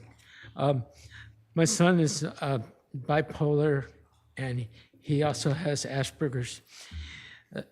Right now he's in jail and his release date was a couple of days ago, but they won't release them because there's no treatment bed available. He's waiting for a bed right now at CADA. Second issue is that my son is dual diagnosis and the treatment facility is not equipped to handle his mental issues. If you would treat his mental issues, then you would be treating his addiction. Also, these facilities only allow treatment for 90 days. My son started using drugs at 17. He's now 35, and he's doing fentanyl, by the way. The third issue is 90 days is not enough time. Probation and courts have done this 3 times, and now we're going for a 4th time. There's no follow-through. Someone should be in charge of my son's progress at this point. He gets dumped on the street after 90 days instead of someone following his case and making sure he has aftercare, meetings, and appropriate sober living. This causes my son to fall through the cracks and get lost. He has mental illness and he's treated like someone who has the capabilities to find a place to live. This never happens. He goes right back on drugs. He has been in behavioral health system for about 6 months and he's still not on the right medication. He would not have committed 5 felonies and multiple misdemeanors if only the first misdemeanor that could have been squashed. He had a good year-long program with psychological treatment and medication, plus treatment for drugs. Would have saved the county money instead of tons of money spent on courts, public defenders, and probation. All these departments are overburdened with too many clients. Thank you. We will now go to Sherry Runge to be followed by Elizabeth Boyd. Sherry? Hi, my name is Sherry Runge, and I'm on the board of NAMI here. I'm fairly new to the community. I believe that there's goodwill. First of all, I want to kind of respond to what I've heard today, that there's goodwill on the part of the county and on the agencies that are trying to help. But I think all these testimonies just really illustrate that there's a need for a change of perspective for the treatment of the mentally ill in this county. And I have lived in other counties and used other services. We need to offer a continuum of care and change, I think, this fighting about, yes, there's funding, but are we looking at the whole picture? I'm actually here to read a statement from a person who couldn't be here. His name is Donald Casebold. He says, I am Donald Casebold. I'm writing on behalf of my wife and my daughter. My daughter contracted a severe mental illness called schizophrenia in her early 20s. She is now 40. This causes her to be delusional and act in strange ways, so bizarre that police have suspected that she is taking illegal mind-altering drugs when she is not. She was found to be incompetent to stand trial by 2 court-appointed psychiatrists and jailed in Santa Barbara for about 2 months because there were no inpatient beds. She was terrified in jail because she could not understand why she was even incarcerated. It was only later, when she was in a locked psychiatric hospital, that she had to submit to injectable, long-acting antipsychotic medication. This made her sane again, but she becomes psychotic and delusional every time she quits taking medication. She has attempted suicide twice. She is now homeless, and as a homeless female, she is at risk of predatory abuse. Despite having been assessed as incompetent to stand trial, the system that we have presumes that she's competent to make life and death medical decisions. The system safeguards her right to be incarcerated and to be homeless. Nobody advocates jail or homelessness as a treatment for cancer or for heart attacks. It is just absurd treating the severely mentally ill with jail and homelessness.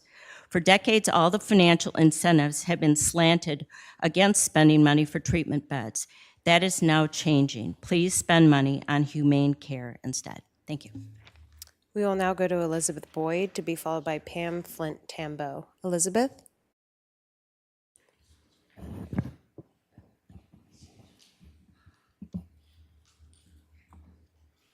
Good morning, and thank you for your commitment to mental health and mental health issues.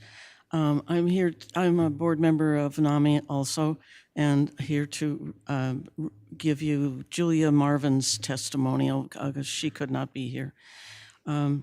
She says, I'm writing this to bring awareness to the trauma that my daughter experienced by going through the jail system instead of being hospitalized and given the care that she needed.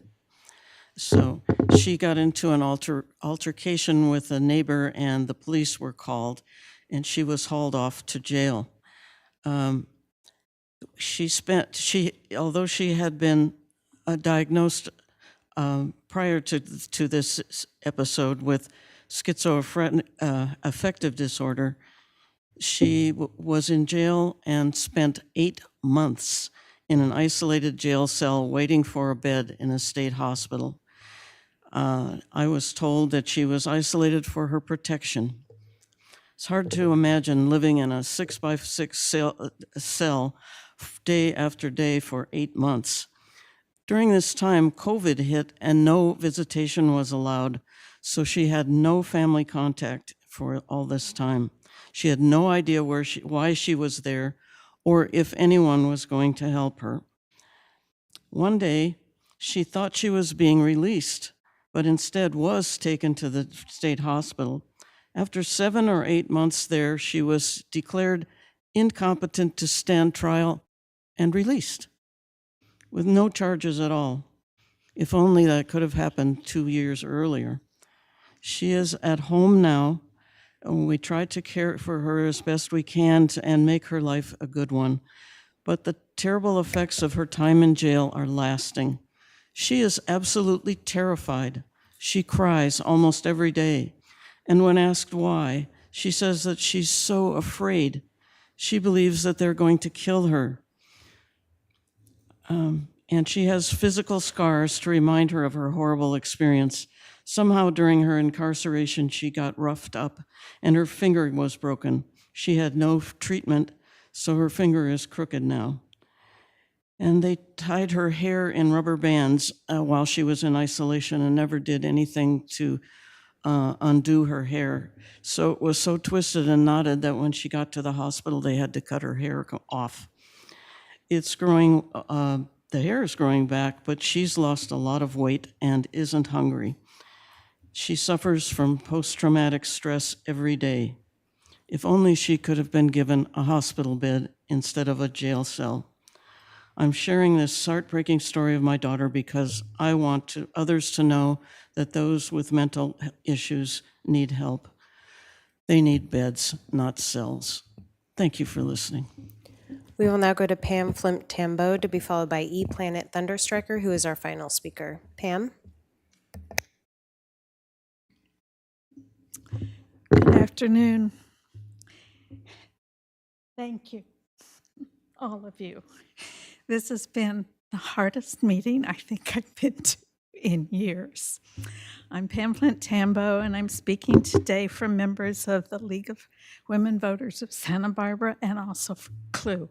We've been meeting 2 or 3 years on how to deal with the jail and how to deal with care in our community. And the more we've worked on the issues with the jail, the more we've realized that we got to get people out of there who shouldn't be there. And you've heard a lot of that this morning.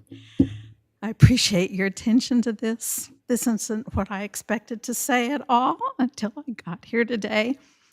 And I sent you letters yesterday. So they're in your packets or on your desks or in your computers. We appreciate, and I believe truly, that one of your goals is to help reduce the numbers of those people who are in our jails who have behavioral wellness issues and diagnoses. It's a tough, tough problem, and we really have to deal with it. To accomplish that, I think we need to provide social services, including the availability of housing and care and beds in our community.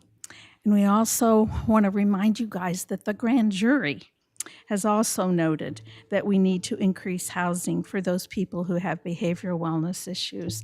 So I know it's a bit of a conundrum to try to figure it all out. I really hope that you'll pay attention to this and do the best you can, certainly, maybe better than you think you can, to help make some of this go away. I have my own stories too about my family, and I'm not going to tell you, but it's so prevalent in our community, and it's a tough one. Thank you very much. Thanks for your attention to this issue today. And again, thank you guys. The stories are where it all begins and ends too. We will now go to our final speaker, E Planet Thunderstriker. Hello, I'm E Planet Thunderstriker. Insanity, steer this boat in a better direction. Things need to change, and look at the big picture. Those are the highlights of the public comments I heard. So I just filed a claim related to why I was barred from the admin building for over a month. I didn't include behavioral wellness in there.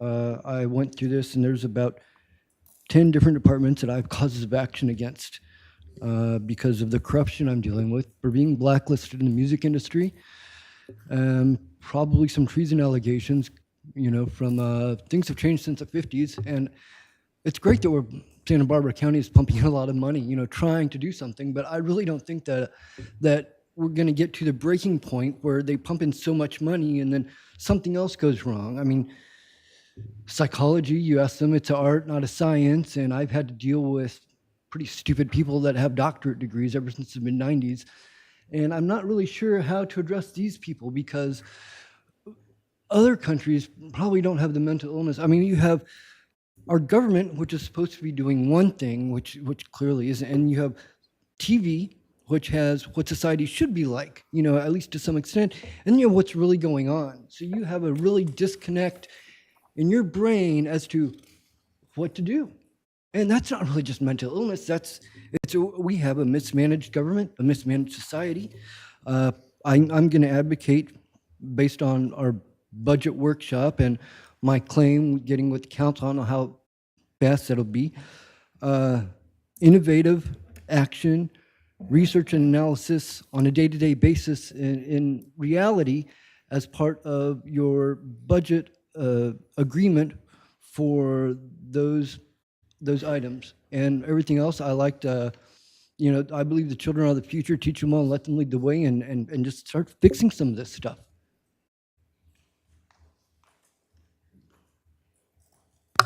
And that concludes public comment on this functional group. I just want to first of all thank you all for these heartbreaking stories. Comments from the board?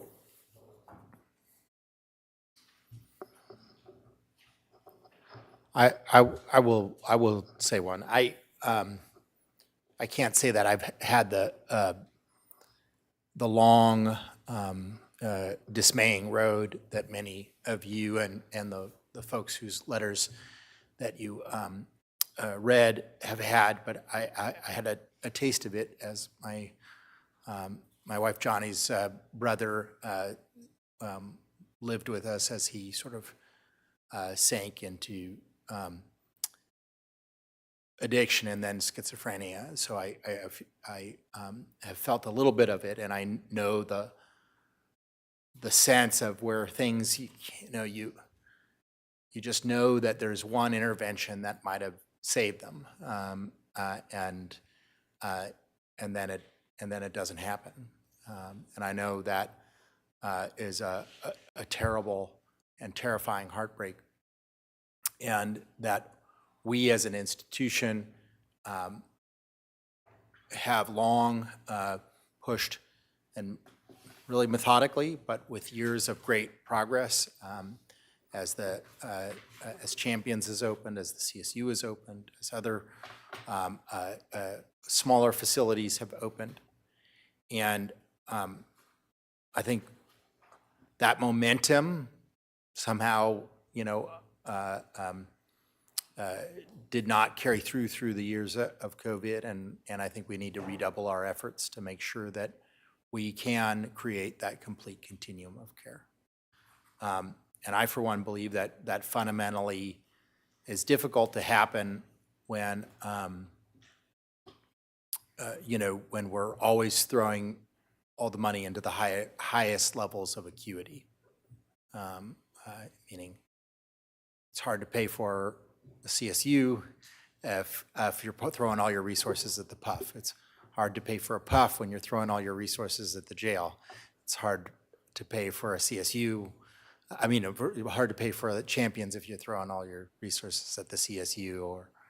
So I think the Tecolote House and the fully staffing the CSU is a good start, but we have much work to be done.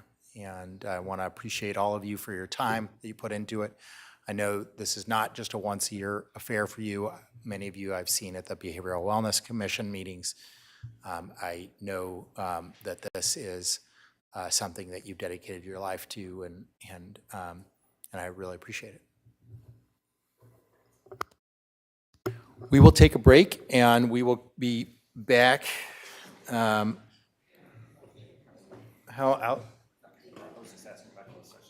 Okay. We are going to take a break. What do you guys think? 15 minutes? 25 minutes?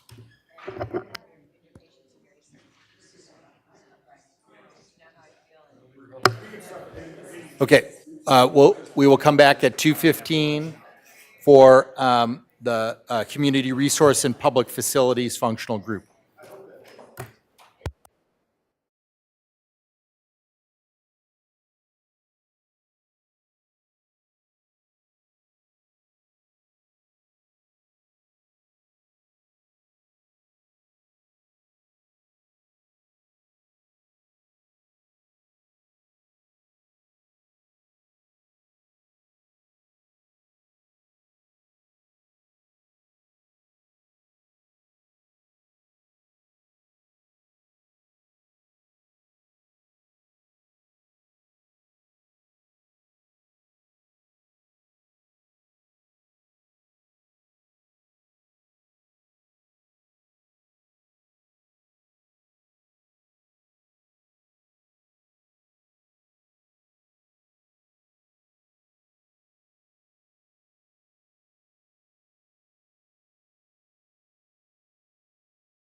We will reconvene with the Community Resources and Public Facilities Functional Group. Mr. Yee. Thank you, Chair Williams and members of the board. This functional group receives about 6% of the county's GFC at $24 million. The majority of revenues funding their operations come from charges for services, as well as state and federal sources. Operating expenditures account for about a fifth of the countywide total at $282 million, while FTE comprises 12% of overall county FTE with 550. The following diagram depicts the flow of operating revenue and GFC to the various departments that comprise the functional group. Again, they are allocated about $24 million in GFC, with all the functional group departments receiving an allocation, with CSD receiving the largest share at about 55% or $13 million. However, the bulk of overall funding is generated by charges for services and state and federal sources, representing just over 90% of the overall functional group's funding, with $182 million, or about 2/3 of the functional group's overall funding, going to the Public Works Department as they manage numerous high-dollar projects countywide. GFC has largely remained flat in these departments relative to operating revenues. The operating revenue increases that we see in CSD in fiscal year 21-22 were mostly in the Housing and Community Development Division, particularly related to pandemic relief funding, which expires in the current fiscal year. Public Works has had increases in a variety of programs, including roads operations and infrastructure, as well as increased charges for services in the Resource Recovery and Waste Management Fund.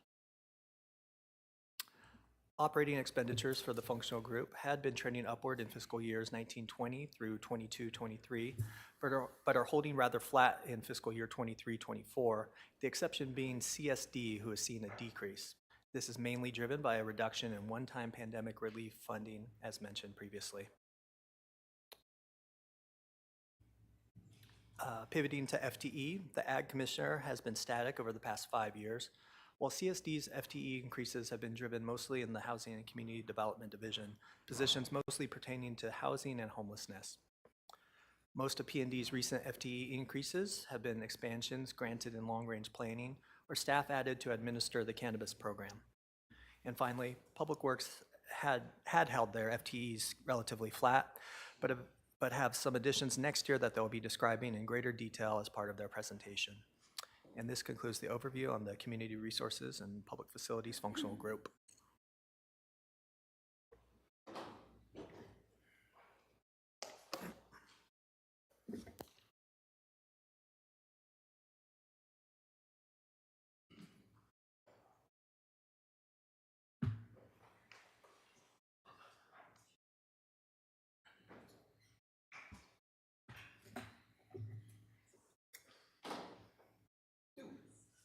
I got another meeting now. Girl Scout cookies.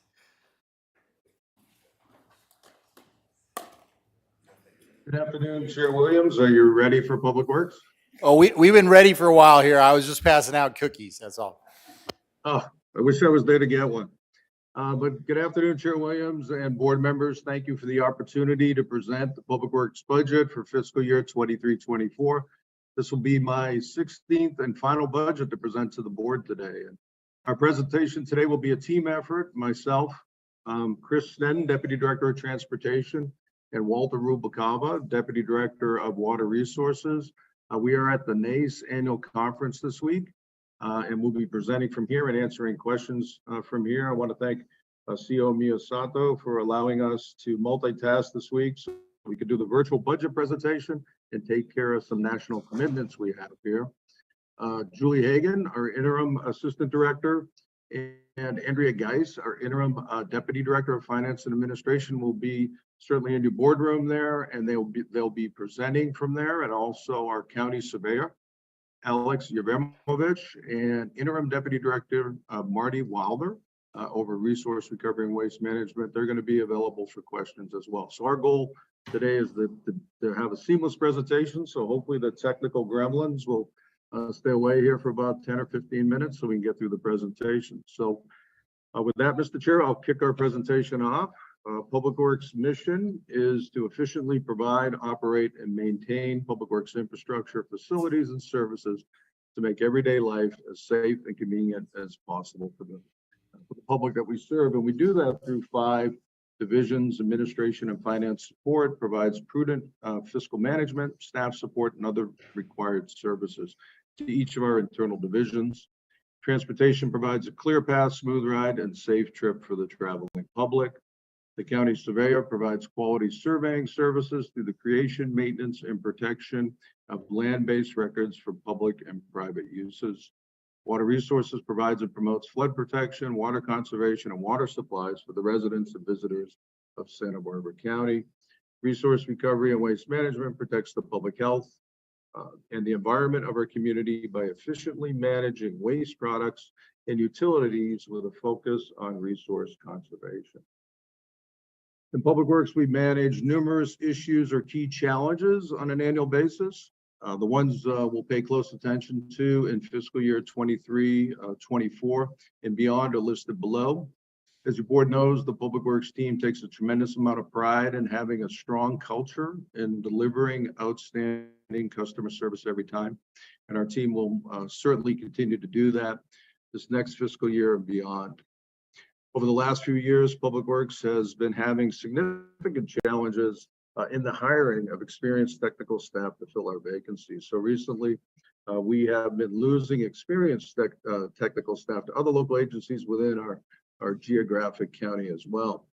Since the start of this calendar year, transportation has lost 3 key team members most recently. And the county's model of comparing our salaries to comparable counties throughout the state doesn't address the reality of who our competition is for our well-qualified staff right now. So we think it's vital at this point to start taking a look at how we do that. And in the interim, what we're doing in Public Works is we've hired an outside recruiter to help us target geographic areas with similar costs of living, with the hopes of getting some candidates that would be interested in moving to our community, and to really keep the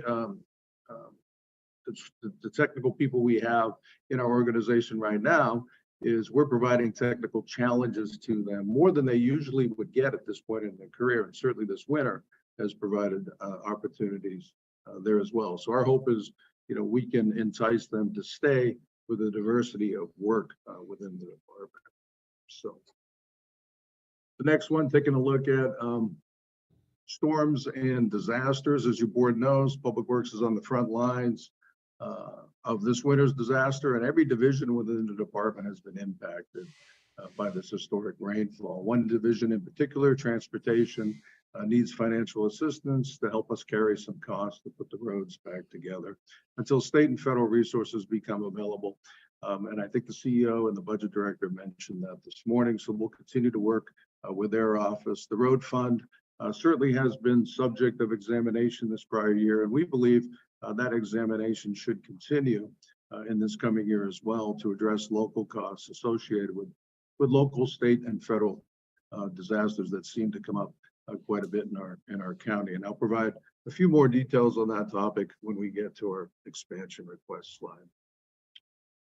And then, like all public agencies across the state and the country right now, we're doing less, unfortunately, with more, which is extremely frustrating, as you would imagine, for us in Public Works, because we like to do a lot more with less. It's the unfortunate reality of the economy we're experiencing at the moment, and as we continue to open bids that are higher than estimated, we are adjusting the scope of those bids where we can to match the revenues available. All of the treatments that we utilize to maintain our roads system involve oil, and when the price of oil goes up, we have to pay more for our asphalt, so we're covering of the existing road system. Also, the cost of diesel has impacted every operational division within our department, and until those prices start to come down and level off a little bit, costs are going up for us overall.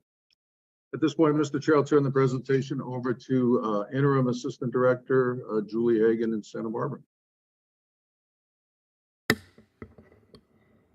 Thank you, Director McGulpin. Good afternoon, Chair Williams and board members.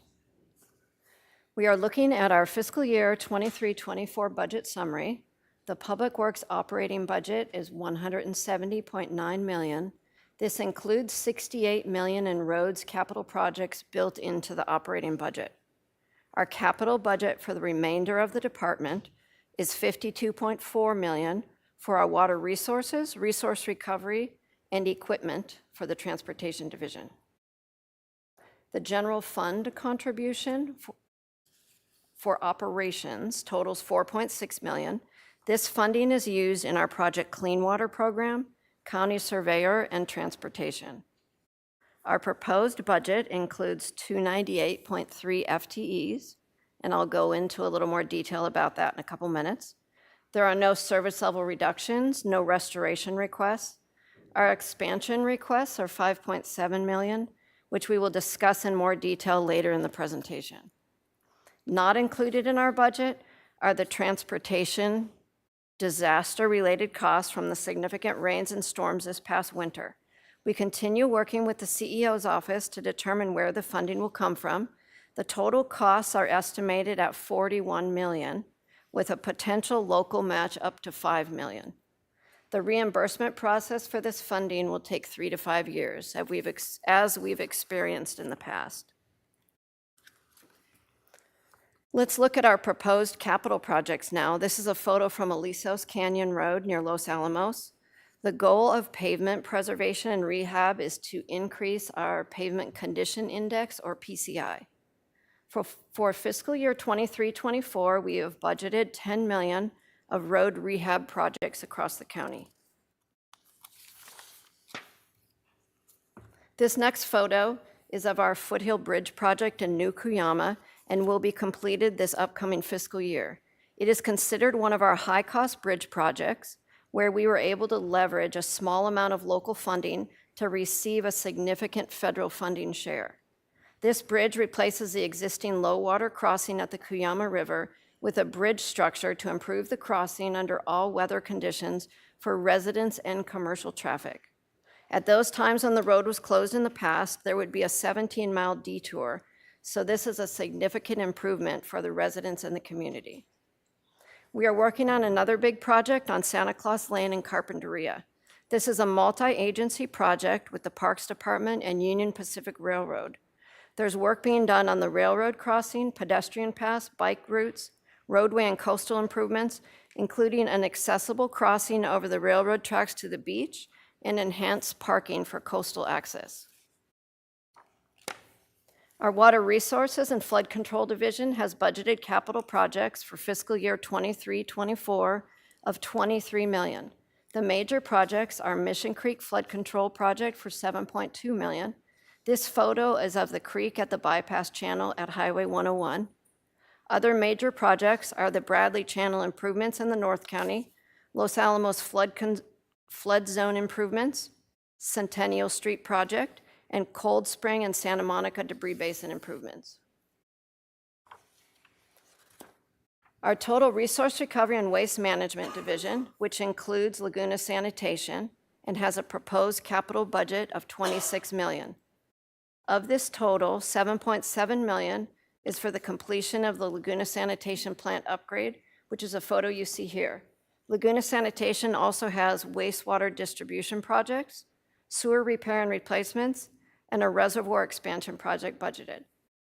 For Tahigas landfill and the transfer stations, we have $15 million budgeted for structure improvements at the transfer stations, replacement of the biofilter that was destroyed in the Alisal fire, equipment costs, and work on our green waste and mulch operations at the Tahigas landfill.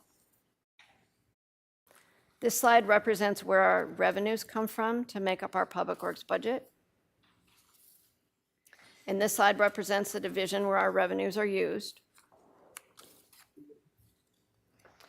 In Public Works, we manage our expenses to projected revenues on an annual basis and adjust the size of our organization accordingly. Over the last 10 to 15 years, we have reduced staffing in our department by 59 positions. We need to right-size the department now and add back positions, mostly in our transportation maintenance section. We have been using seasonal extra help staff for an extended period of time for transportation maintenance, and that has proven to us and the Civil Service Commission that we need to add these permanent transportation positions back. Additionally, we are adding a financial systems analyst position to handle systems, grants, contracts, and disaster costs across the department. We are adding 2 engineering positions for asset management of flood control infrastructure across the county, and an accountant for the Resource Recovery Division due to the added workload from the new resource center. Here we have our operating revenue and general fund contribution. We have a $3.3 million net increase in revenue from fiscal year 22-23 to fiscal year 23-24. The increases are mainly attributable to a $1 million increase in GFC for liability insurance cost increases, and we recently brought that to your board. Thank you for the funding to help us offset part of this cost increase. The remaining $2 million increase is spread across taxes, grants, and charges for services across the department. And at this time, I'm going to hand the presentation over to Interim Deputy Director Andrea Geis to cover anticipated accomplishments and department goals and objectives. Thank you. Thank you, Assistant Director Hagan. Good afternoon, Chair Williams and board members. We are very proud of our anticipated accomplishments for this past year. Some of the accomplishments that we wish to highlight are providing emergency response for numerous storm events and also providing timely public information related to these events. Our focus now has shifted to recovery, which will be an ongoing effort for our department. Directors McAlpin and Hagan previously touched on our staffing and retention issues. In light of these, we remain more committed than ever to developing our staff into future county leaders, and we implemented new leadership training for technical and operational leaders in public works. We also completed significant projects, including construction of the Randall Road debris basin, which performed phenomenally during its first test in the January storms. We anticipate completing ARPA-funded deferred maintenance projects, as well as $10 million in roadmap projects. Phase 1 of the MODOC multi-use path will be complete by fiscal year end. This is the portion south of Via Senda that connects to the path that was recently completed by the city of Santa Barbara.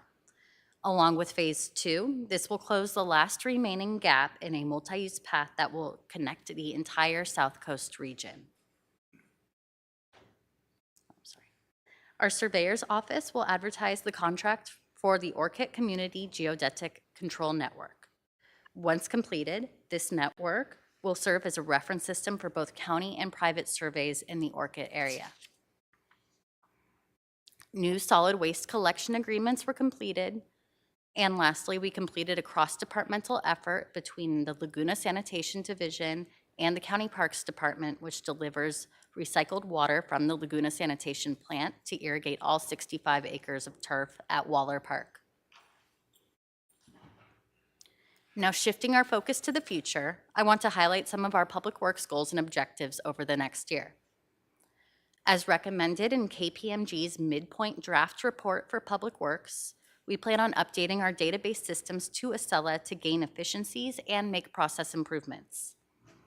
Our transportation division will complete the high-cost Foothill and Floridale Bridge projects and also plans to deliver the MODOC Phase 2 multi-use path to construction. We aim to complete the survey and environmental work for the Santa Maria Levee Trail. Once constructed, the project will extend the existing trail and provide more recreational and alternative transportation opportunities to North County residents. Our surveyor's office will continue to spatially index and provide high-quality color scans of recorded maps to the general public. Next fiscal year, Flood Control plans to complete the design of the Bradley Channel Reconstruction Project in North County, and also plans to complete the construction of the Cold Springs Debris Basin modification and Santa Monica Debris Basin operational improvements projects. Water agency staff are working to complete a time extension with the Kachuma Water Supply contract with the U.S. Bureau of Reclamation.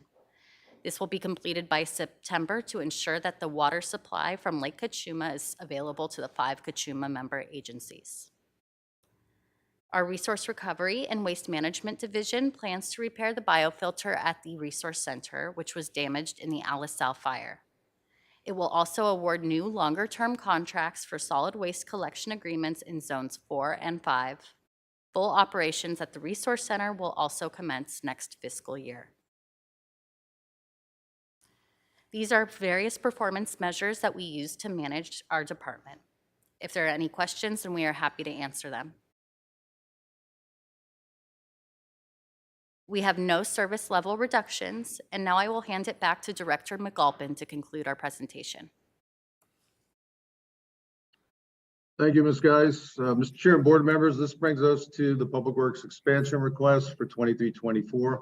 I'm going to start with the second one first, and it's one you've seen annually. And in order to maintain our existing pavement condition index, or PCI, of 57, we estimate that we must perform about $14.5 million of pavement preservation work on close to 1,700 lane miles of our road system. So when we add up, and how we kind of determine this is we add up all of our funding that's committed for this purpose, and we're a little over $700,000 shy of achieving that. And that's why you see a number of $726,900 to help us maintain the existing PCI of 57. So now let's focus on our first budget expansion request. And recall on our second slide, key challenges. I discussed that we need to address the road fund local disaster costs associated with major disasters in our county in an ongoing way, really. But last budget year, we raised the issue of high annual cost of insurance and claims that the road fund must pay. And we raised those issues because these are costs that we pay with revenue that should be going directly into our transportation system for deferred maintenance. So your board set us on a course over the last year to solve that issue, and the CEO and Public Works presented a few weeks ago on this topic to your board. So our first expansion request is really a continuation of the same issue. Historically, the road fund has been responsible for the costs associated to bring the transportation system back to pre-storm or disaster condition. And we hope to maximize state and federal disaster funding when we're in those situations with a gubernatorial or a presidential disaster. And then the only funding we have to achieve paying for that local match is the deferred maintenance funding. So if that was a policy that you were interested in continuing, then that makes it challenging for us to continually try to increase our PCI. So our budget expansion asks for financial support to pay the costs associated with local match for the state and federal disaster we experienced this winter. And on the transportation side alone, it was close to $41 million. And we estimate today that our local match could be as high as $5 million. So this would allow us to continue striving to achieve our long-term goals of getting our transportation system to a PCI of 70, the industry standard. And then on our next slide, our Public Works summary slide is really nothing more than a recap of our key challenges and emerging issues slide that I talked about earlier. We'll continue to focus on these challenges every day and beyond in Public Works. And then in closing, certainly thank you for your attention today, and thank you for always trusting us in Public Works, allowing us to be creative and try new ideas every day to get work done in the most efficient and most cost-effective manner for all the residents and all the businesses that we serve in the county. And so myself and my deputies are available to answer any questions you may have. Thank you, Mr. Chair. Questions from the board? Supervisor Capps. Thank you. Thanks to the team. I just need to say that the customer service that you all provide has been astounding. I've been just so pleased the care in which you talk to neighbors directly, back and forth. I've been on Zooms with me late at night, meeting with different neighborhood groups. So thank you so much. Along those lines, before I joined the board here, my colleagues supported this MODOC bike path, and a lot of work has happened since with different stakeholder groups, and the state has kicked in. So I was just hoping, Director McLaughlin, you could please give me and the public a quick update. Certainly. Through the chair, Supervisor Capps, I'm going to turn that question over to Deputy Director Chris Sneddon, who's been kind of babying that project along. Yes. and moving it forward as fast as possible. Good afternoon, Supervisor Capps, through the chair. We just recently, at the end of March, took the project to the California Transportation Committee and got approved to move on to the next stage, which is the detailed design stage. So between now and December, we'll be completing the detailed design for the project, the right-of-way phase, and utility coordination. So that's when the project all really comes together, and we'll be working very intensely with stakeholder groups to ensure that it's the best project possible. And then from December, we will resubmit the plans and all the paperwork to the California Transportation Committee for their spring meeting to get approved to move into construction late spring, early summer. Well, that's maybe peace will break out in the Middle East after this. I just inherited a nice peaceful process. Everybody's happy moving forward. No, so thank you. And really, Chris Sneddon has the word babied or mothered has been the right word because you've been so careful with all these different groups. So thank you for that.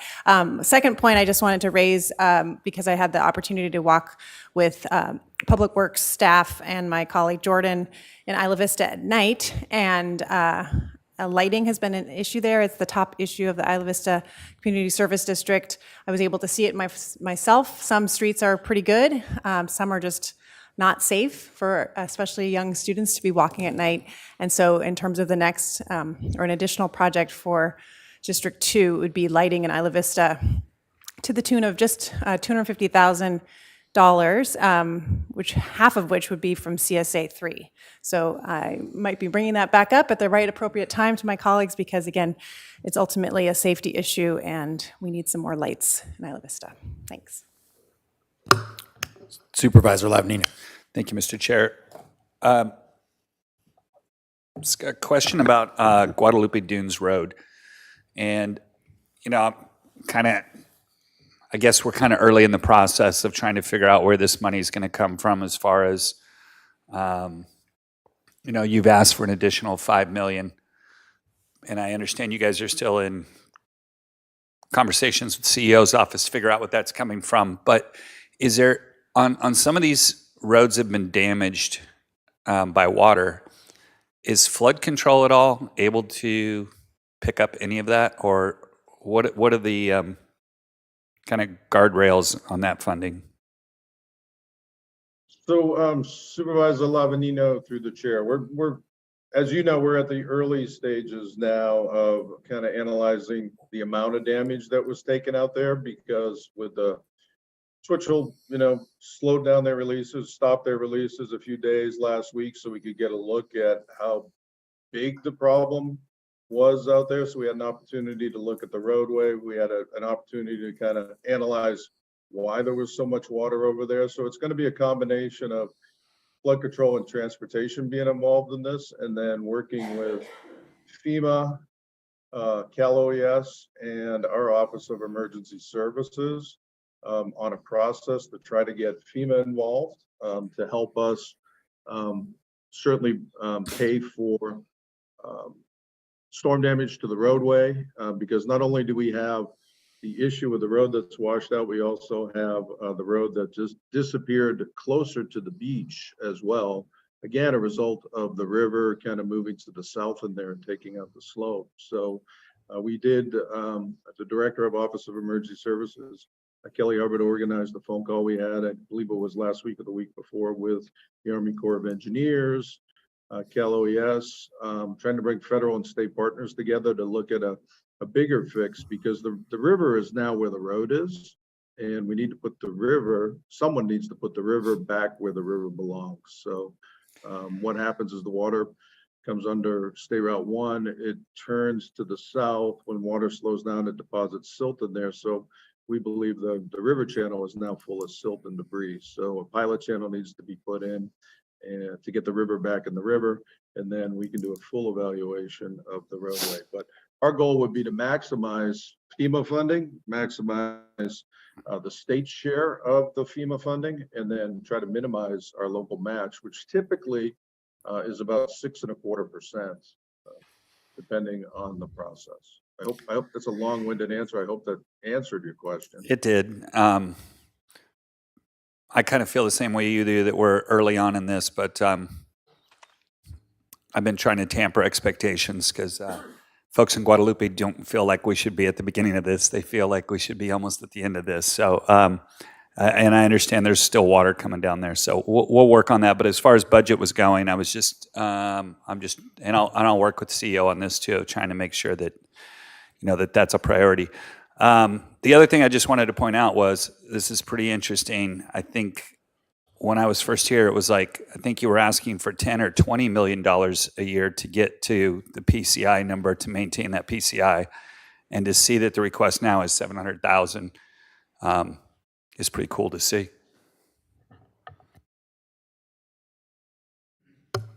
Yeah, I'm also trying to get my head around the number, and I do want to comment that we are, in the first district, we continue to be impressed by the work of your staff in every division. The can-do attitude of your department permeates every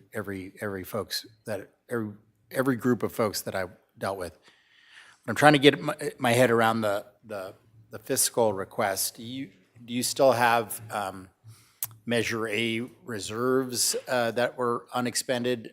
And if so, how much of that do you still have around? Chair Williams, as you know, we came back to the board and we're taking a higher share of that Measure A reserves now, putting it actually into transportation operations. So it's going to bring the reserve balance down as far as Measure A is concerned. But I see Chris Sneddon on there, and I'll ask him what the current reserve balance will be after we actually take that piece of reserves out of Measure A for operations. He knows that. So, yeah, Supervisor Williams, there will be an item coming to your board in May for the Measure A annual program of projects, and we currently have all the reserves programmed within that program of projects for next fiscal year, and it's mostly focused on using the new board policy on maintenance funding. Thank you. And what's the sensitivity of the match? Meaning, you need somewhere between 0 and 5 million. You say 5 million is your worst case scenario in the match, or what's the sensitivity analysis of what your estimate is? Chair Williams, we believe that's kind of the worst case scenario. So, until we get out there with the FEMA teams and work on the damage survey reports or the project worksheets with the roads that fall under the FHWA, we won't have a better sense of what that local match will be, because we need to find out what FEMA is going to participate in and what they won't. The FHWA historically, the Emergency Relief Program, they've been better partners. So we'll see. But that should sort itself out over the next few weeks as we meet with those teams, the damage assessment teams. Mona, you had a comment? Yeah, just to also clarify, we might have missed this when Paul gave his opening. We are intending to set aside $14 million in the disaster recovery fund, particularly for the storm damage, to assist Public Works with match or cash flow needs. Now, like Mr. McGalpin said, we don't know what the full extent of the costs are going to be because they're still doing their project worksheets with FEMA. But we're starting to set that money aside. So that could go towards this. And again, doesn't know if this is a worst case scenario. And we can continue to add as we go through the year to see as those project worksheets get more developed. But just to let your board know, we are setting aside $14 million in part to address this. Maybe that's a good time to ask, you know, if it's for disaster stuff and the worst case scenario is Public Works needs 5, what do you need the other 9 for? Chair Williams, there's also cash flow needs. The reimbursement process with FEMA is lengthy. So much of that, if we use that, much of it would come back. But the local match isn't something that comes back, but it needs to be larger than because of reserves that they have for other planned projects, things in flight. But it is all still moving, but much of it would be for cash flow needs. Well, that's good because in talking with other counties, the counties that have been most affected by the floods are complaining that FEMA as a cash flow strategy is purposely going slower because the FEMA doesn't have enough money for every county in the state. So this is essentially your strategy to deal with that challenge. Okay, that's helpful. We'll move on to agriculture weights and measures. Thank you all.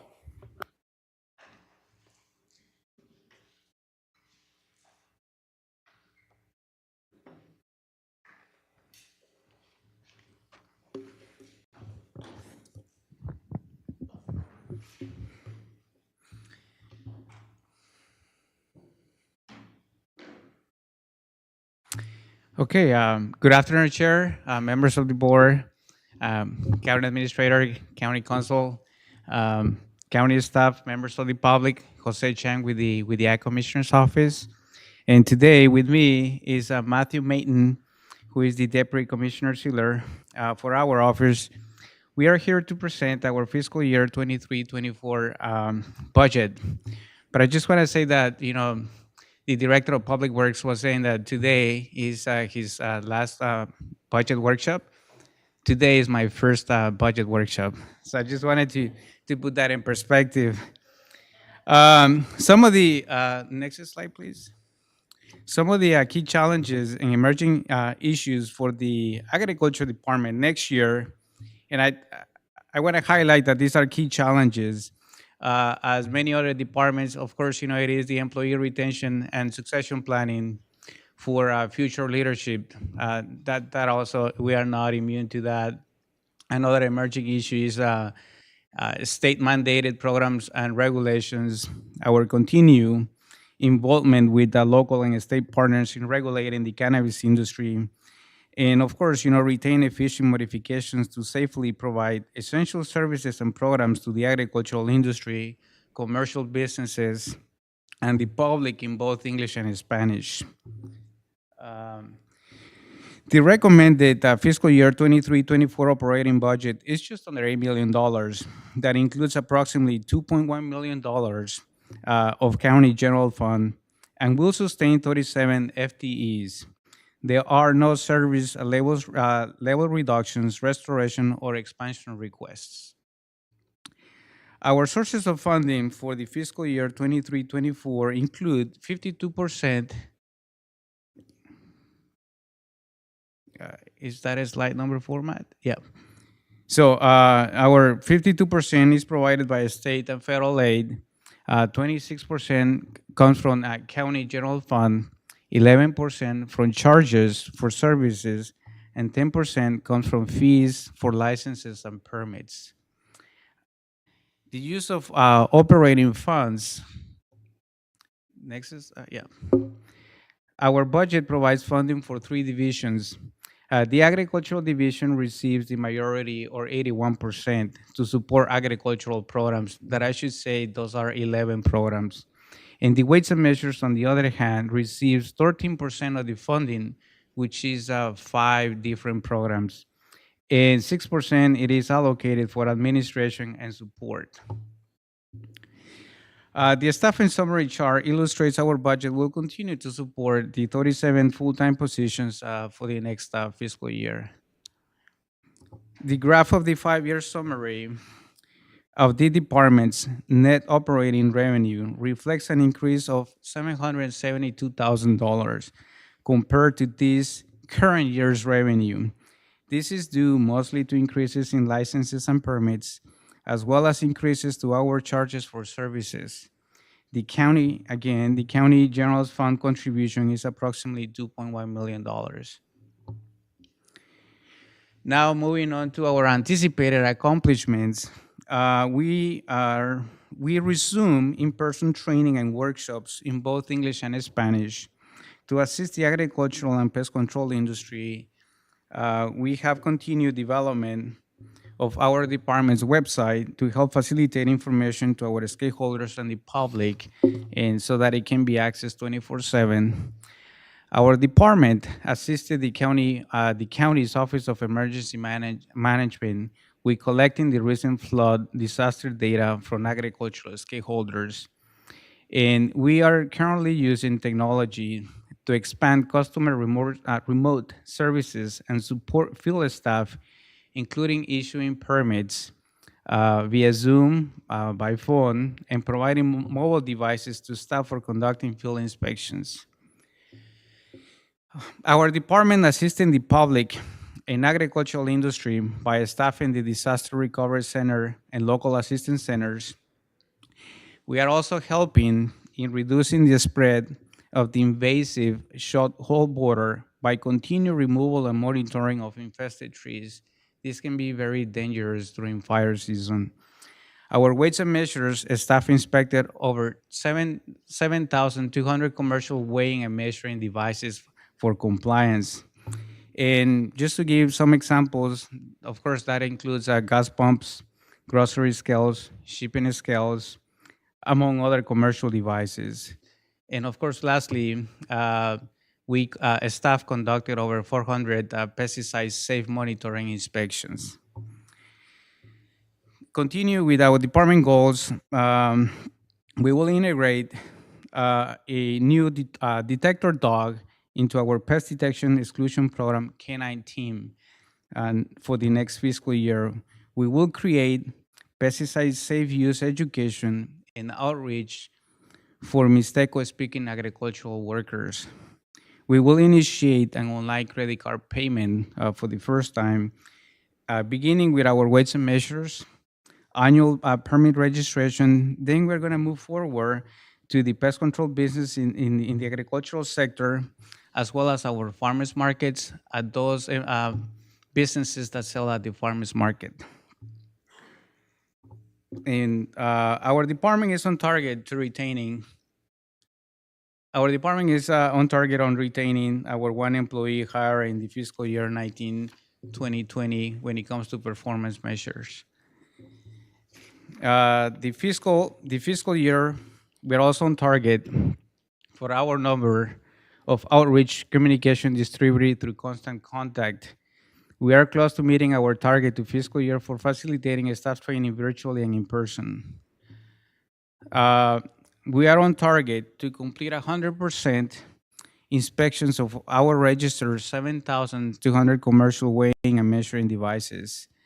Our compliance rate of price accuracy inspections for this year is 80%. This means that 4 out of 5 businesses we inspected for price integrity were found to have no overcharges.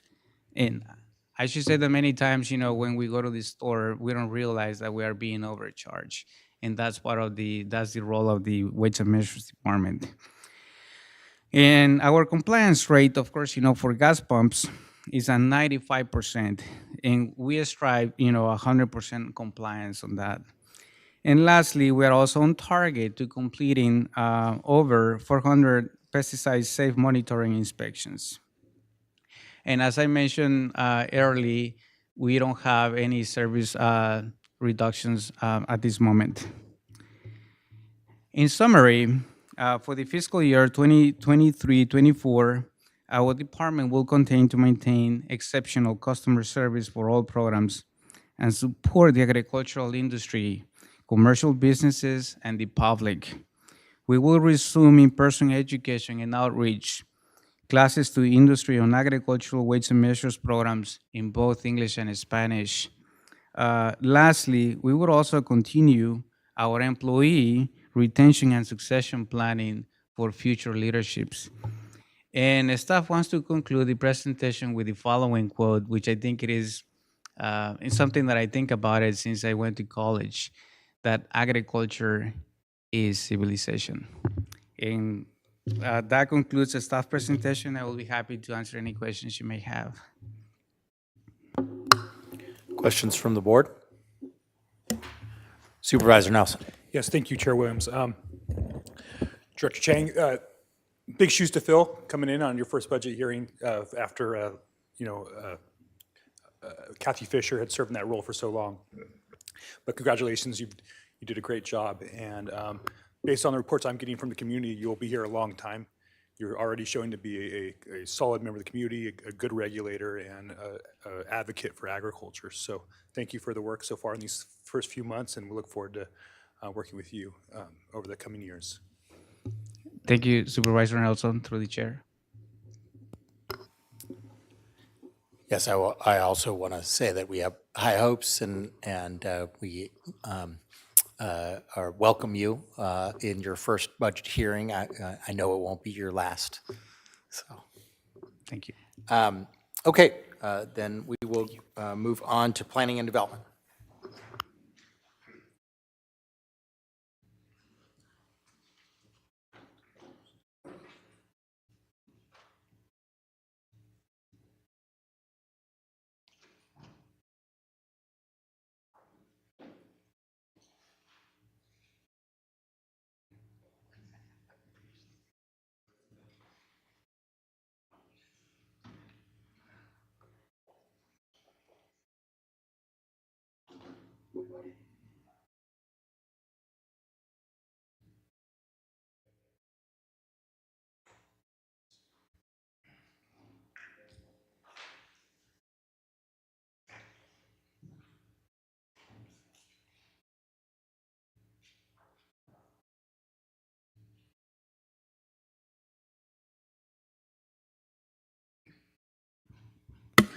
Good afternoon, Mr. Chair, members of the board.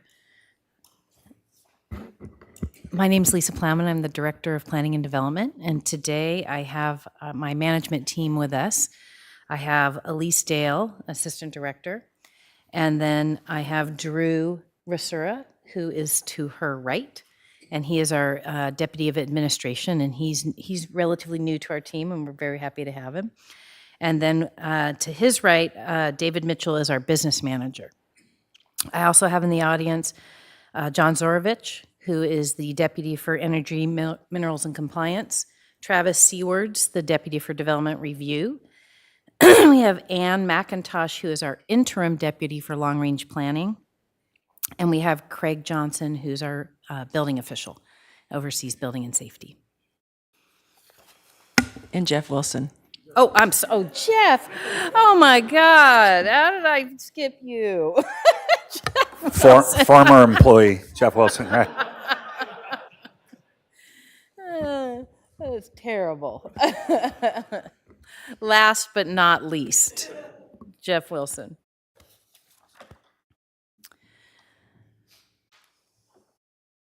So I want to start with some of the key challenges and emerging issues for our department. We have, like other departments, been transitioning out of post-COVID operations where we had to, as we've talked about in previous years, move pretty quickly to all electronic submittals so that we could continue the permitting operations in the department. That ended up being in place much longer than we had anticipated and was not a system that was ideal. And so we've had experiencing some processing delays, particularly in our building and safety division, but we're working on resolving that. And I'll talk a little bit more about Acela, but that should help solve that problem. Cannabis permitting and enforcement and compliance programs. So while we are whittling down the number of cannabis permits in the department, we only have 18 new grows that are seeking, or non-conforming grows that are seeking permits at this time. We still continue to see a number of appeals for almost anything we permit. So this year we've processed almost 30 appeals so far.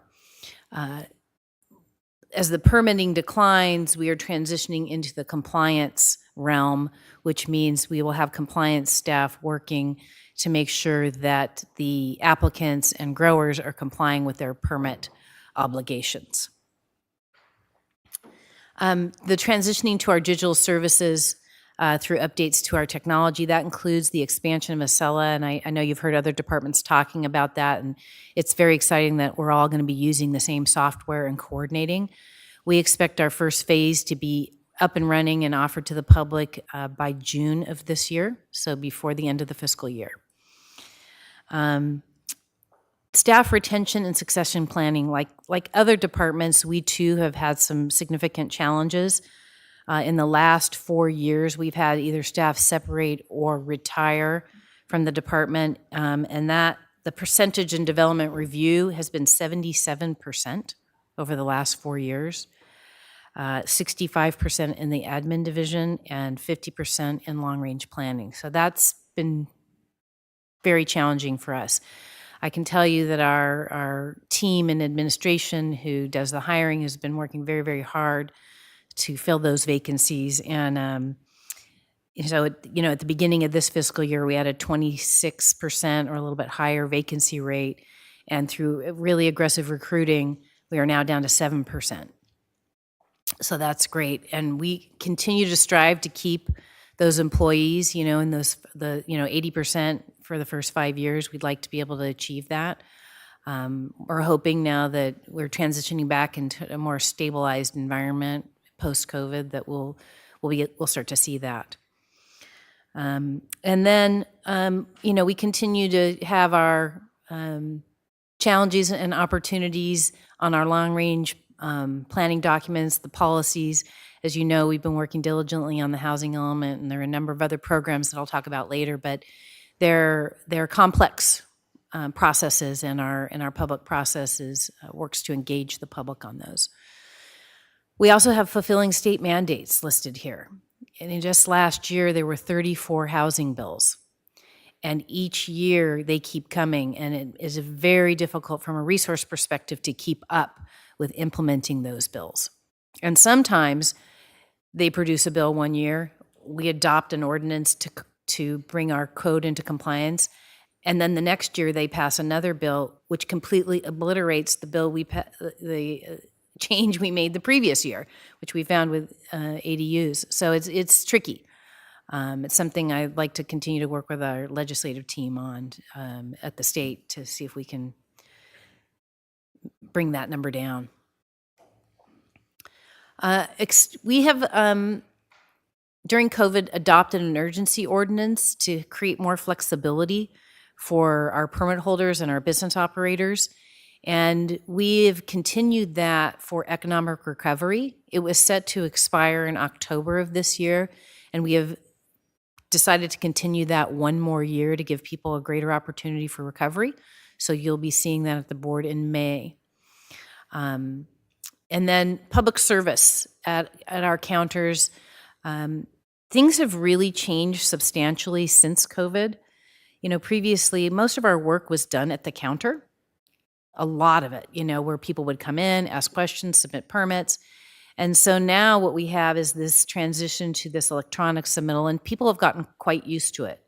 So what we are trying to do is making sure that we can balance both in public service and electronic service. And so we have appointments, and we're extending our walk-in hours to make sure we can meet both needs. One of the trickiest things we've come to understand is that once we went electronic, the doors never closed, right? So people could submit at 1 a.m. if they wanted to. And so there's no sort of natural stopping point about when work is coming in into the office or requests via email. So that has been something we're working on, trying to figure out how to make sure we can keep up the quality public service that the department wants to provide and meeting everybody's needs. And then lastly, I wanted to mention the permit volumes. We've seen increases in our permit volumes in building and safety, but because we've had a challenge in filling some key roles in the department, the vacancies, we have been struggling with these delays, as I mentioned earlier. And we're we're continuing to work hard on filling those positions. So this graph depicts the permitting, building and planning permit submittals over the last few years. And it's always a little bit tricky because we end this graph in February. So it looks like we have declining permit trends because of the point where this graph ends, but that is not the case. Permit volumes in building and safety have been up by 25% over the last 2 years, and in development review, they've been up 14%. So really, we've had quite steady permit volumes. There is a kind of a marked drop in the building and safety portion of the graph, and that was during the storms. And so we did see a decline in permit submittals as people were trying to manage issues that were associated with the rains that we got and some of the flooding. So our operating budget is $29.8 million this next fiscal year. That's what we're proposing. We have a capital budget of $40,000, which is to upgrade and replace the department's audiovisual conference room equipment and a server upgrade. The general fund contribution, which covers appeals and long-range planning, is $3.8 million. And we are proposing to have 114.5 full-time equivalents next fiscal year. We don't have any service level reductions, restoration requests, or expansion requests this year. So the source of funds for our department largely come through permitting. That makes up 53% of our funding. 13% is from the general fund, and about 14% comes from charges for services, which are things like pass-through money for contracts for environmental impact reports or other types of studies. The remainder is minor sources of funding, including intergovernmental revenue and miscellaneous revenue. So the use of our operating funds is largely taken up, as you would imagine, by permitting, which is 62%. Administration uses 13% of our funds, long-range planning, 17%, code enforcement is 4%, and then we have coastal mitigation at 4% as well. So as you can see, we've had some minor fluctuations in staffing, but it's remained fairly stable. The current fiscal year that we're in, we have 112.5 FTEs. We have added 2 positions to the department, and they are building permit technicians. We will have 1 in the North County and 1 in the South County, and this is intended to address some of the issues and the processing delays we've seen in the Building and Safety Division. These positions are funded through permitting and reduction of overtime.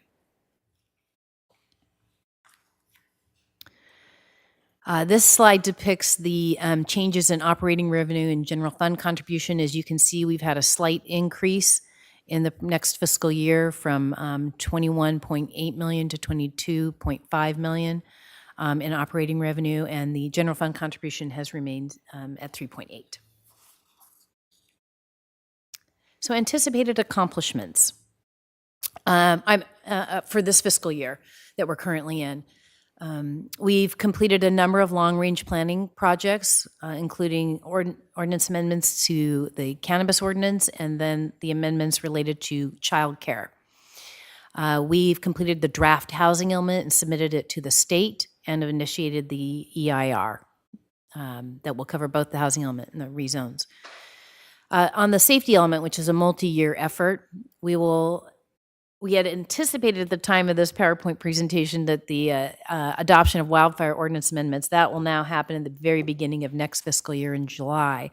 And we've initiated the climate adaptation plan, which followed the vulnerability assessment that had been completed. We've initiated the environmental justice element and finalized the project description for both ag enterprise ordinance and farm stays, and then initiated the environmental review for those 2 programs. We will have completed the first phase of the Acela enterprise system And so, as I mentioned earlier, that'll be available at the end of June this year. And then we will have implemented the procedures to accept those digital submittals and the electronic permit review of applications. Continuing on our accomplishments, we've implemented a department-wide onboarding program for our new hires. We placed the north-south planning permit counter operations under a single supervisor. And this was a recommendation that came out of KPMG to make sure that we are handling our planning operations at each counter consistently. So we have a single supervisor doing that, and we will be looking at whether or not we can accomplish that with building and safety too. We completed the objective design standards for multifamily and mixed use projects for the inland area. And then in terms of the development review projects that were completed, we have highlighting a few of them. We have Highway 101 Segment D, Orca Keysite 17, which was a senior housing project, Brisas Encinas, which is an affordable housing project.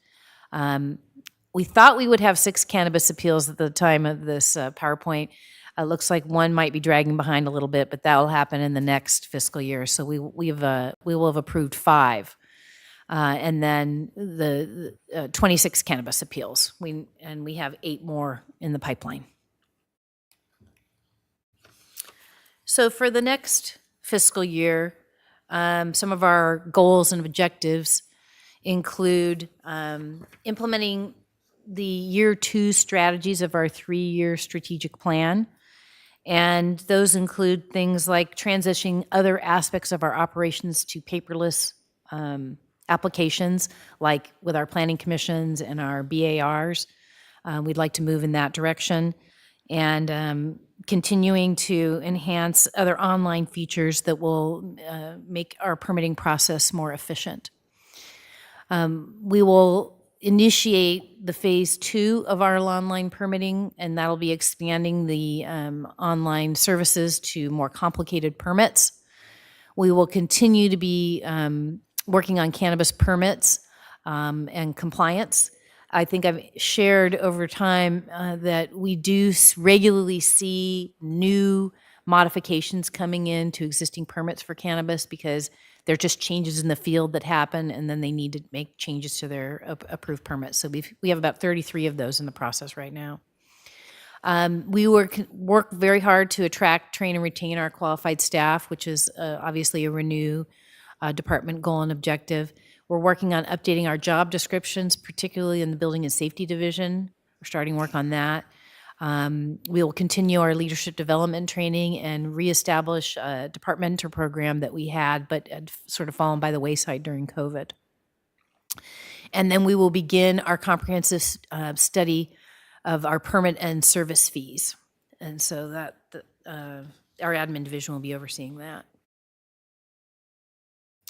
For long-range planning, we expect to have the Ag Enterprise Ordinance and the Farm Stay Ordinance adopted by fall with the board. The housing element should be complete next fiscal year. The environmental justice element will be complete. We will make substantial progress on the safety element, but as I mentioned earlier, that's a multi-year process. We're going to make substantial progress on modernizing our commercial and multifamily zone districts and increasing ministerial permits. That is also a multi-year project. That was the expansion project the board gave us last year.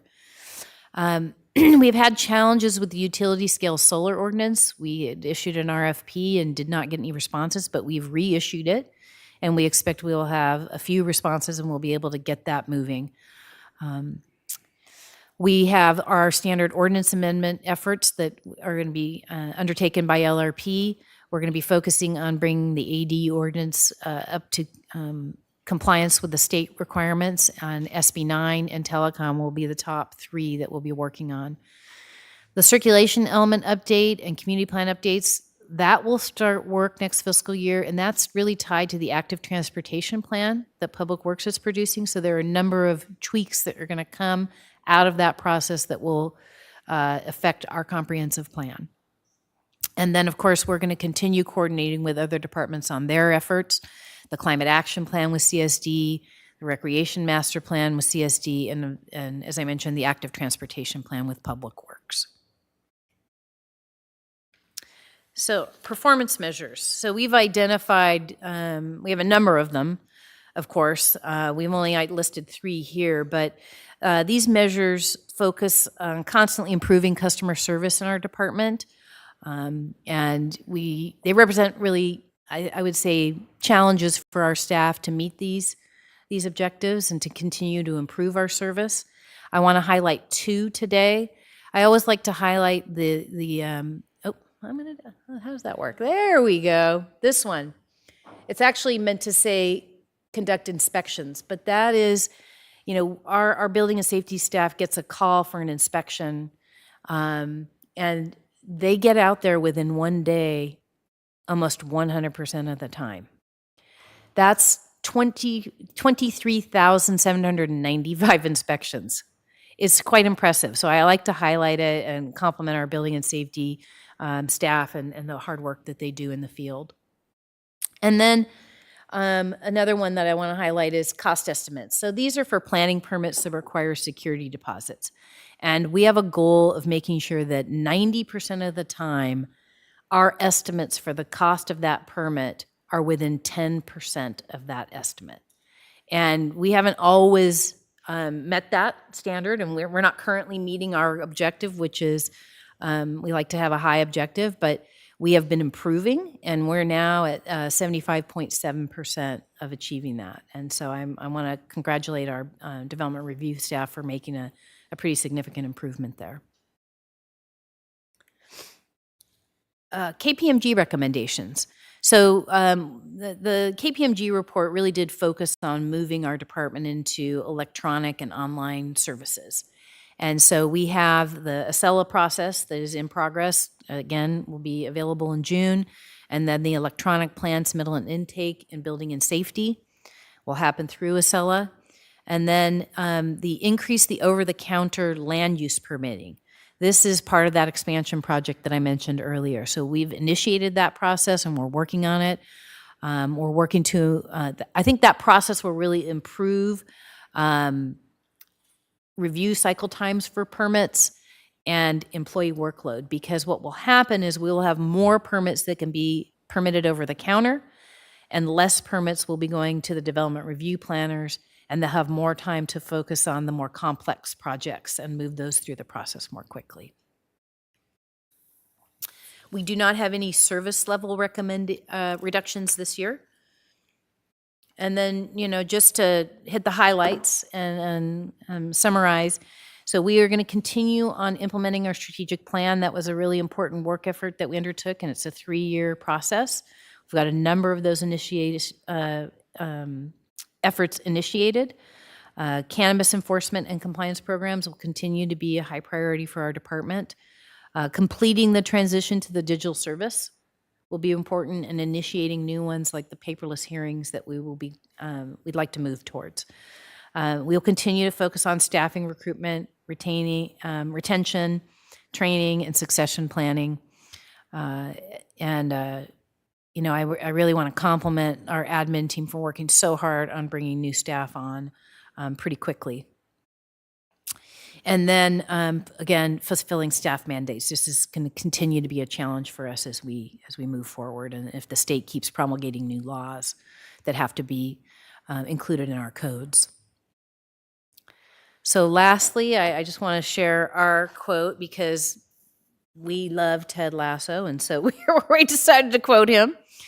But this is something that I think is worthy of mentioning, because P&D often has a lot of challenges that we have to work through, including the housing element. So this is taking on a challenge that's a lot like riding a horse, isn't it? If you're comfortable while you're doing it, you're probably doing it wrong. And we're happy to answer any questions. Well, that's pretty profound. Questions from the board? Yes. Supervisor Nelson. Yes, thank you, Chair Williams. Getting back to the performance measures on slide 14 for a moment. The one performance measure that you didn't get into is that permitting feedback. Just trying to understand that a little bit. So what's an example of that feedback, within 10 days? That's not necessarily like a plan check. What are we evaluating there? So Supervisor Nelson, through the chair, those are, smaller permits. They're not the discretionary permits that are subject to the Permit Streamlining Act. So those, if somebody comes in with a pool or a fence over a certain height or something like that, those are the types of permits we're talking about making truly ministerial without any appeals eventually.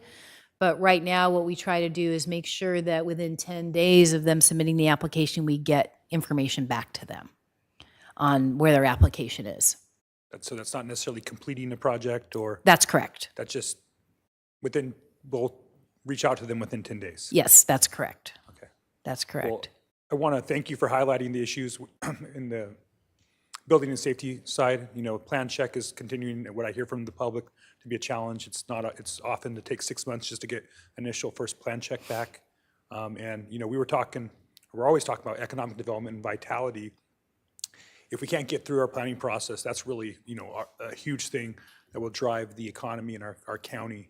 And so it's definitely something I'm hoping to see resolved through either hirings or the implementation of Acela. So I'm glad that those are the things that you're focusing on, because I think that will go a long way to improving customer service and expectations for the department, to the business public out there that wants to use your services but may be concerned about what that process is. When things are done in an expedited way, in a reliable way, business will continue in our county and will create jobs and housing and all the things that we want to see happen. And so I know it's a pinch point now, and I'm looking forward to seeing those things improve in the next fiscal year. Thank you.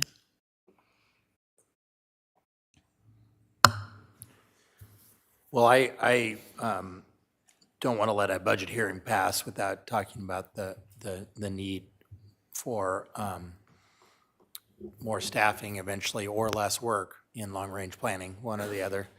And I think you're a team player for not asking for it again, but I just want to keep that out there as a need that allowing a public policy bottleneck in long-range planning, largely because of state mandated proposals, can be convenient sometimes when people want, something that might not be great public policy, but it's inconvenient if we actually do need to make new public policy. And sometimes we do need to make new public policy. So, I'm just want to put that as a footnote. No other questions from up here or comments, so we'll go to Mr. Chapchin and Community Service.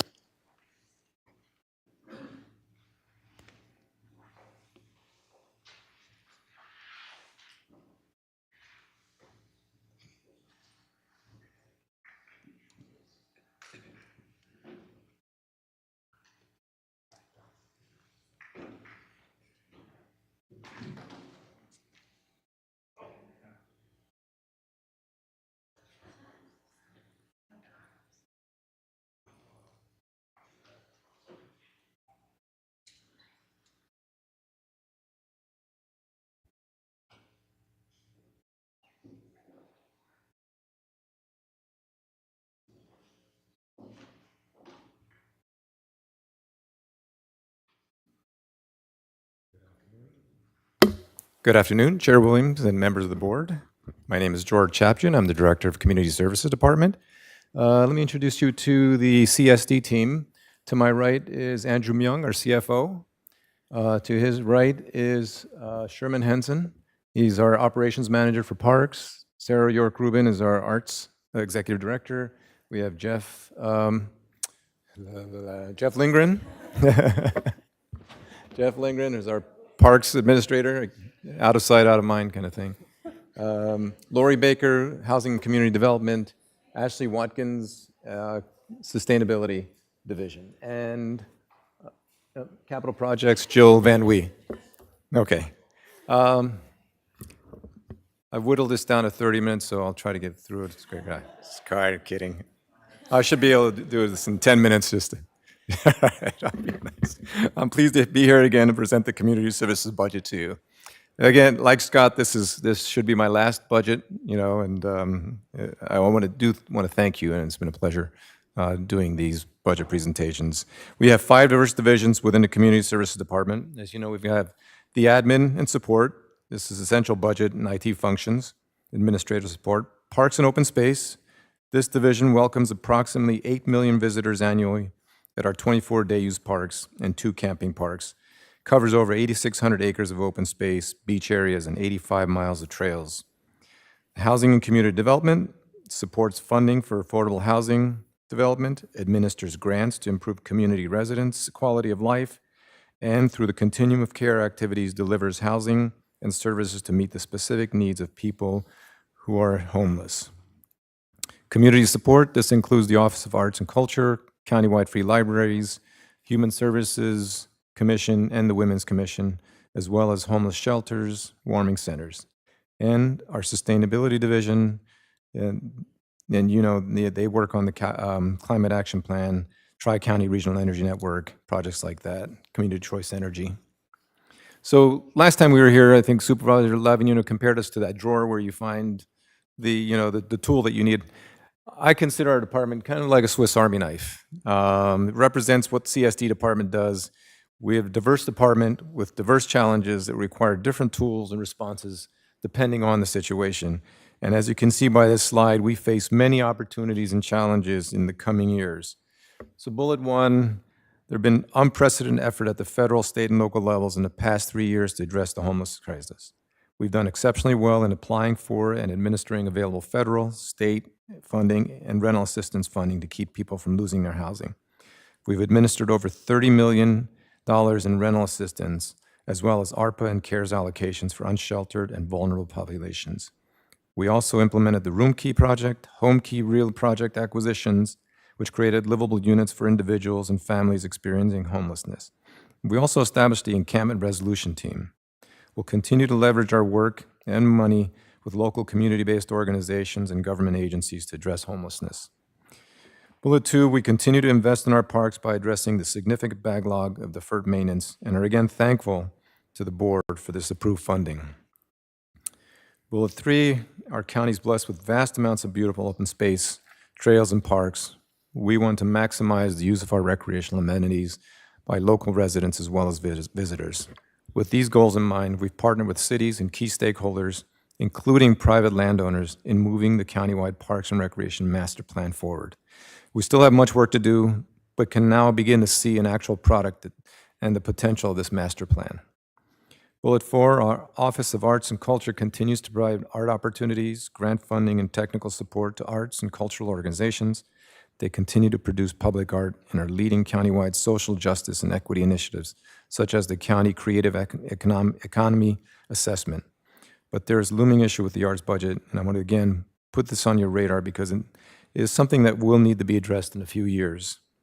And then bullet 5, our Sustainability Division continues to work with other departments and our community partners to drive down greenhouse gas emissions and improve local resiliency. Sustainability is the lead on the county's 2030 Climate Action Plan.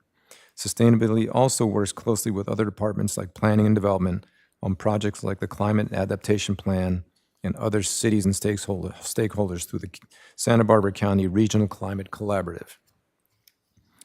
So our budget summary, the Community Services Department's FY 22-23 recommended operating budget is approximately $72.7 million with 99.75 full-time equivalent positions. This represents a $5.5 million decrease, mostly driven by approximately $15.3 million reduction in Housing and Community Development's budget due to the end of the Federal Emergency Rental Assistance Program.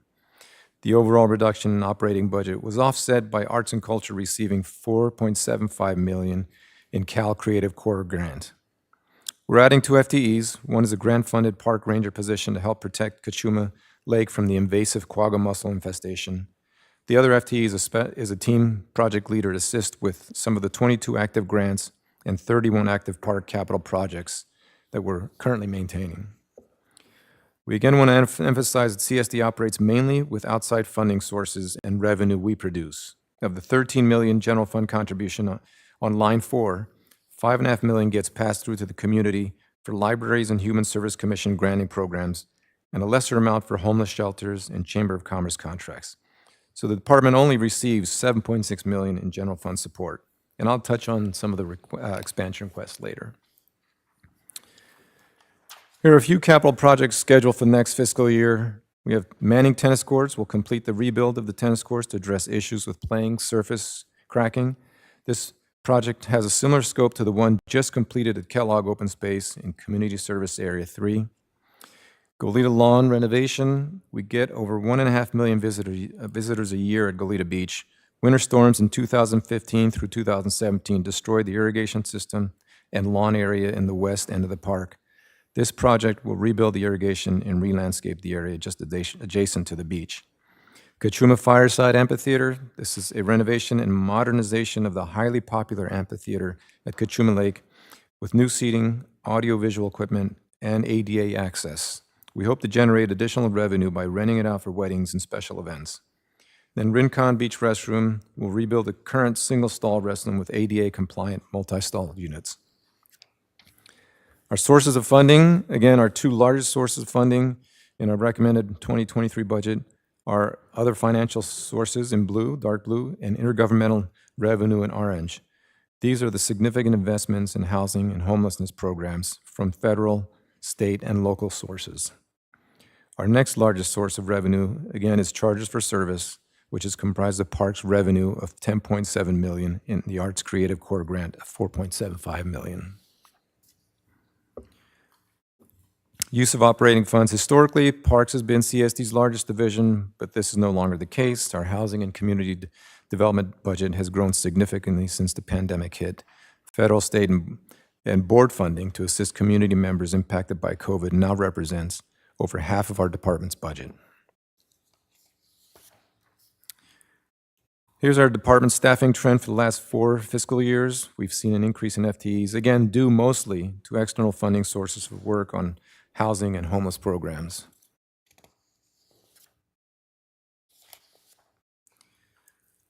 So the story being told here really is CSD before the pandemic and CSD after it. Under operating revenues decreased in 22-23 compared to 21-22. And I think the analyst from the CEO's office talked about this, is due to an accounting treatment of ARPA and ERAP dollars, which were passed through to the CEO's office and are treated as operating revenue in their department and as an operating transfer in ours. So it's omitted from the charts. Our GFC has remained relatively consistent over the past 5 years. This slide highlights anticipated accomplishments from our division. As you can see, we were awarded the $4.75 million grant from the California Arts Council for the Central Coast region, completed an administrative draft countywide of the countywide recreation master plan.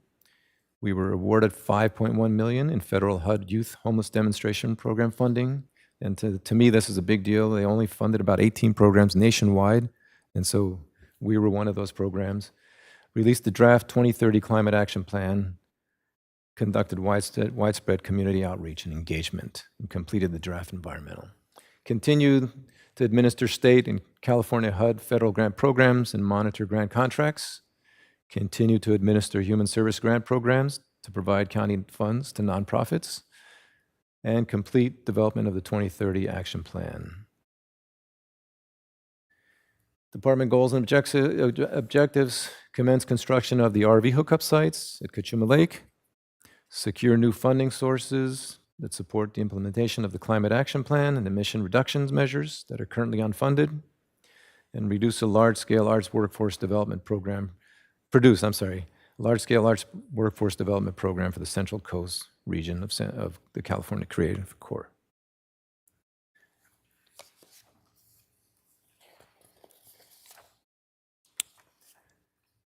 So we continue to see over 80% of customers using our online reservation system to book facilities in our parks. You'll see a slight drop in the reservations booked online, and those are due to 2 factors. One is we have an issue with our current registration system. It is unable to handle the load, and so we're looking at another system. And then the other is the constant closures of Halama Beach for SpaceX.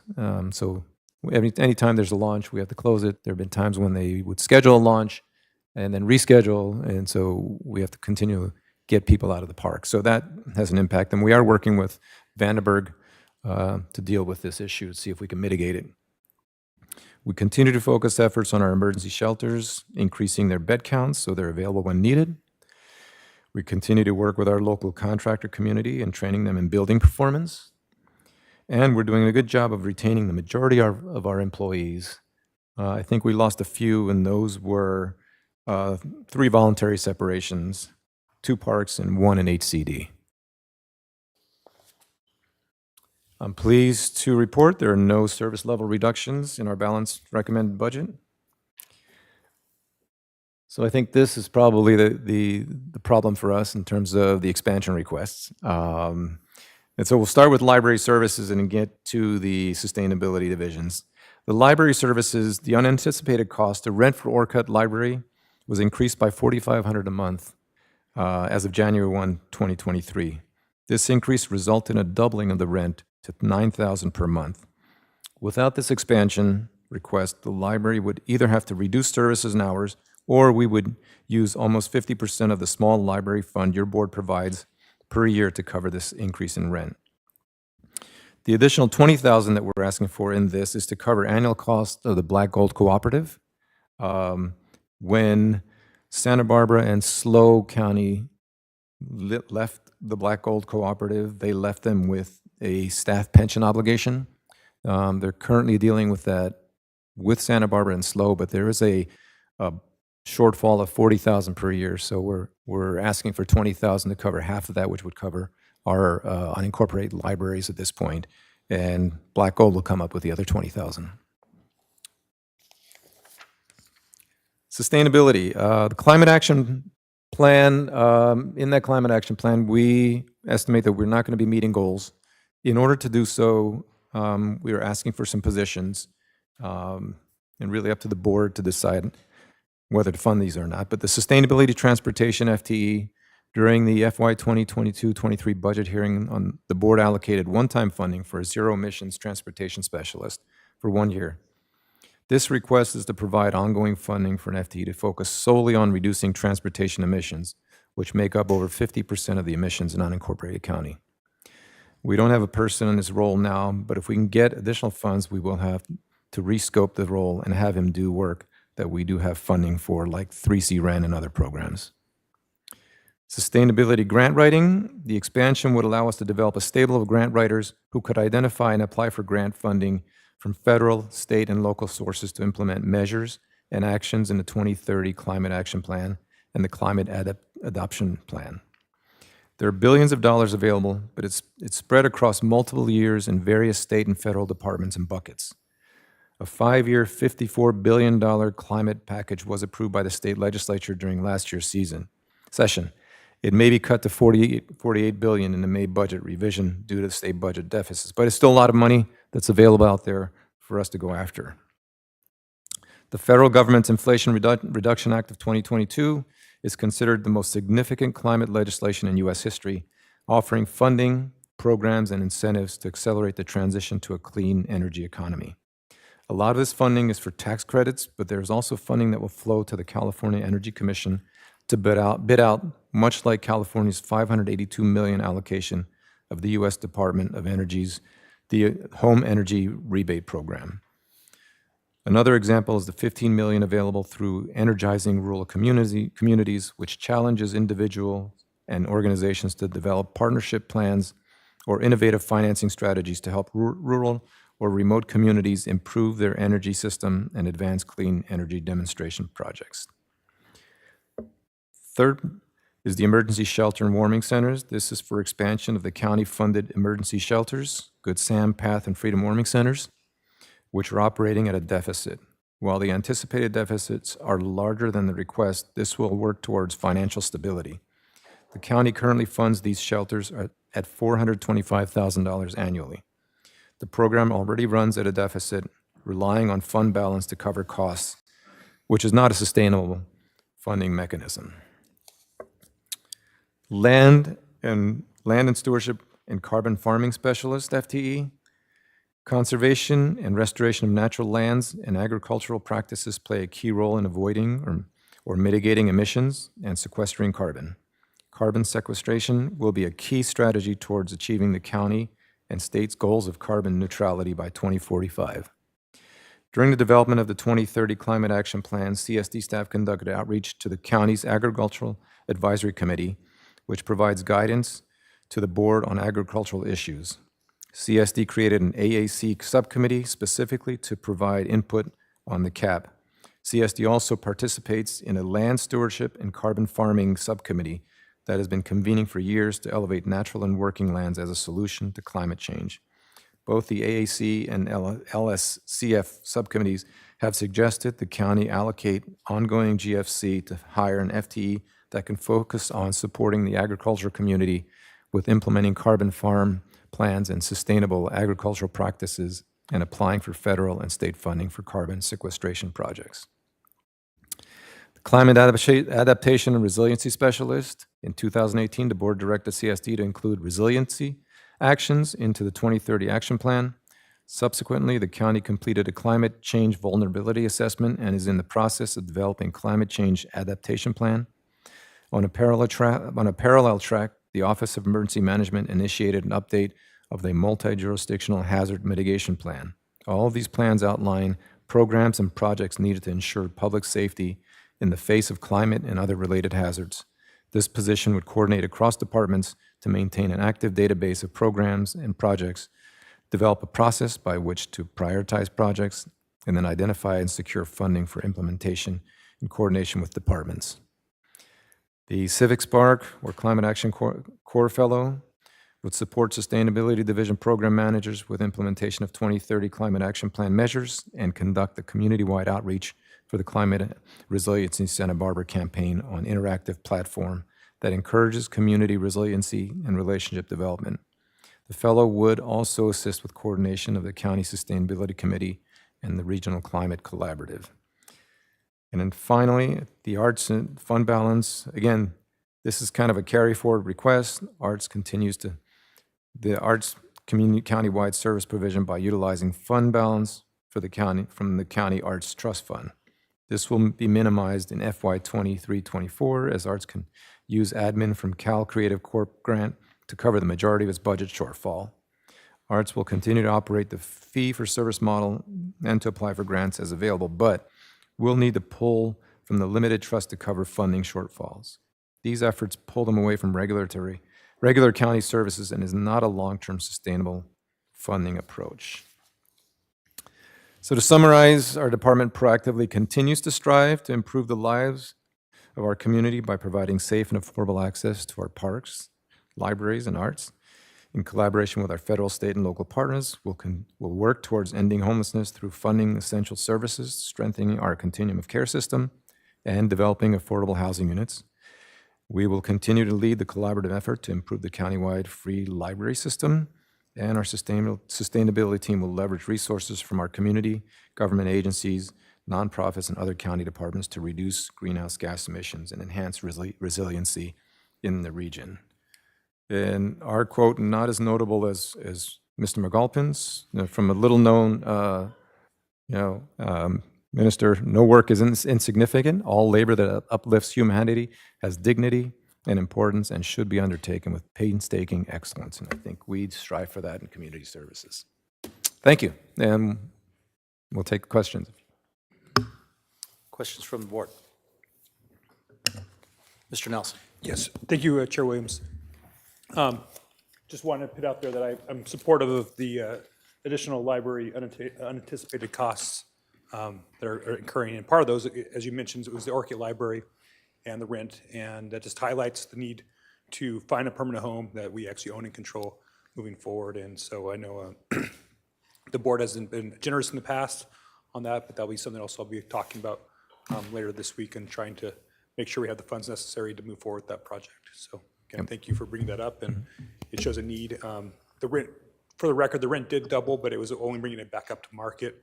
The family who've been renting it to us for the last decade has been doing it at a discount. Correct, yeah. And so it wasn't that they were gouging the county here. It was really, they were just bringing it back up to market where they had been providing a significant discount to the community for quite some time. So. Yeah. But I think Orchid is at a disadvantage because $4,500 was already going towards rent where other libraries don't have that rent, and now it's $9,000. So thank you. Yeah. Supervisor Capps? Thank you, Chair Williams. There's so many areas in which I could ask questions and comment on, but I will save it in the interest of time. I know we're going to be talking about the Climate Action Plan soon. And I know that our arts program was featured in the Independent today about people getting paid to market their stuff, so good stuff. But I just wanted to focus on housing. As my colleagues were generous with their time, we convened for an emergency meeting, which to me was really a huge warning, alarm bells about our about our housing crisis. And thank you to Lori Bailey for educating me on things that we possibly could do with one-time funds to help people in need. Now that, especially with COVID, some rental assistance is no longer there. So I just wanted to ask you, Director Chapton, what are some things that could provide some immediate relief? I'm particularly focused on lowest of the low renters, and that huge barrier of security deposits. So I know that there's some programs in the midst. I know that you had mentioned vouchers is such a smart idea because it continues landlords to be able to charge at rates they feel they need to do, but then provides that gap. So if you could just walk us through some options, please, because I'm quite interested in some short-term solutions that might provide some very necessary relief to people that need it. Sure. Yeah. I know that there is a need, and Lori can help me if I don't answer all your questions, Supervisor. But for people who do have vouchers, they are having a hard time finding a place to live. One of the barriers is first and last month's rent and utility assistance. Oftentimes, people don't have that. They can have a voucher in their hand, but if they don't have that, it really precludes them from getting the unit. So I think help with first and last months, and then maybe even assuring, some landlords are hesitant because they feel these tenants may damage their units. I know the housing authorities have put in like $5,000. They've assured the landlords that they would provide $5,000 in repair costs if something like that does happen, and that has helped. But I think they've run out of money. So I think help in that area also would help people get into units. Again, it's 1% vacancy rate, so it really is hard for people to get into units. But there are 2,500 people currently waiting for vouchers, and they've been on that list a long time. So these are folks who need the vouchers but can't get it because there aren't enough vouchers, and they're looking for housing. And there's another 1,500, on the waiting list for projects that the housing authorities do have. So there is a high need there for some sort of assistance. But I think the biggest bang right now could be helping the folks with the vouchers to get into a unit with the first and last month rent and help with utilities. And sometimes people leave other units and they'll owe the utility some money. So maybe even helping with those arrears, those payments from arrears would help. Super helpful. I just want to understand the 2,500 people on the waiting list to use vouchers. Do we understand why that exists? I'm sure it's a multitude of answers. Well, if it's anything like Los Angeles, and Lori can help me, it's just not enough vouchers. They're on the list, and as soon as a voucher comes up, they get bumped up to that list, and they'll get a voucher. Yep. So there's a potential of providing some funding to Housing Authority for increasing vouchers. Mm-hmm. Okay. Well, I'm interested in exploring these. I think we have to be as creative as possible and nimble, and this is a long-term problem, but it's also a very short-term acute problem that perhaps we can be helpful in. Thanks. Supervisor Lavanino. Thank you, Mr. Chair. And I just wanted to say that I love my drawer at home. We all have one of those drawers, right? We'll give you a Swiss Army knife for that. You put drawer. everything in, stick with the Swiss Army knife. But I want you to know that drawer is the one I go to when I know I need to find something, get something done. Okay. So that's what I meant. Appreciate that. You bet. And I just want to speak to the importance of some of the staff positions that Mr. Chapman was talking about in the service expansion requests. So, essentially what the bottom line is that staff will present at the future hearing is that we won't reach our portion of the state's climate goals without a massive increase in certain types of work. The biggest bang for the buck traditionally is car electrification, and that's the easiest thing to measure. For us to achieve our climate goals through the car electrification, we would need to have a total of 117,000 electric cars in this county by 2030. And that sounds very intimidating, and will be very tough to achieve. But according to the data that Margie Kern with SBCAG gave me, it's only a little bit more than 1 in 4 cars in this county. I guess we have a lot of cars. We have enough cars for every man, woman, and baby in this county. But I do think that we shouldn't silo our goals, and if we believe in achieving those goals, we should have some plan, either this department's plan or some plan to achieve it. And I would say the priority the order the department put down is probably the order of efficiency for carbon reduction as well. And so we should try to see what we can accomplish in June to make sure that we can reach our carbon reduction goals and do our part to reduce global warming. And Chair Williams, we didn't take that lightly. Asking for that was really difficult. We know the county's budget situation. But again, as you stated, if you want to meet those goals, those are the things we need to do. Great. Okay, we'll go to fire. Thank you so much. Thank you.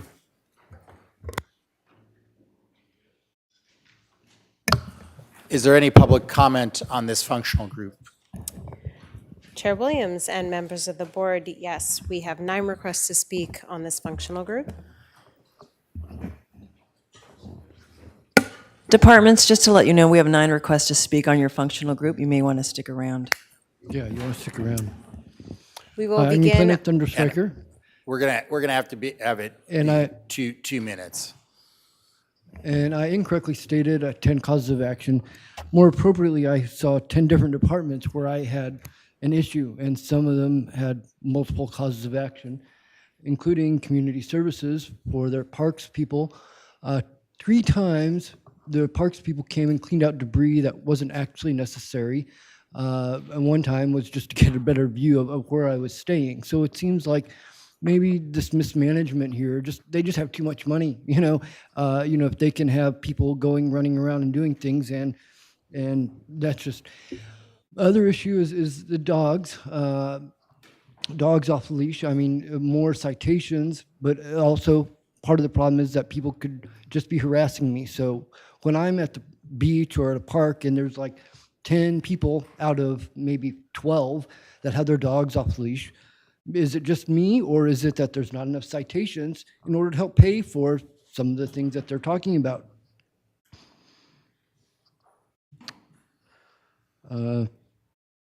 That's all I'm going to comment on about that right now. I just want to point out, while I have a few extra seconds, maybe if Ms. Capps would do a presidential candidacy announcement, that might help my situation and maybe help some of the corruption around here. You have my endorsement. We will continue on Zoom with Melanie Backer, to be followed by Otis Caleef. Melanie?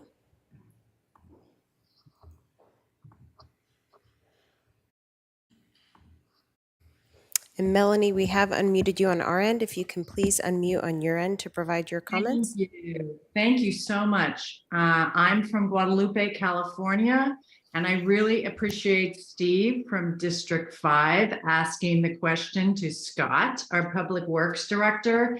And it was great to hear about FEMA, Army of Engineers, state and federal, and getting the river channel flowing and hopefully working with Fish and Wildlife. That would be wonderful to allow the river to be the river again. But in terms of parks, I wanted to say, I really urge the Board of Supervisors to increase the Parks Department budget for staffing, because we need a park planner for the county, and we need a capital project manager, and we need more staff for disaster and recovery, because our parks are a jewel of this county, particularly northern Santa Barbara County. And one of my neighbors could not be here anymore, so I'm reading for him. His name is Michael Roberts. He's a resident of Guadalupe. He's also a member of the Recreation Economy for Rural Communities Group. In our workshop last week in Guadalupe, we agreed to take action to develop and restore recreation in our community. Rancho Guadalupe Dunes Preserve is closed now to the recent storms, and many people, including Michael, rely on this site for regular recreation. He's asking for the County Board of Supervisors to consider funding the Parks Division with additional staffing, appointing a county park planner and a capital project manager. Thank you all for your attention in this matter. We will remain on Zoom for Otis Khalif, to be followed by Alicia Navarro. Otis?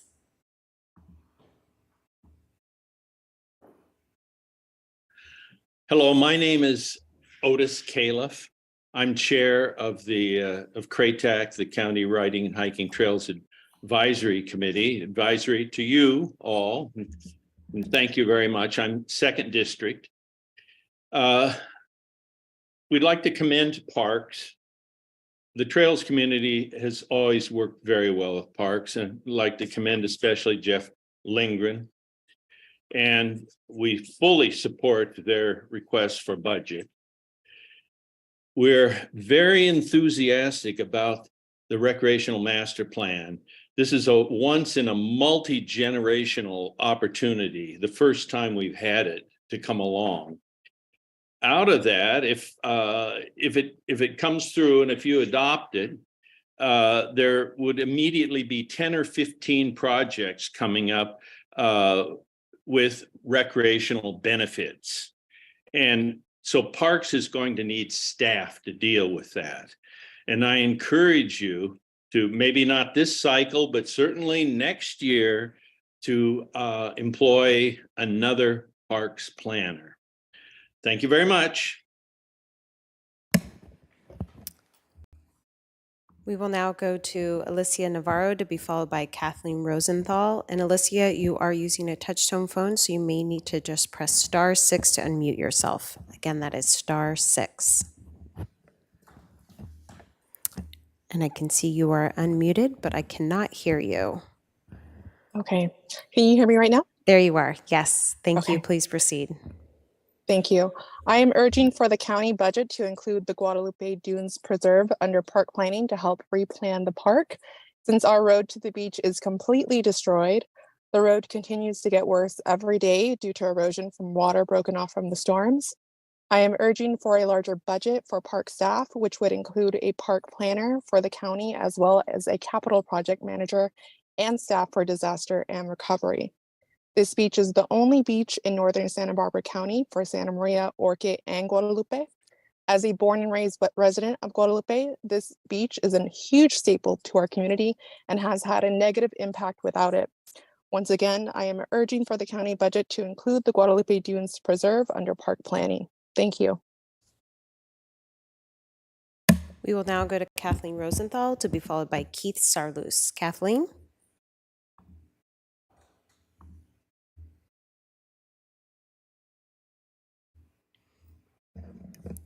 Kathleen, you are unmuted on our end. If you can unmute on your end to provide your comments, there you go. Very good. Thank you. Good morning, Mr. Chair and Board of Supervisors and county staff. Thank you very much. I've enjoyed your presentations this afternoon. I also want to support the Parks budget request and also support Parks. They're doing a very good job, but again, with very limited resources. I do want to encourage you also to add more staff to the Parks array, add a planning staff, a planner, and also a capital projects planner. and also to move forward with the recreational master plan. In my research recently, I've been looking at other counties, and this county is a little bit behind, or actually more than a little bit behind other counties in preparing a recreation master plan and also trails plans for areas or particular trails. That requires personnel, and it's badly needed in the county. Number two, I hope that we can open the Live Oak Equestrian Trail as soon as possible. The river right now is very high. I know we can't get out there, but as soon as possible, I hope there can be some funding and some staffing to open that trail. We with the Santa Ynez Valley Riders stand ready to help with trail maintenance and also with funding to restore that trail. So thank you very much for allowing me to speak this afternoon. We will now go to Keith Sarloos, and then we will return to Santa Barbara with Pam Flint Tambo as our final speaker. Keith?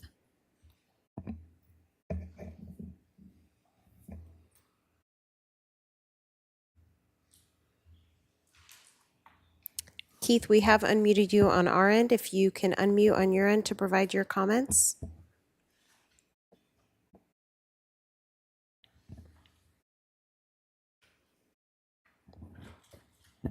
Hi, everyone. Keith Sarlos. How are you doing? Good morning, Chair, Supervisor, and staff. My name is Keith Sarlos, and today I'm representing Los Olivos Chamber of Commerce and the residents of Los Olivos and the millions of visitors that come to visit us each year.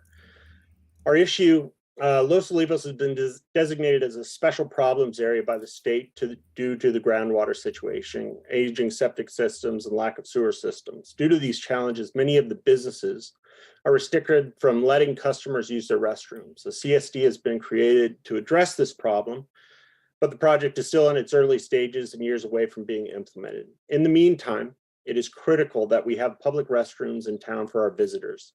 Unfortunately, the current portable toilets are suboptimal. We have literally thousands and thousands of visitors each week, and a response to a basic need when they need to use the restroom is there's a porta potty over there that is often overused and disgusting based solely on the usage and the basic need we need to provide to our visitors.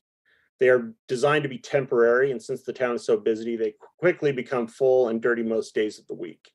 It's a bit of an embarrassment for our town, our businesses, as well as Santa Ynez Valley and Santa Barbara County as a whole. We in Los Olivos generate vast amounts of state sales tax revenue through wine sales, restaurants, hotels, and we literally ask nothing or receive nothing in return. We don't have street lights, no street sweeping, no trash removal, literally nothing. Los Olivos will continue to take care of itself, yet in this post-COVID world, we struggle to serve this basic need. Money is tight, and we need to provide this basic service nonetheless. We have a budget about $3,000 a month, and that only allows us to provide rental and cleaning Thursday through Sunday. And we are completely paying that out of our own personal pockets. There are regular complaints from visitors frustrated by the charming and seemingly affluent town can't afford to provide reasonable, decent facilities for their visitors, who are often spending significant amount of money during their visit. So support. Los Olivos is seeking financial support from the county. I've seen these budgets. I've been watching since 9 a.m. and basically $75,000 per year for 5 years to assist us with economic recovery and to bridge the gap until a solution is implemented through the CSD, until we can execute a bid and finally become fully self-sufficient, which is our goal. This money will be used to pay for the existing restrooms and expand our services to provide daily pumping and cleaning, and so it's far less offensive to locals and visitors. This will allow our Chamber of Commerce to finally use our funds that we raise more appropriately on promoting and supplying the town and its businesses through other marketing and other events. The result would be a greater satisfaction of visitors and more additional visits and more time spent in town generating revenue, satisfied business owners, and much more sales tax revenue. We also have the Inn and Maddie's Tavern that's now up and running, and we're anticipating even more visitors. Basically, our bottom line is we would love a little bit of relief from what we're providing. I think we do a great job in the overall community and representing Santa Barbara County well, except in this basic need, which we definitely need help from. Thank you, Keith. That is your time. Thank you. We will now return to Santa Barbara with Pam Flint Tambo, who is our final speaker on this functional group. Pam?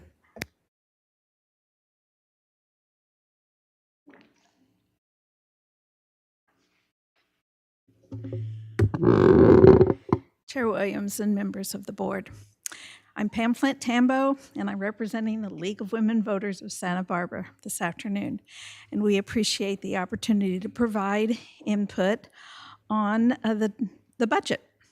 The League is actively involved in housing issues in the region. We provided testimony a few weeks ago when you considered Planning and Development Department's long-range planning work program. And we again urge the Board of Supervisors to provide adequate funds to that department, and I think some to community services as well, to address the needs of our lower and moderate income workforce. Housing and community development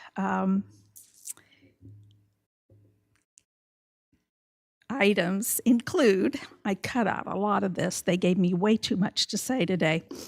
So we want to identify and enact a permanent, steady source of funds for affordable housing to produce significant amounts of very low, low, and moderate income housing. Our county needs to find a permanent, steady source of funds for the Housing Authority and nonprofit developers. This used to exist when the county had a redevelopment agency.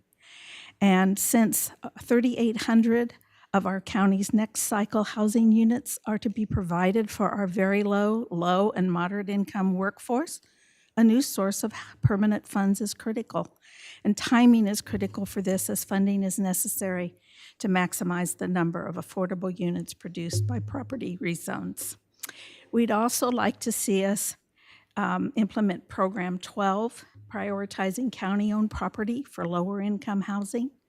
We'd like to see tenant protection and fire housing services, and thank you very much for the work done 2 weeks ago to address the renoviction situation that we have. We may need to do more in that arena, unfortunately. We'd also like to see you identify or implement Program 18, identifying units at risk for conversion to non-affordable units by identifying those units and finding funding to extend their affordability covenants, and implementing Program 21, local resident and worker preferences to ensure that housing development as a result of the HEU is provided for local residents and workers. Thank you for your consideration, and good luck with your deliberations. And that is our final speaker. Supervisor Hartman. Thank you, Mr. Chair. I just wanted to say that the cleaning for the porta potties in Los Olivos doesn't really fit in any particular department budget, but at least in terms of a district need, this is my number one priority for District 3 is to get some funding. It really is difficult to have so many visitors. If anybody goes to Los Olivos on the weekend, it is packed. And weekends now stretch from at least Thursday to Monday. So it's a small community with a small chamber, and they've really stepped up as best they can. But I think they really do need help, and they generate a lot of revenue for the county as a whole. So just want to lay that marker down.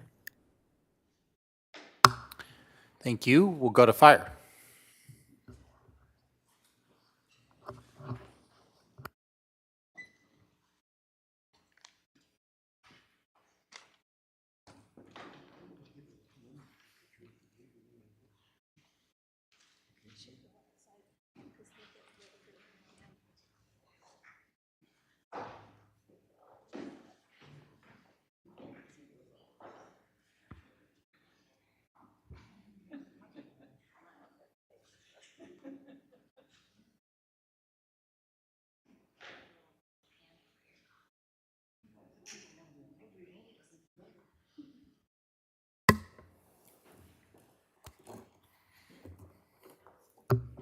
Please proceed, Chief. Chair and Ms. Miyasato, members of the board, if I could present our budget today real quick, if I could just introduce the staff that we have here today.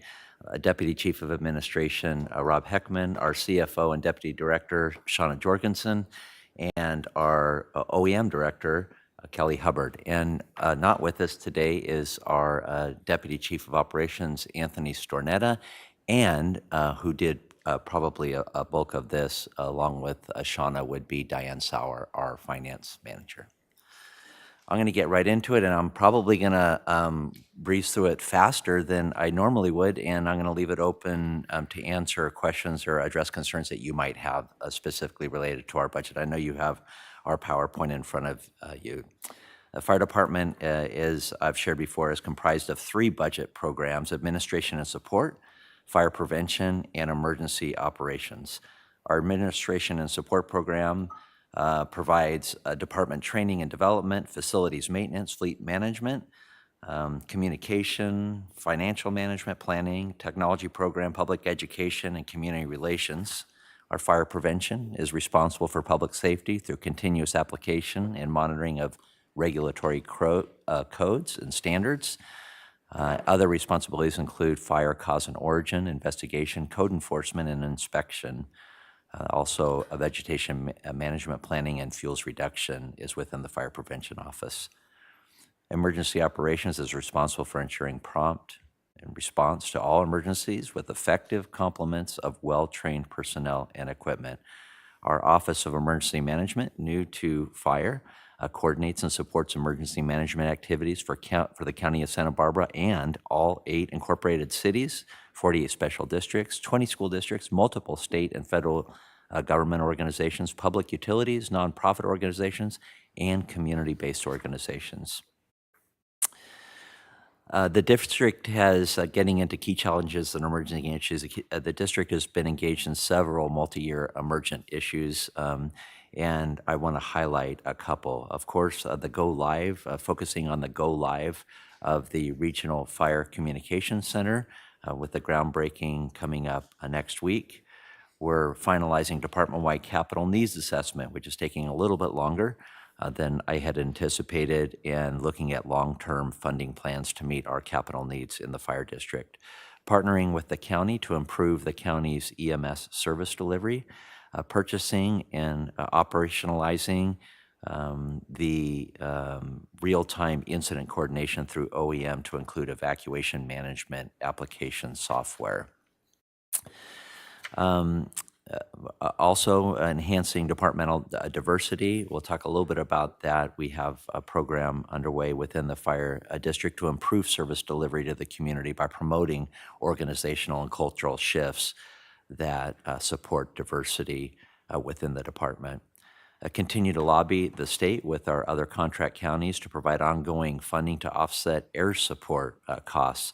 I'm going to talk a little bit about a significant improvement in their support for hand crew costs of the county fire department. We're going to focus on preparing for significant turnover, and I say continue to prepare because we've known that that's coming for a while. Significant turnover of key leadership positions over the next fiscal year, and then to develop specifically the Diablo Nuclear Power Plant response plan through the Office of Emergency Management. I want to get into the budget summary and really spend a little bit of time here, but as you can see, our operating budget is just over $120 million. Capital equipment is budgeted at about $18 million this year, and this includes the $14.8 million for the construction of the Regional Fire Communications Facility, and as you know, part of that will be picked up by the County General Fund for the expansion of the Joint Information Center and the call center. And again, groundbreaking for this is going to be, we're looking forward to it, is going to be April 25th so next week. And of course, as a result of the recent merger with OEM and the partnership now that we have with the Office of Emergency Management, we now have a general fund complement of $1.8 million. We propose no service level reductions in the recommended budget, no one-time use of funds for ongoing operations. We propose a total of about 323 full-time equivalent employees in this budget. no restoration requests, and we have no expansion requests from the general fund. We talked about the Regional Fire Communications Center. I'm more than happy to talk about that if you have more questions, but we're going to go past that slide and we're going to go into the apparatus and equipment. We have budgeted $3.1 million for capital equipment associated with the dispatch project and the Regional Fire Communications Center. And that would also include a hefty investment for an additional investment for 35 defibrillators that are past their useful life on our fire, rescue, and ambulances in the county. Sources funds, as you can see, our primary source of funding for the fire district is property taxes, $71.4 million, just a little over 50% of our funding. Our charges for service, a primary charge for service really in our budget is the CAL FIRE contract. Some revenue from incident reimbursements, small amount for ambulance billing, and then another fairly large chunk from our UCSB and Chumash contracts. In the state responsibility area, the allocation for 22-23, and we don't know what the 23-24 allocation will be yet, but 22-23 came in at $21.6 million, and from what we're hearing at the state, and we'll get more detail just in the next 2 weeks at a meeting up of contract counties in the state, that will not decrease. Our use of operating funds, a vast majority of our operating funds are used for emergency operations. And new to this slide, of course, is the addition of OEM, which totals $3.1 million, or 3% of our total operating budget. Our staffing summary, you see quite a change in our staffing summary. We had significant increase in staffing in this year's budget request. These additions are fully funded by the district funding sources. They're primarily the result of the dispatch center and the increased CAL FIRE funding for our hand crews. The ongoing costs of the staffing for the dispatch center will be shared with our partners, our fire partners, fire rescue and EMS partners for the dispatch center, and or they're attributed again to the increased hand crew staffing and the state responsibility contract. And of course, that small blue line that you see there are the 6 positions that represent our OEM team. The operating revenue and general fund contribution, this is a 5-year overview of our operating revenue. And I just wanted to point out on this, the contract, the increase in operating revenue over the past 4 years, again, is attributable to our contract increase in the state SRA contract, specifically for the hand crews, increase in property tax growth and the property tax shift, and some sizable fire prevention grants that I'm going to talk about in some of our accomplishments. In this budget year, or actually, I'm going to talk a little bit about our anticipated accomplishments. And really, I say we a lot, but mostly that's not me. And this is really the chance that I get to brag about staff. We do a lot day to day in our organization, and then there's a lot more that I've asked staff to do just in the last few years, some priorities that I have, and yet I don't do much of that work. It's really the staff. And so the things that we've been able to do and we're continuing to do with our organization is amazing, and I'm very proud of the team that we've assembled here in the fire district. Really focusing on operationalizing the dispatch, the regional dispatch center, to include now building up the CAD and the response plans, the operational area that's come together to really standardize the way we do business in the county. It's really unbelievable, and something I've never really witnessed or heard of in the state of California, to have every fire and rescue an EMS provider in the county to come together and say, let's build one system so that we can use our resources more effectively and efficiently. And that's, we continue to do that. We're well on our way to that May opening of the dispatch center, but a lot of work still to do. We secured an additional $5.5 million I talked about in the fire crew funding. Those were one-time funds, and Contract County have been working now for about 10 years to get the state to pay their due share of the work that we do for them with our fire crew. And we got an additional now ongoing commitment of $5.5 million in what we call the Gray Book, which is our contract with the state. And then, of course, the $6 million Tepiscay Vegetation Management Program. This was the first year of that. That went very well this year.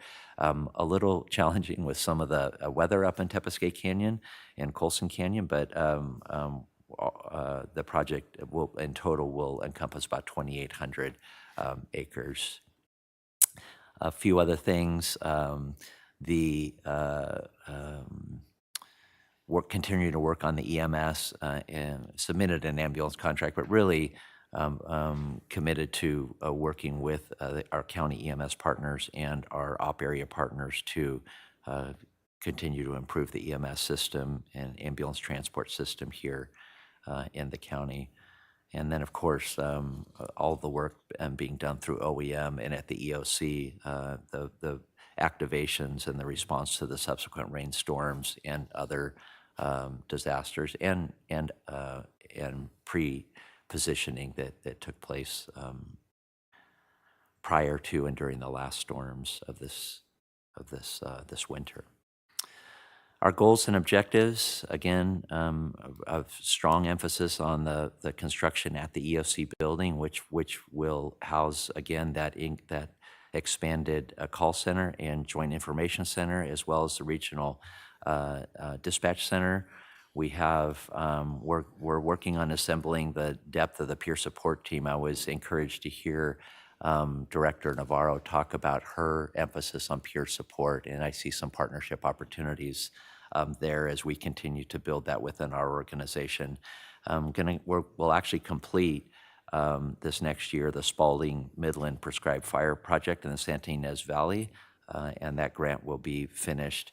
And then we'll working to update the capabilities of Acela associated with the department's planning and development section to improve reporting, scheduling, and tracking payments and public information. Supporting the general services on the Public Safety Radio Network project. We've been maybe sticks in the mud on that project, but it's such a big part of what we do, communications. We wanted to make sure that we were getting an improved system for what we could afford, and we're convinced that we can do that now. And so we're excited to continue that forward and been working with Mr. Frapwell closely on that. Continue to support the advancement of the ambulance transport services countywide, as we said, enhance and increase departmental diversity. And I know you had mentioned that being an important topic for you, an emphasis of you, Supervisor Capps, and we've worked to address that this year, and we'll continue to address that in the coming years. Continued investment into bilingual public education and access, disability and functional needs education and outreach programs and materials is a goal of our public information office for this next year as well. Performance measures, I wish I could, in fact, I'm quite envious of Director Plowman's numbers on her inspections, and I imagine at least a supervisor or two are going to be interested in that. I will tell you, we've resisted the temptation to change our benchmarks in order to make those numbers better. But we're still at 55. We think we're probably going to be around 50% of our inspections for our assembly occupancy, which is a one-year requirement or goal for us. And then our business inspection is 2 years. We're still at about 50% compliant on that. And we have a lot of reasons for it, but I don't want those to come across as excuses. And we're challenged to do better on that, and we're committed to finding ways to bringing up that 55% number of that very large number of inspections, business inspections. Another performance measure on the next page I'd like to draw your attention to is, again, the fire protection certificate and the plan check, which, again, I think some would say 30 days is ambitious, and I know some others would say that that's too long, but we're still around the 50% mark for those, to meeting those goals.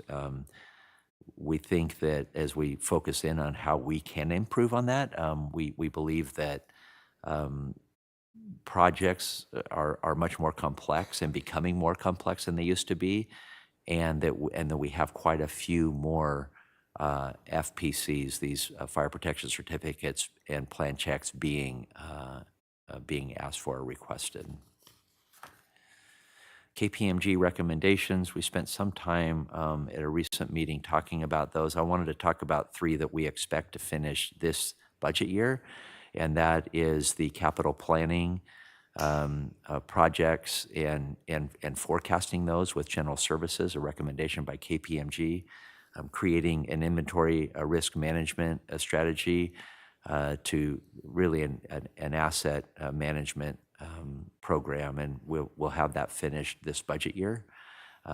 And then a more transparent, equitable cost sharing for our air partnership with the sheriff. That partnership is strong, and I don't know that it's ever been more any more effective than it is right now, but we still have some challenges when it comes to sharing our costs and being clear on what those numbers are for each agency.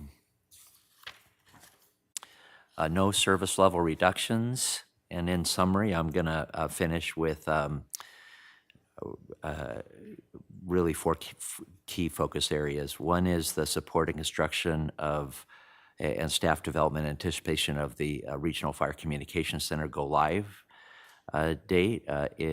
Another one is to complete the enhanced capital improvement program to include some funding options. Enhance departmental diversity. Of course, we think by getting a workforce that better represents the community that we serve will result in improved service delivery to the community. And number 4, and if I could just take just a minute on this, I don't think that you could sit through the stories of loss and pain today that we heard earlier presented without being moved beyond measure. And I have to say that I, as a county department who has these licensed healthcare practitioners in the community 24 hours a day, 7 days a week, who can be used to meet some of these needs that are for solutions that are out there today. Community paramedic programs are designed to use our personnel in ways that aren't just responding to emergencies.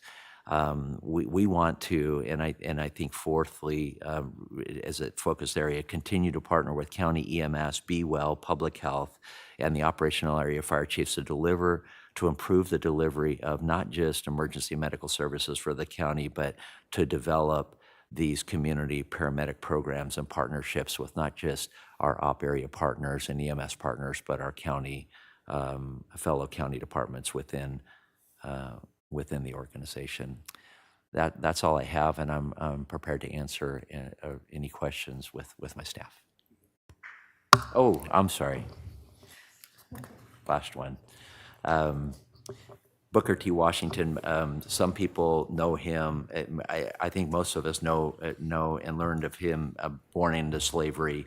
He was advisor to a couple of U.S. presidents as well, Theodore Roosevelt and Howard Taft.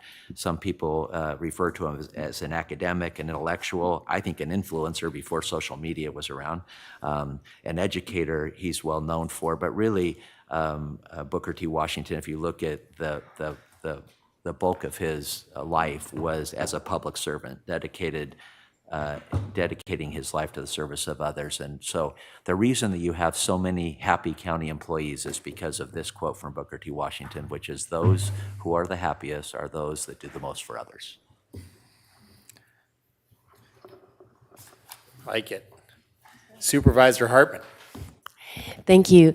I'm really interested at some point to have you elaborate more on the paramedicine and how that would affect some of the things we discussed and heard about earlier.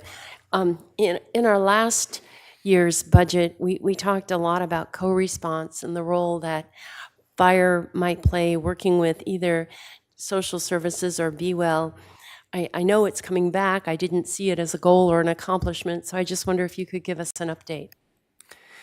Yes, we have staff from both Be Well and Fire right now working on exactly how to implement that. And a lot of it will have to do with protocols and team composition.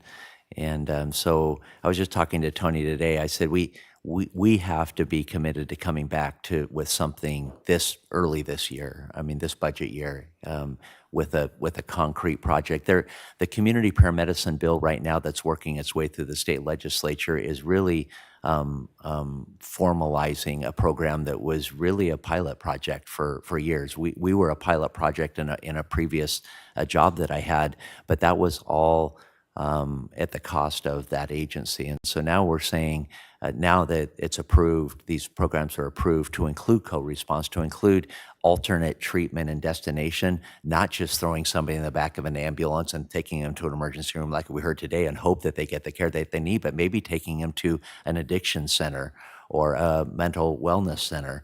And so we're excited about that. I appreciate Director Navarro and her willingness to work with us, but we have our best people on it, and we poke at them regularly to ask where they are, and I'm hopeful we'll have something concrete here very, very soon for you. I like the thinking of not letting the silos endure. Supervisor Capps. Yeah, to that end, just to continue my questions and comments about fentanyl, the epidemic. I know that when I was visiting the station out there near campus in Isla Vista, that the chief there was telling me how many calls they make just responding to students who have overdosed or who are close to or just had too much either drugs or alcohol. So can you just speak to the training, Narcan? Just I hope that the silos are being broken down, to really tackle this epidemic. Yeah, it's something that I don't think we ever envisioned, but that community, because it's a young community, and many of them are away from home for the first times, and in many cases they're experimenting with things that they really don't know the danger of. I mean, that's pretty clear. Mm-hmm. We don't ever have an overdose really in that community of anybody who intended to overdose. Right. And yet they're taking things and using recreational drugs that quite frankly are killing them. And so Narcan is great in our hands, but I love the efforts of really almost every county department I heard today who can access it, is to the point where you can even call and order it online or through a website. That's great, because for us, we're one resource in that community with too many people to take care of by ourselves. So having law enforcement access to Narcan, having school officials have access to Narcan, having community centers have access to Narcan, those are the right steps to take, because having experience administering Narcan, you take somebody who's clinically dead and you administer Narcan and they come back to life. And without Narcan or without some kind of reversing agent, they would perish. Thank you, Chief. Supervisor Nelson. Yes, thank you, Chair Williams. I've been talking a lot to people this last couple of weeks, and I don't think it really is the fire department anymore. It's really the emergency services department. All the tasks that you're taking on, it's really to be commended, Chief Hartwig and your team. It's really impressive. Also want you not to beat yourself up about your plan check, 30 days, only getting half there. I think planning and development would love to have those numbers. And I often hear from the development community that your department is the bright star there, and Sean Kaufman and everybody else over there in that team are doing an excellent job, and I wanted to pass that along. You know, usually we have these workshops, we talk about some things, and then in the budget hearings that we have in June, we have all the things that have updated since then.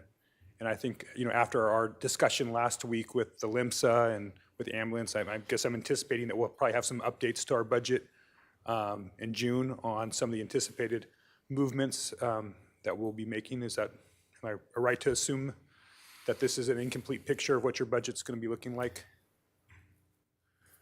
I think it's safe to assume that as we continue to work with public health and the CEO's office, that there could be some adjustments based on how we end up moving forward with that. Yes. Okay. Again, I think we're all looking forward to seeing those movement and those steps forward, and so we appreciate everything that your department is doing to further EMS and dispatch and emergency services. It's really impressive. Thank you. Public comment? Chair Williams and members of the board, we have one request to speak on this functional group, and that is here in Santa Barbara with ePlanet Thunderstriker.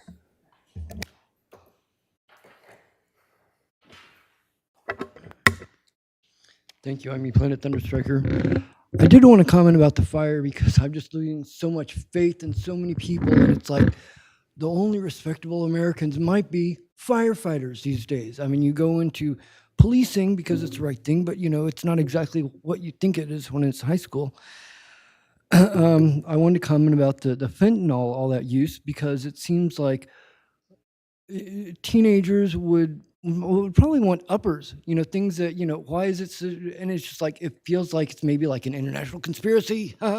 You know, some of the Hartman's aides is probably going to be talking about me and all my conspiracy theories, but I don't have any actually. That's the first time I've said anything. And as far as what he was talking about getting people to other places, you know, you wouldn't really need a whole ambulance for that necessarily. Maybe it could just be like a couple or a few different cars. So, you know, maybe you could put that in their budget. So thanks again for the firefighters for everything that they do for our country. And that concludes public comment on this functional group. Well, then we will adjourn to tomorrow morning at 9 a.m. Chair Williams and members of the board, I just would like to note for the record, I believe we do have one request for general public comment today, and that is with ePlanet Thunderstriker. Thank you. I'm ePlanet Thunderstriker, and this is the big one. I don't have anything prepared. My issue is I made an announcement here on February 7th that I was going to have some notes for the Commission of Women. Gave it to them late Thursday. Supposedly on Friday it went through, and then we had a female presidential nomination about 1 year early. I wrote that down in my written comments that I gave to you guys because it's not a coincidence in my opinion. And I'm dealing with some really unusual activity in the music industry.